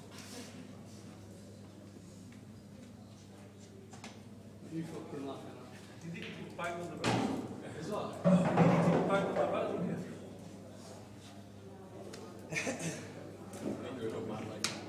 Yeah, I fucking bet it is. Can't please everybody.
Okay, so we're back now, and hopefully that's the last one of those frames we have, because I don't think I can take any more of those. So I've just been asked a question: what time will the tournament be going on to on until? So the final was scheduled for 8:30, I think, and now it's going to be later than that, obviously, because some of the matches are dragged on a little bit. So the finals, the next matches basically, and then the final will almost just be straight on and off. So as the matches finish, we will get the semis, and then in turn the final on almost straight after that. So there's no exact schedule for the next matches or for the final. It'll just be as and when the matches finish.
I presume that red goes in the middle, and if it does, then he's played a decent shot there. Yeah, I was just wondering what he's going to do with that red. I don't know if it went in the middle, and by the looks of that shot, I take it does. Not sure he can get ideal on the plant though. Well, I think the plant is definitely offset, and he's going to be playing the first red into the back rail quite thin into the second one. So yeah. I think that the safe way is when he plays the plant to screw up off the side rail and play on the one next to the black. That guarantees you're on your next ball, and hopefully the red sort of pings off the back rail and comes out into the open. Taking the finishes out that way, you're guaranteeing that you're going to be on your next ball, and that's what I would play here. Yeah, definitely.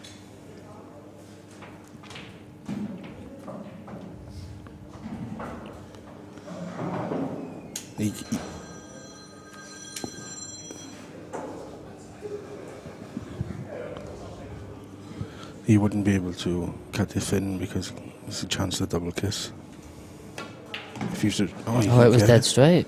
I didn't think Jesus, I thought that was like. I thought he was having to play that first red really thin into the back rail. Oh, that's a bonus that was straight. Yeah, straightforward now. And you see that last frame where Simon thought he couldn't lose and just nonchalantly screwed across the table. So now what's going to be 8-7? There's a lot of legs left in this yet.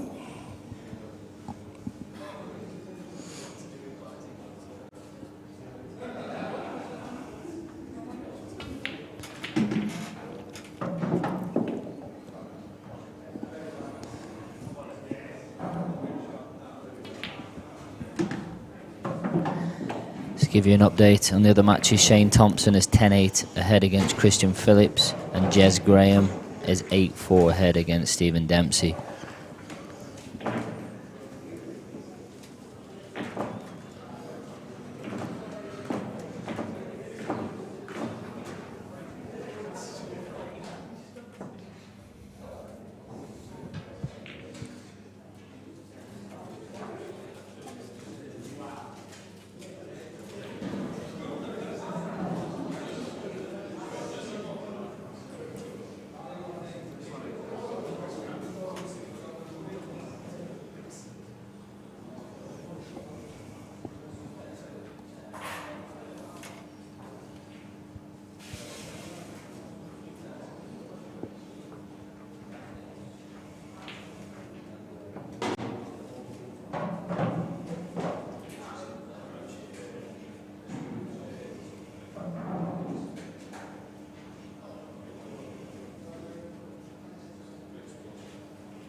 big break there from Matt. If he can get one of these reds, nothing's stopping him from taking these out. I think he can just get the outside one to the top right. Or he can play this one, yeah. Bit of a tougher pot.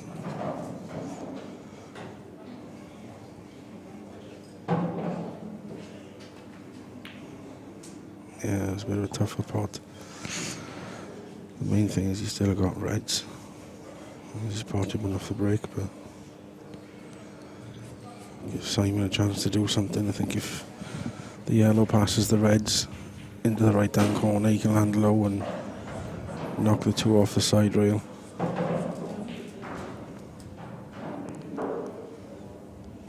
Not guaranteed to land on anything. Just have to chance a little bit of luck.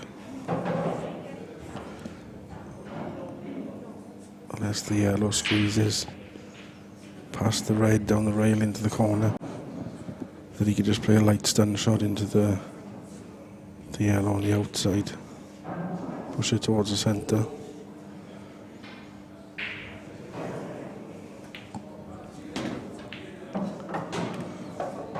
He's opted to clear these first and he's landed a bit awkward there. I'm not sure if he's covered the black going into this corner. I think he should be okay. Yeah, now you can see it's a good camera angle, it does go. Obviously you want to be good on it, but it does go.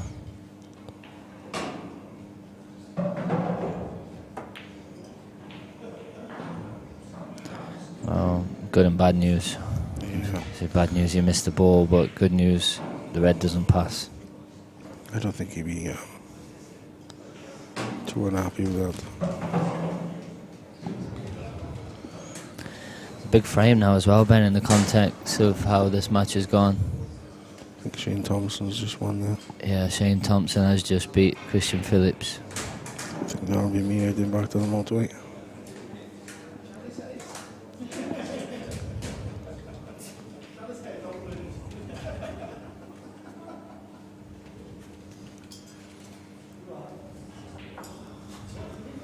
What started out as the quickest match of the lot, like I said, they played 7 or 8, 9 frames in double the time that any other table had played half their frames. And now it's probably going to be the last match to finish. Definitely no. Oh, definitely no. Yeah.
And if he can get up to the top red and then play the double now, which he can't, but he can double the ball over to the pocket.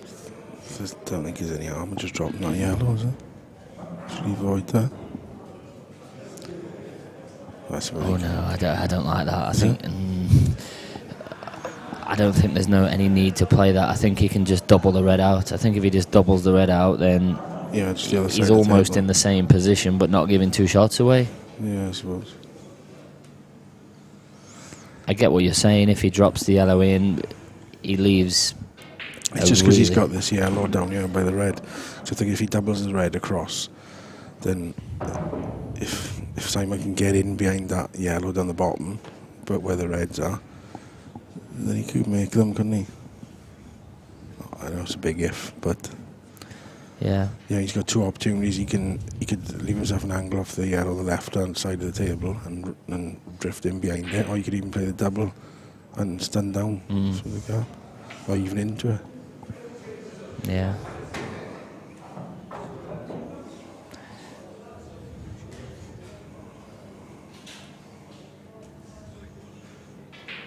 It's playing your shot, guys. Cover the black. Yeah, that's a good shot. But yeah, your shot is on now. It makes it a lot harder now. He's covered the black there. I know the black. Well, you say that it goes in the centre, and if he leaves the plant on these two balls until last, then it doesn't really matter. No. So I think if he pots the long one, tops on and off the top cushion, and leaves the angle what you've just said to play the double and screw down, then. Or could he play with pace and kick the yellow from behind and push him this way?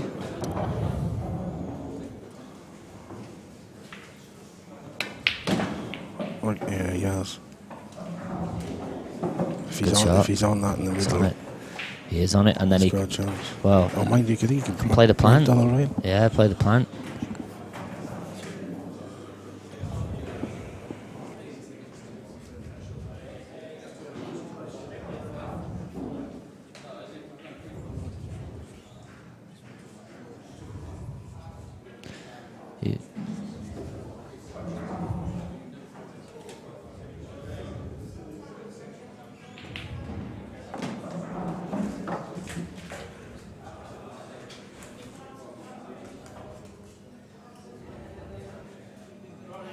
Big frame in the context of this match, and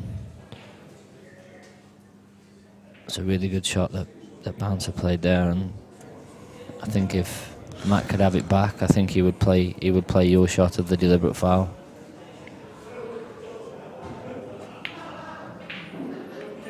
He played that well. Tricky one that. He could have risked the double kiss, but he was always going to block that yellow. He can just drift stun across now. Good choice of wherever he wants the black.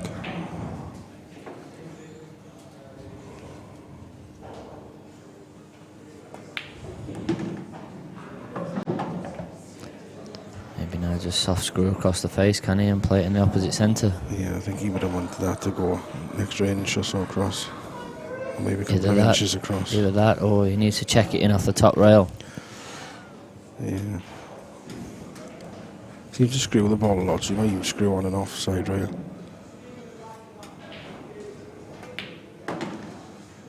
Good shot. Played to perfection. It's a good finish. Yeah, very good finish, and at a crucial time of the match.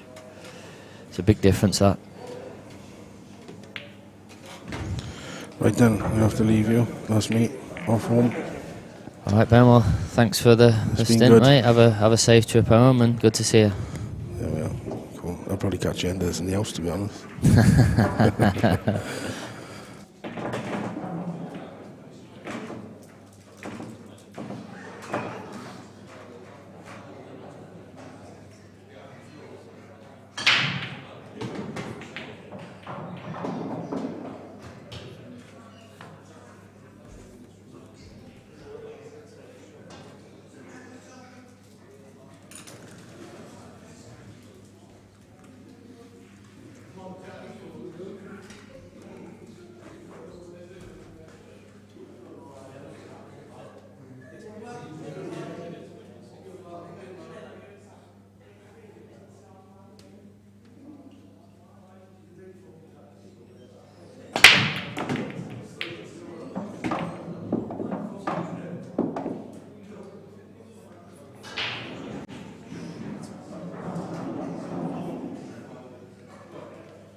So we're just going to cut from this match a second and just go to an interview with Shane Thompson, who's just beaten Christian Phillips.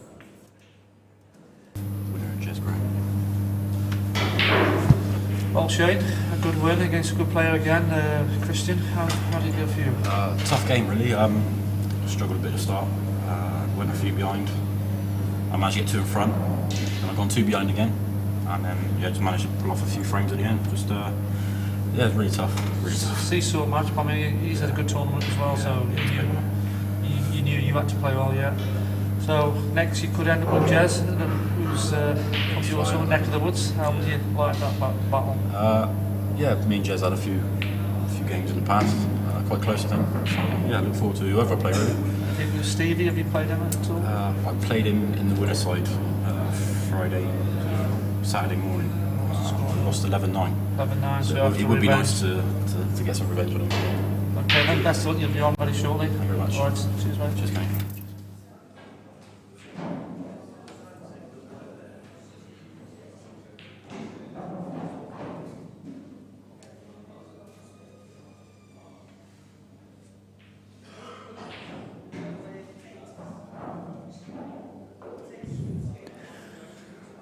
So Shane plays the winner of Jez and Dempsey, and Sean Story awaits the winner of this match.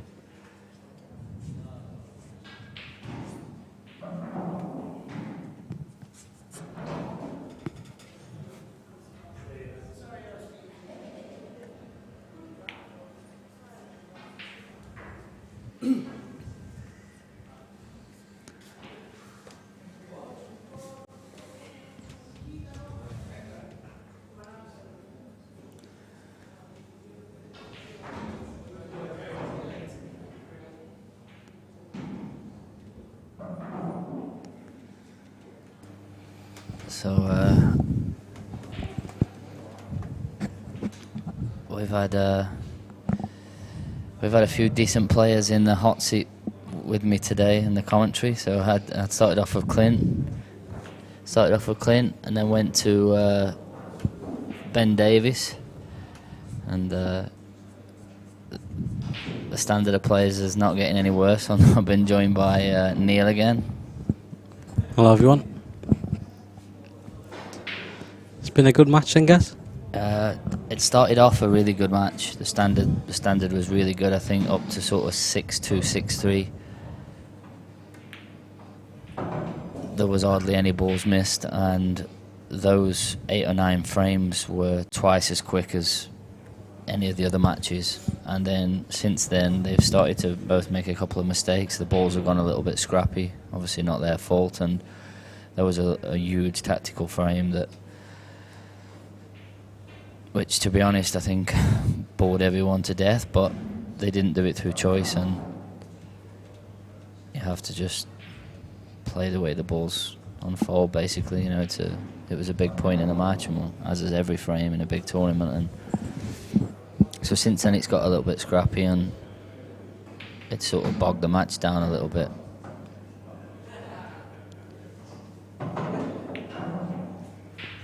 I mean, from looking at the score of the match now, this is obviously a really big frame in the match, really, because obviously if Matt goes 10-7 down, he's going to struggle to win, isn't he? The way, you know, Simon breaks. Yeah, well, he goes, if he loses this frame, he has to win 4-0. And I think for him to win 4-0, he's going to need a lot of help from Simon, isn't he?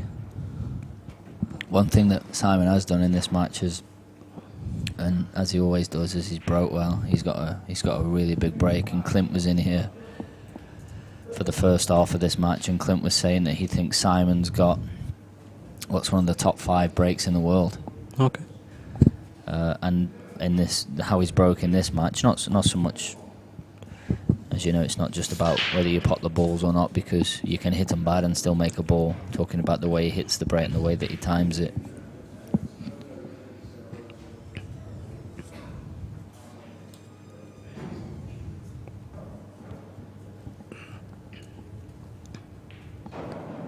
I mean, if I'm looking at the layout of this frame now, Matt's definitely on the correct set of balls, isn't he, here?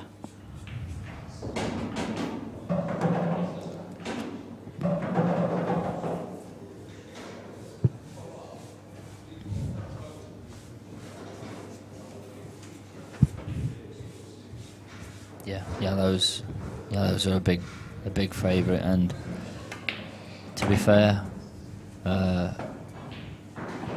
he was on the best set of balls in the last frame as well, and he played a shot that, looking back, maybe wasn't the right shot, and maybe Ben called the right shot as to should have played a deliberate foul instead of just bouncing his ball out, and he basically said to Bouncer, have a go at those, and Bouncer answered the question and got him, and the last frame was big because 8-all, 9-7, and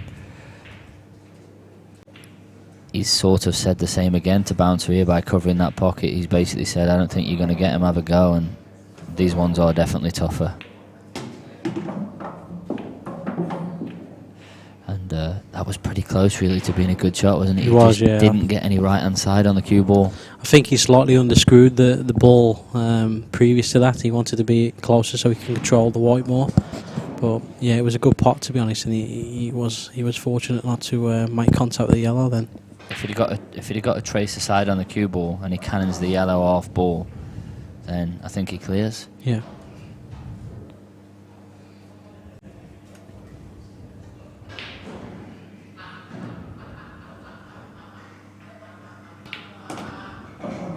That's another one of the examples that me and Ben were talking about in commentary earlier, about when you've got two shots like that, there's a world rules mindset.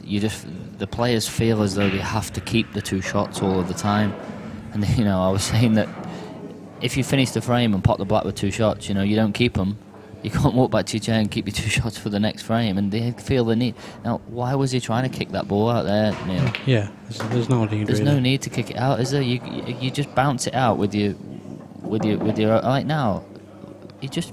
Why you've got all the balls in the middle of the table with plenty of options? Why not just bounce the ball out with you and waste your shot? Yeah. It's like they're frightened to death to go for a finish. Unless when they've got the two shots, they're scared to go with one. I just really can't understand it. Because he's in a worse position now. He's in a worse position now than he even would though have he's got two. Yeah. Yeah. And had he ever knocked it where that didn't go in the middle, he was definitely in a worse position. I think it was what we were saying yesterday. It's just a mindset that they want to try and keep the two shots, even though there's no need. Yeah, and I get that you're used to playing with two shots and that's your mindset, but sometimes you also have to understand that developing a ball, and even though it means going for them with one shot, it does make the finish easier. Yeah. I mean, look where he's ended up now. That's exactly what we were saying. Yeah.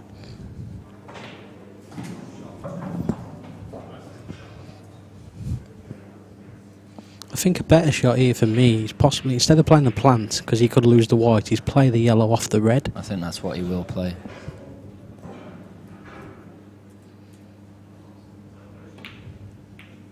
Oh, all sorts is going on here.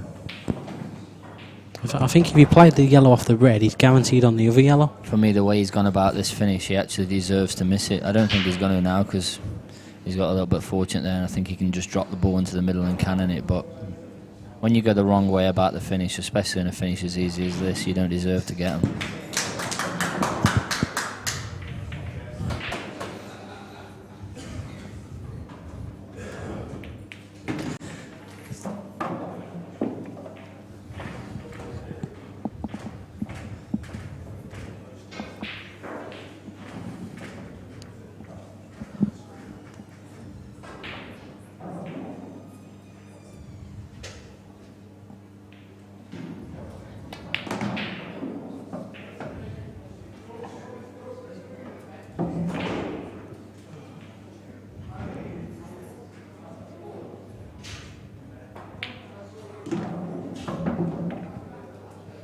So 9-8 then. That was a big frame to be honest, because like we said, you can't expect him to win being 10-7 down, but 9-8 with his break, it's anyone's really. No, back in it.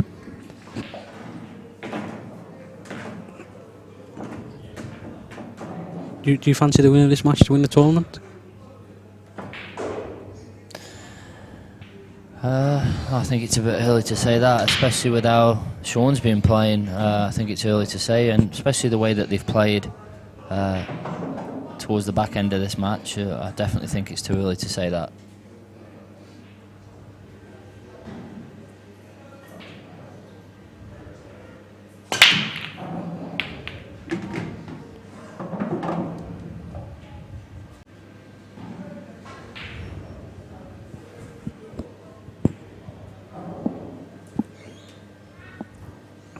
not straightforward, even though he's made a couple of balls. No, the black's tricky, isn't it? The black's tricky, and if he goes reds, that would make the black not tricky, then he has two awkward ones.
I think this is one of those finishes where, as you pop more and more yellows, the other balls become favourites in the frame. Yeah, I understand what you mean, but in a lot of finishes that can be said to be the same, and if he's decided that he's going to attack, and he's decided that he's going to go all out for the finish, then, you know, you have to... If it's eggs in basket, then he's eggs in basket, isn't he? And I know what you're saying. And sometimes you just have to say, look, if I'm all in, I'm all in, you know. The fact that the yellow sat on that side of the pocket and not the other side means that this finish is 10 times harder than it would have been had the yellow been on the other pocket, on the other side of the pocket.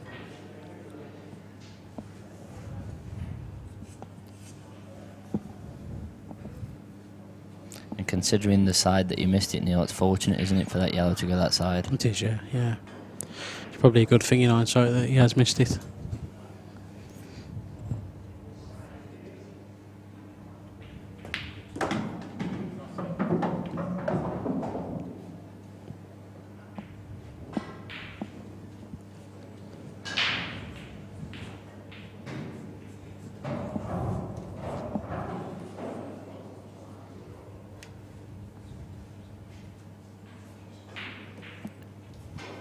Just to let anyone know that's been in on the live chat, I'll be back to that in a minute. I haven't seen any of the questions for a while, so just give us a few minutes and I'll be back to that.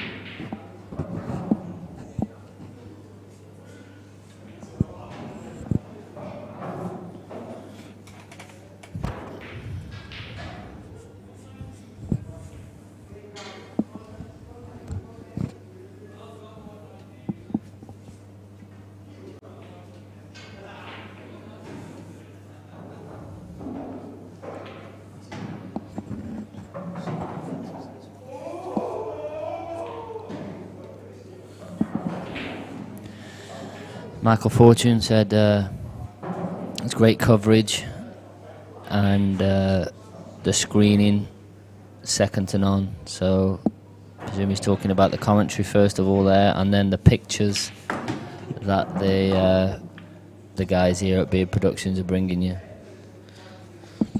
He's played a great shot there, guys. I think he's looking to play the red off the yellow now, next shot. So then he opens up the pocket for the red down the rail. He's got a realistic chance of getting out from this position now, which either that or he plays a double. Plays a double, yeah. I know which shot you'd be playing. Oh, yeah, I'd be playing a double. Yeah, that's a shock.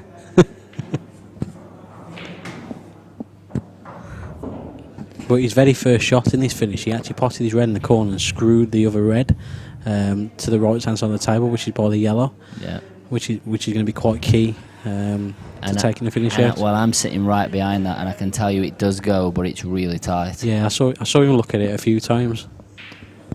But, you know, that just shows how much you have got to think ahead sometimes. So Kevin Pictum has also asked, what does the winner get? I can confirm it is £5,000 English to the winner. Quarter-finalist 1,000, semi-finalist 2,000, runner-up 3. So it is a proper breakdown. Actually, it's a better than average breakdown. Normally the breakdown's normally halved. Obviously it's 3,000 to the winner.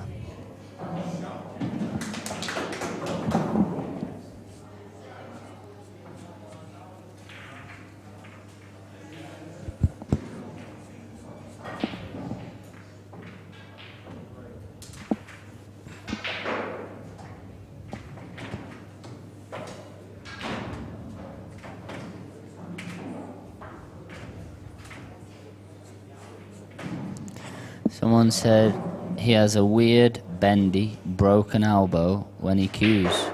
Looks rank. Well,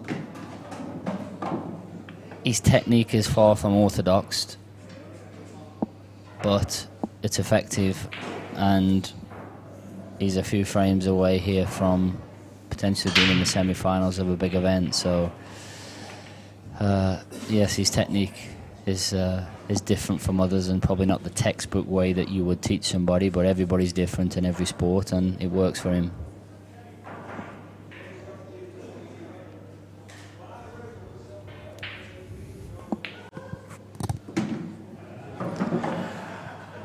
Well, he thought it was obviously too tight to play in the corner, so he's played on it in the middle. Now, if he drops it in, can he get past the yellow to pot the black in the left corner? Yeah, I think he can. And to be honest, when he's actually started the finish, it was a tough finish. It was a big finish in the match this year, really. Because even though Matt, I think, was quite fortunate to finish where the yellow finished at the top of the table, I think he would have been fully expected to come back to the table. Great finish. Really good finish, and the black there, he had to turn it over with a bit of left hand side, didn't he? Yeah, I think he did. Yeah. You know, you can tell with the, and I do think the spots on the white are brilliant for that. You can see when somebody loads it up with a load of side and fizzes the cue ball around the table. You can see that, and on that black there in particular, you could just see that he turned it over with a bit of left hand side. You just saw the spots spin over to the left hand side. And being at 10-8 now, he's obviously going to be tough to beat because he's going to at least be breaking twice. Yeah, and you just watch this, Neil. He does hit them so well. He actually gets quite low on the cue ball, which guarantees to keep the cue ball on the bed of the table. Keeps his arm quite parallel, which stops the cue ball from jumping up in the air.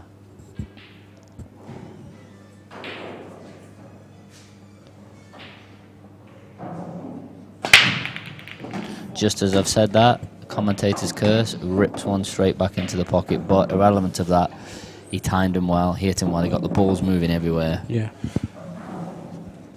And it is classed as a bad shot to screw straight back in the pocket, Neil, isn't it? Definitely, yeah. Wasn't At this level, yeah. At this level, that's a bad shot. He wasn't kicked in off. And I'm sure Sam would be the first person to tell you that is a bad shot when you do that. And it's annoying, isn't it, more than anything, when you do that. Yeah. And I don't know if you heard him on camera, but he did swear.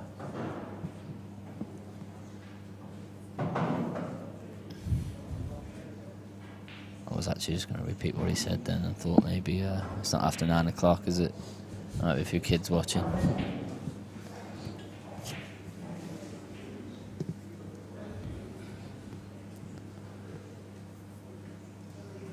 So the crazy thing is now, Neil, is he's got a finish here, which he's, in my opinion, definitely going to get. Well, I'll say that. He's tried to push the black far enough. I don't really think he thought that one through, to be honest, because had he ever pushed the black a little bit further so the red goes, then the black wouldn't have gone. So I think that needed a little bit more care, especially with ball in hand, but I still fully expect him to get him, and then he's going to be breaking next frame for 10-all. Yeah. That's how quickly it can turn. So quickly it can turn. 1.5, and the next minute Simon could be back at the table breaking at 10 each.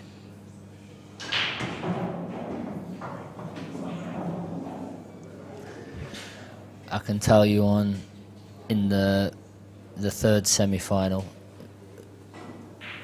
that Jez Graham is 10-5 ahead, and he's down to his last 2 balls to win the match.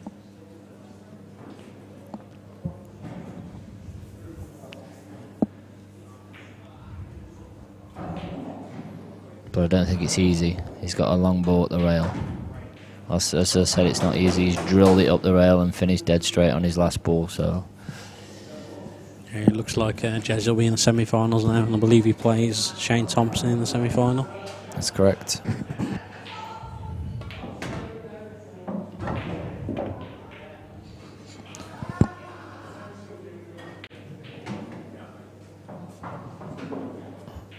So, providing he doesn't have a cardiac, he's dead straight on the black, and we're to it's 11-5.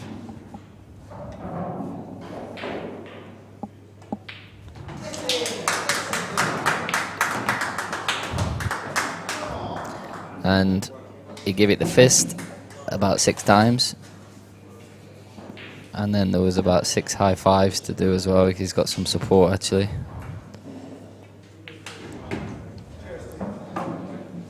To be fair to Dempsey, it was gracious in defeat there. I just heard him afterwards walk back to put his cue away and wished him all the best and said well done. So fair play to Stephen. She's come a long way to play this tournament, and she's got a long trip back home now. Back to this match now. I think it should be 10-9 now. To be honest, I believe the black does go past the yellow.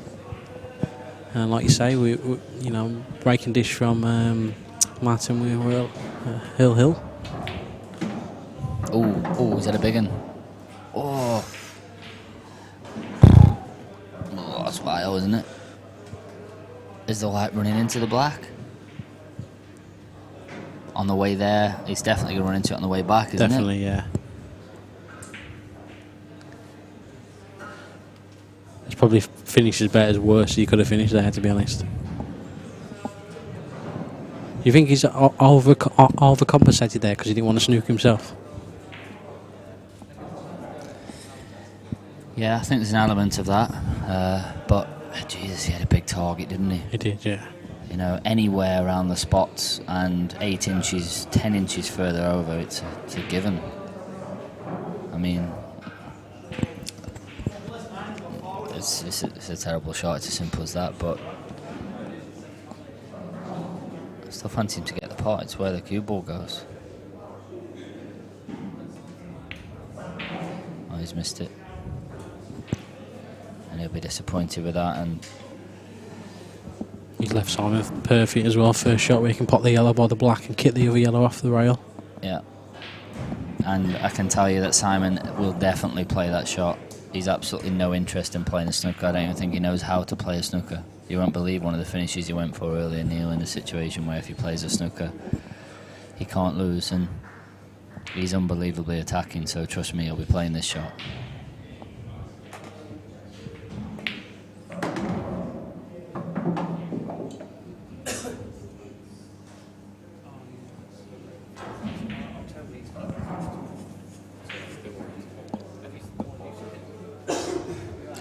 Let's presume the one doesn't go down the rail past the ball, which I don't think it does. Are you still going, Neil, or are you playing the snooker?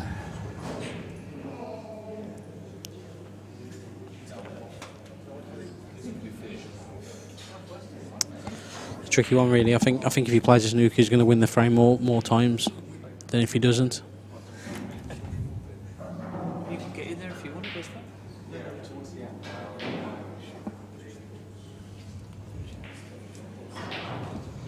I think if he stuns the yellow off 3 rails and glues him beyond the yellow on the rail, he'll actually block the path to get to the red anyway.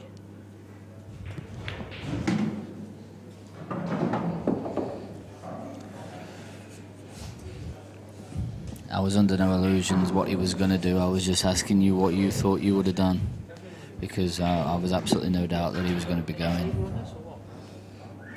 And as good as Simon is, and as attacking as he is, having watched quite a bit of him now, if there is a little bit of a chink, and it is an ultra critical one, and if he asked me for any piece of advice, it would be that you don't always have to go for the finish every single time. No, because you can't keep getting them, can you? Well, whether you can keep getting them or not, I just think that there's absolutely no need to.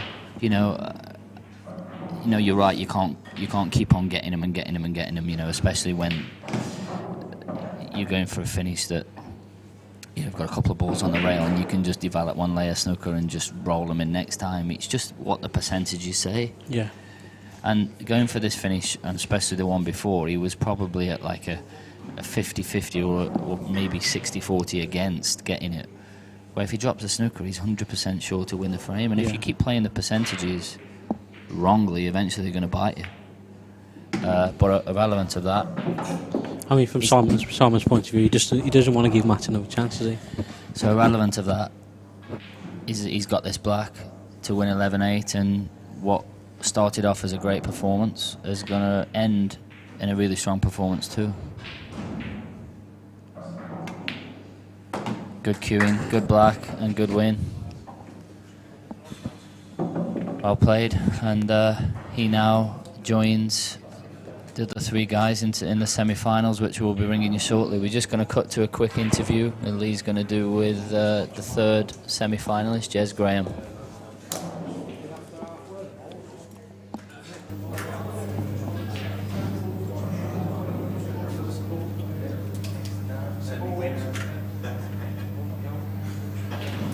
When you lost in the last round of the winners' side, you probably didn't think you were going to get through to the semi-finals, but you fought your way back. Yeah, it was a tough game losing to Simon because I had a chance with 2 shots to get the 10 all my break, and I blew up a little bit, and then obviously had to recuperate and get back on track against RG. It was never easy coming off a loss, going back on the play. Exactly. You know, so, and it's a long 3 days. It was a long 3 days, yeah. Very just long. Come down, put a really good performance in against Stephen Dempsey.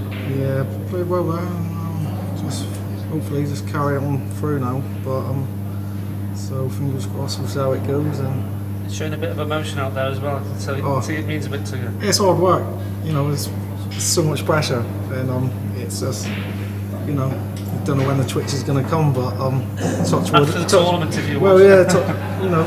At the bar when you've got the $5 in your hand. I haven't twitched that much, but there's been 1 or 2. But twitching when your missus is spending it. Exactly. So, but you know, I'm playing all right, and you know, I'm queuing well, but conditions are hard out there. It's very hot, and you know, I think I've lost about a stone this weekend. So, well, I did say I'd sort your weight out for you, so yeah, well, you know, I'll be better prepared for the next competition, that's for sure. Well, best of luck. We're going to get. But I'd also like to say thanks for the support staying on, Darren, Jamie, Jordan, and the wife, obviously, Lauren. That sounds like a winner's speech, mate. You said that after you won it. No, that's them. You ain't got to the final yet. You got one more but to do. I'd just like to thank them anyway. But you know, it's a long journey back to Devon for them.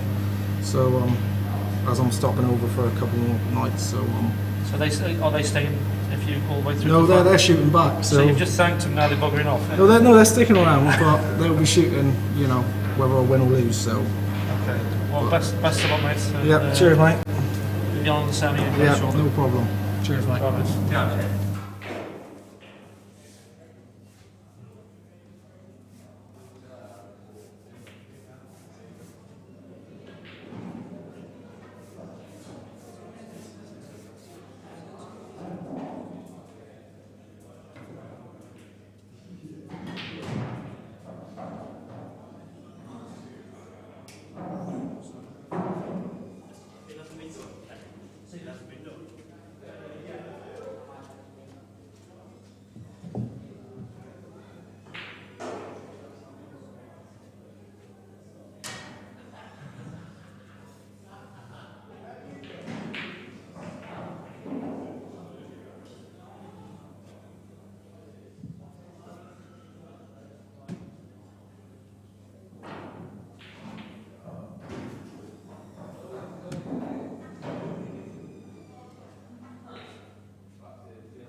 Well, back again, Mouse, for another interview. Means you won. Yeah. Good performance. Yeah, good result. Took a while, but got there in the end. Yeah, you had one frame in particular that was about 45 minutes, which was a battle. Yeah, it's not nice when you lose them either. But yeah, obviously I don't really play well real, so just tussled away. But obviously got the win in the end. So he's a tough opponent as well. He didn't give you much, does he? No, he's a great player, and we practice a lot together as well. So it's one of them games that it's just one of them. But yeah, I'm just pleased to win. Okay, well I'll keep it short and good luck in the semi-finals. We're going to let you have a little cigarette break. I know you're gasping for one, then we'll get straight back in. Cheers, mate. All right.